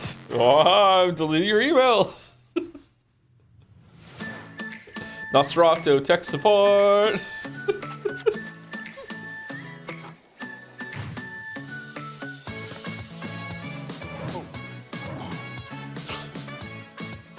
Would you ever play Amori? I mean, if you make me play it, sure, but I don't really have a big interest in it. There's something about this game that makes me not want to play it.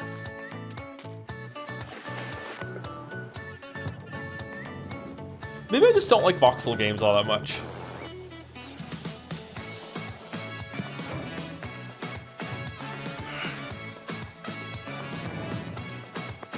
They look like me's, maybe that's why.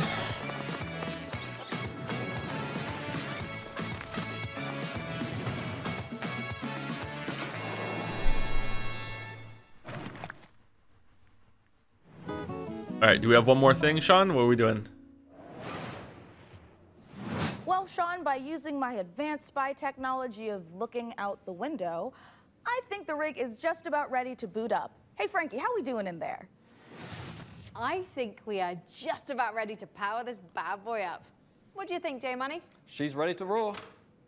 Sean, would you like to do the honors? Oh, you guys, I thought you'd never ask. Ugh. It's alive!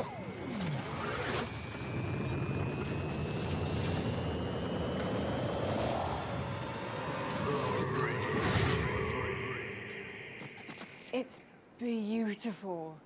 It calls to me. I love it more than any parent could love their child. As a mother, I take offense to that.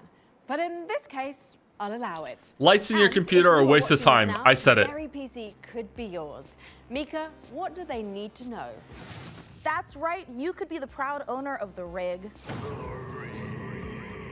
In all of its top-of-the-line AMD-powered gaming glory. All you need to do is follow the link I like the below case and fill though. out the I like the PC case. I Gaming like being Show able to see survey, inside and you will be the entered computer in to the chance see win. when I need I'd to like to enter take some myself, compressed air to but it. I am public enemy #1. And then just 14 not do countries. that. I'm not about to add another. So head on over to PCGamer.com/survey now and get your hat in the ring. So our build might be finished, but we've still got more games to show. So let's take a look. Protect me from the evil within. May the Lord protect me from the evil within. May the Lord protect me from the evil within. May the Lord protect me from the evil Void within. Martyrs. May the Lord protect me from the evil within. May the Lord protect me from the evil within. May the Lord protect me from the evil within. May the Lord protect me from the evil within. Ooh.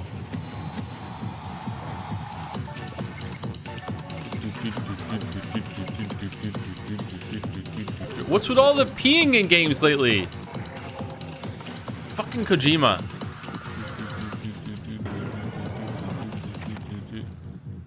Clover Pit.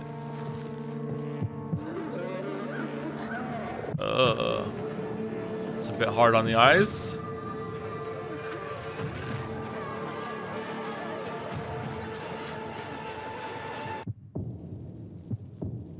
Eclipsium.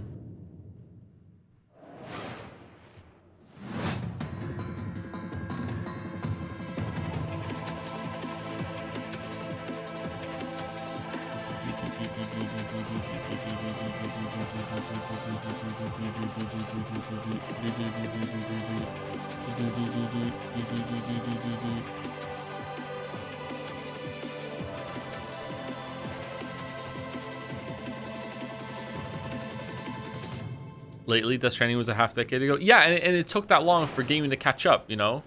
We're PlayFusion, a studio done playing by AAA rules who still believe games belong to players. What? Descendant is an FPS capture the flag reimagining What does that mean? where strategy collides with chaos. No politics in your game or something? What does that mean?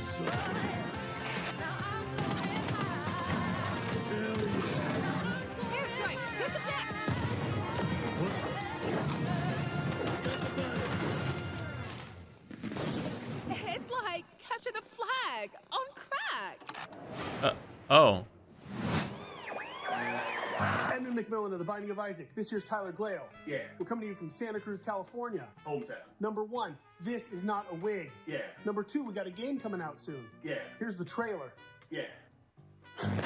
What seems to be going on with the little guy? Yeah, I think my cat's sick. Yeah, he's got a broken neck. He has Oh, we're finally doing eugenics? Wow. His mouth and one of his ears are missing. His soul was removed by a Kandarian demon. What was that last one? He's taken a shotgun to the face a couple times. What? He's got rabies, I'm pretty sure. And he's made a deal with the devil. He was stabbed repeatedly in the neck, chest, face, and hair. He's incredibly dehydrated. He has depression. Who doesn't nowadays, right? He appears to have a conjoined twin. I don't really. He has a gambling addiction. He was probed by aliens. He was mauled by a large headless beast. His tail appears to be growing ahead. He has ADHD. He got into a fight with a dog. Eugenics, coming to Steam February 10th, 2026. Okay, what Magnificent do you games do? and a Okay, magnificent gaming PC that you could win. Once again, head over to PCGamer.com/survey for a chance to claim the rig. Mika, have you noticed that since powering her up, we've been hearing that annoying, super ominous voice? Yeah, kind of like we tore the very fabric of our plane of existence and brought through this terrifying unknown being drawn in by the awesome processing power of the rig. Oh, thank God it's not just me. No, it's not. And you know what? I know we shouldn't mess with whatever this is, but the rig. Yeah, I feel it in my teeth. God, same. But okay, listen. The show's almost done, so let's finish strong and agree to stop messing with whatever is saying the rig. Great idea. Let's close out the show the same way we began, with a trio of exclusive world premieres. Okay.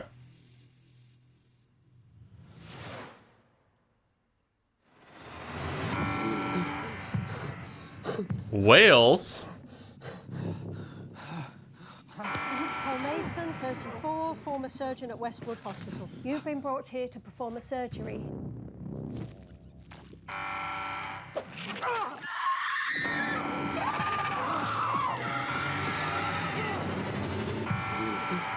Paul Mason, former surgeon at Westwood Hospital. I don't know how, but I think we've done this already. Oh, what is the way out of here?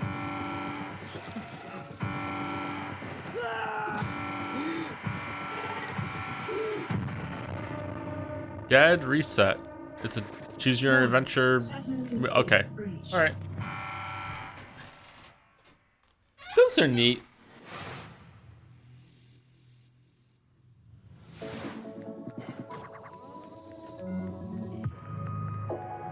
Wander through an alien city. Pick up garbage.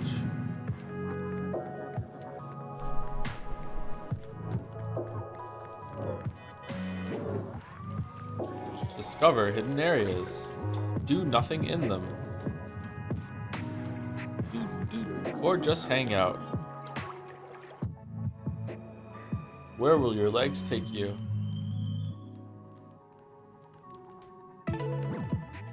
Burn Band.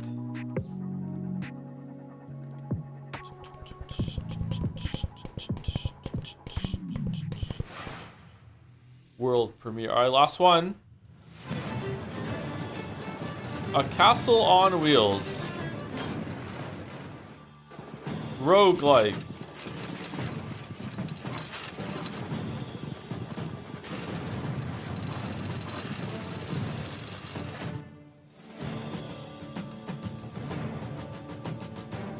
All right, that looks pretty cool.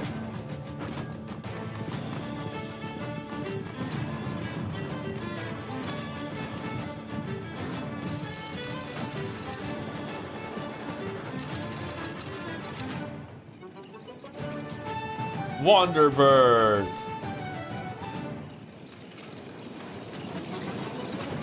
Oh, that thing's huge.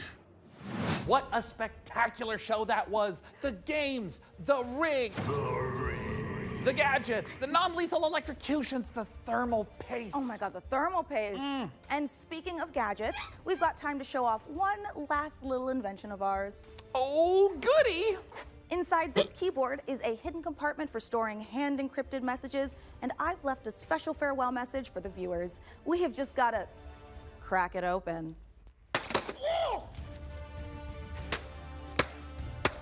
Oop.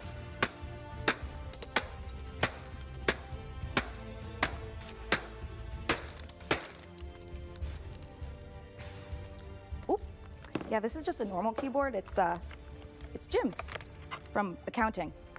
Poor guy can't catch a win, and this soon after the divorce?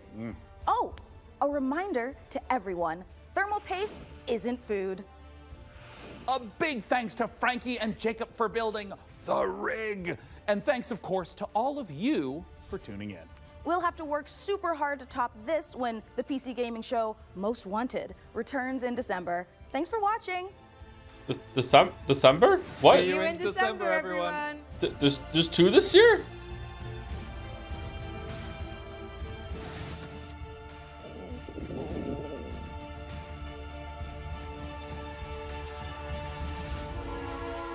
We're going. All right, it's time. Tell me when. Hello, everyone, to the PC Gaming Show pre-show. I'm exhausted from that. Trust me, you do not want to miss it. What the? Some bits didn't even make it in? Wow. Oh, hi, Mum. I'm currently on set at the moment, building a PC. It's alive! You went like this. Yeah! It's alive! Oh. Shots for everyone! Mum, I'm currently on set building a PC. There it is. Oh, did you hear that? Jesus, Joe. I'm a monument to vanity. B! Hurry up, we don't have any time! Oh. Mum, I'm filming right now. I'm seducing you. Are you aroused? I can just, and I know how to read words. I went to college. Whoa! The Gas Giant Factorio. What? Gas Giant Factorio finally got a Steam page up? What game's that? I inhaled my spit. Skyrig? Hurry up. Oh, This is starting okay. to hurt, my guy. I can hear you, and so can the rest of the crew that I'm currently filming with. Let's take a look at our next game. That's a good take. If you dare. Spooky.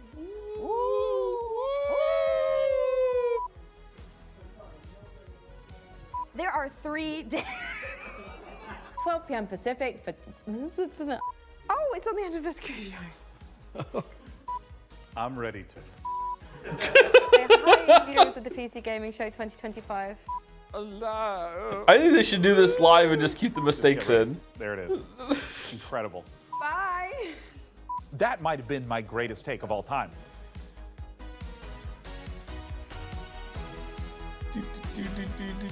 Are you just seeing Baldur's Gate 3? No, we're gonna fish it.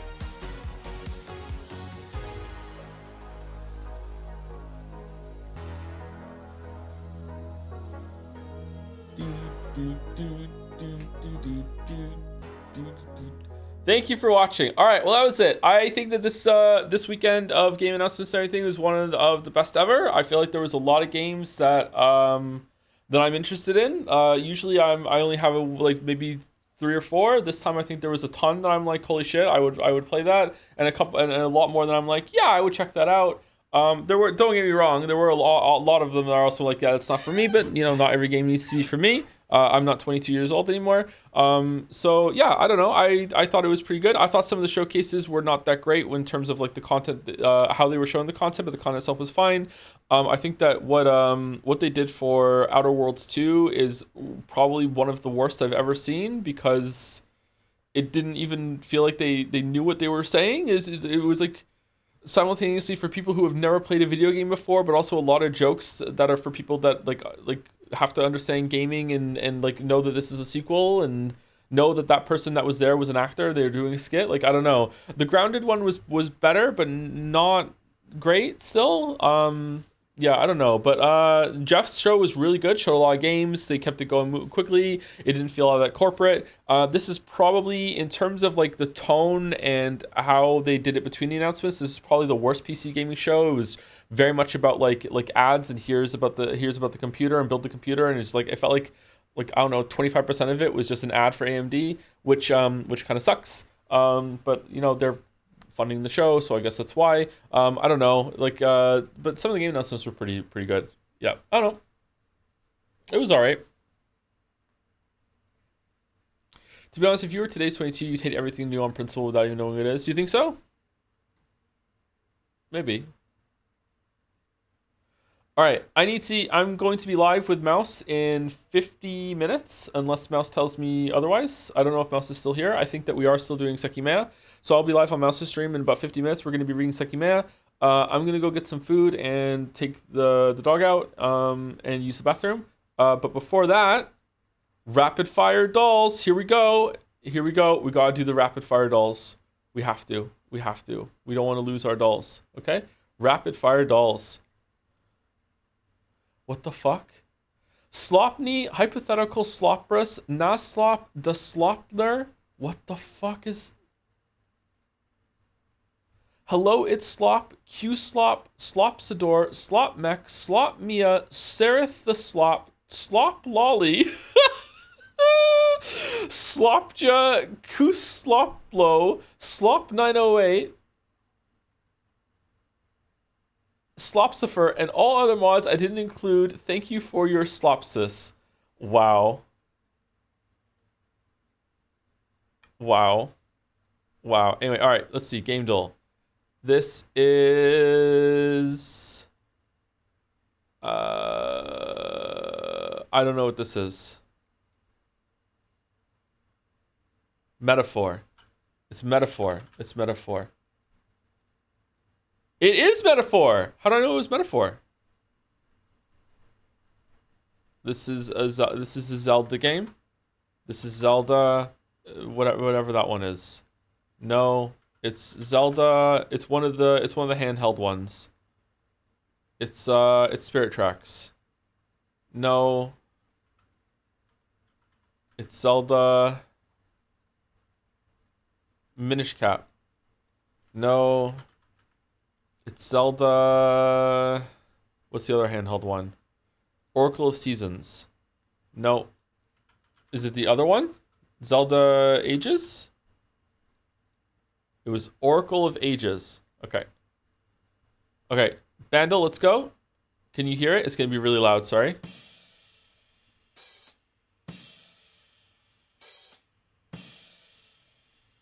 It's not loud? Are we good? Can we hear it?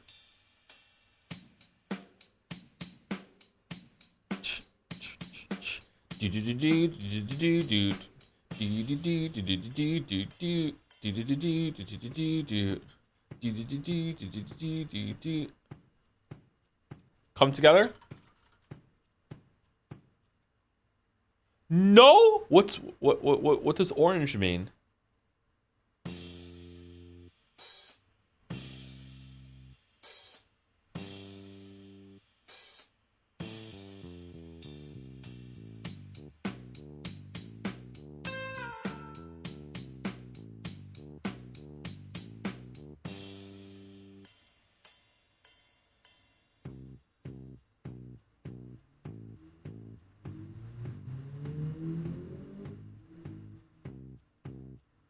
I don't know what the song is. It's by the Beatles? I don't know what it is. What is it?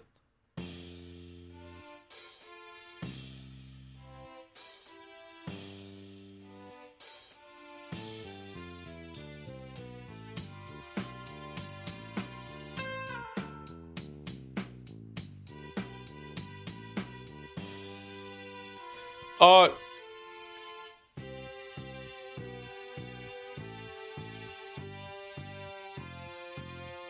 I don't know what it is. Beatles. Hello, goodbye. No. Hard Day's Night. No. All You Need Is Love. No. Back in the USSR. Maybe Come Together. No. Don't Let Me Down. No. Eleanor Rigby. No. Help. No. Here Comes the Sun. No. Hey Jude. No. Let It Be. No. Lucy in the Sky with Diamonds. No. Michelle. No. Penny. Is it Penny Lane? No.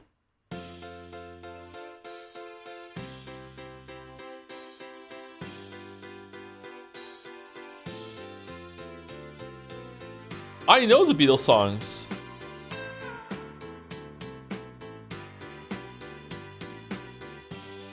I don't know this one.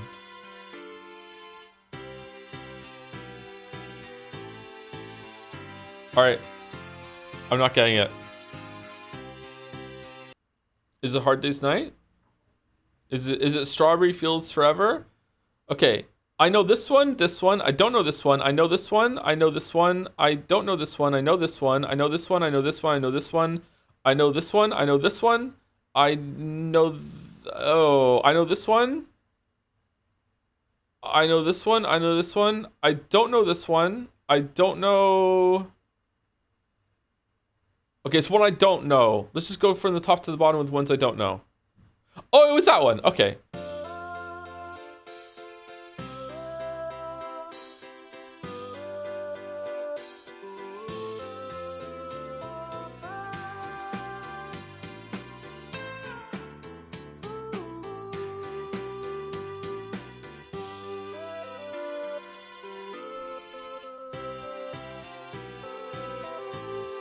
Oh, I do know this song.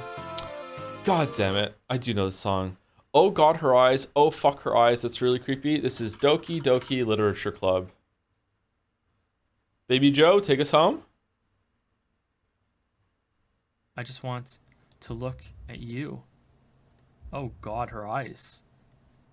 Oh fuck her eyes.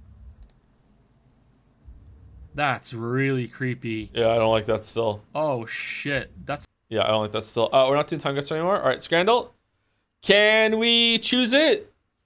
Yes, we All right. One on the right is a burger. It looks like a pretty good burger. One on the left is pretty good top nachos. Oh man, I think the nachos on the left are some of the best nachos I've ever seen in my entire life. The burger on the right is not the best burger I've ever seen in my life, but however, people like their burgers on Scrandle. I think, oh man, I think burger's gonna take it, but I would go left here. Wow, it was close, 90%. 90%, okay. Chicken tenders and chips versus pie, chips, mushy peas and gravy. Chicken, this is the ultimate Scran, and those look awesome. Oh my God, those look good. Only 87? That should be 90 something. Those look amazing. All right, cheesewurst with meatball sandwich, definitely cheesewurst. Easiest Scran of my life. Easiest Scran of my life. Gourmet hot dog, beef pastel with a pint. This was like 80 something. It was really high because the pint is like with a little treat for 240. This looks gross as hell. Yep. Okay, chicken burger and dirty fries. Price for each. Tortellini bolognese with a picture of an alcoholic drink in the shot buff. Oh, it comes with it. Yep, that looks great. Wow, that is a lot higher than I thought it was. Okay. Chicken curry and chips with Nutella. Easy left. All right, easy left. Asada fries, chicken sandwich. Okay. The red onions might be ruining it on the right for some people. The chicken doesn't look great. It's not the best shot. It's also really expensive. That is so expensive. Asada fries is also expensive though. Oh no. You know what? Chicken is usually the ultimate Scran. I'm not feeling this chicken. This is too expensive for what you're getting. I'm going left. Yep. It was right. Still decent pick. Okay. Hot dog versus breakfast special. Sausage, egg, and cheese. That hot dog doesn't look too bad. That is not a bad hot dog. The sausage, egg, and cheese, that looks good to me, man. I would eat that. That looks good. However, the hot dog has the buff of like the person cared to put the ketchup and the mustard on it in a fun way.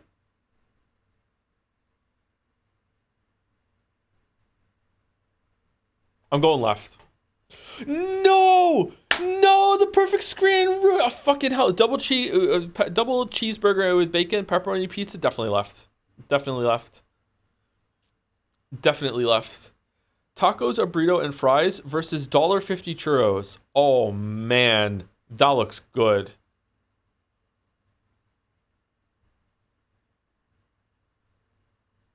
That looks good. What the fuck is that on the right? It's a churro. Yeah, I've never had them either, but chat seems to love them. Okay, you know what? I am going with what I would eat instead of what is I think would win. I'm going left. Within 0.3.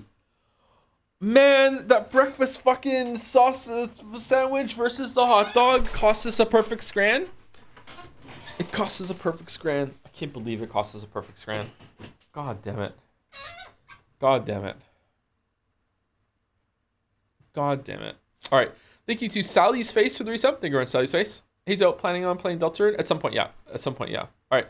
Even though she's not live, let's raid Mouse. So everyone's over there already. All right. I will be Mouse is not live. I will be live with Mouse in about 40 minutes. I'm going to go eat some food, and then I'm going to come back and read Sekime with Mouse. All right. It's out of 10. Yeah, enjoy your slot. And I might be back later on tonight to do more Liza P. I don't know. We'll see if I'm too tired or not. Thank you for watching. Thank you all for the bits and subs. Sorry that I wasn't keeping up with saying thank you to them. There was a lot of talking on the show today, and I didn't want to talk over them. Sorry that I was a bit late. So I will see you. I'll see you in about 40 minutes if you want to listen to me read Sekime, and then we'll do that. Baldur's Gate 3 tomorrow? I don't know. We'll see. I might have a day off tomorrow. I think I might just need to sleep. I almost just slept through this today. I was really tired.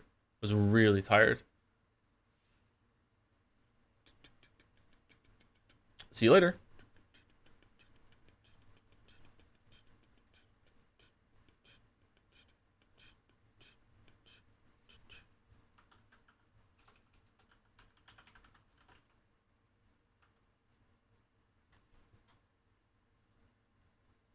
And anyone watching the VOD, stick around. See you later too.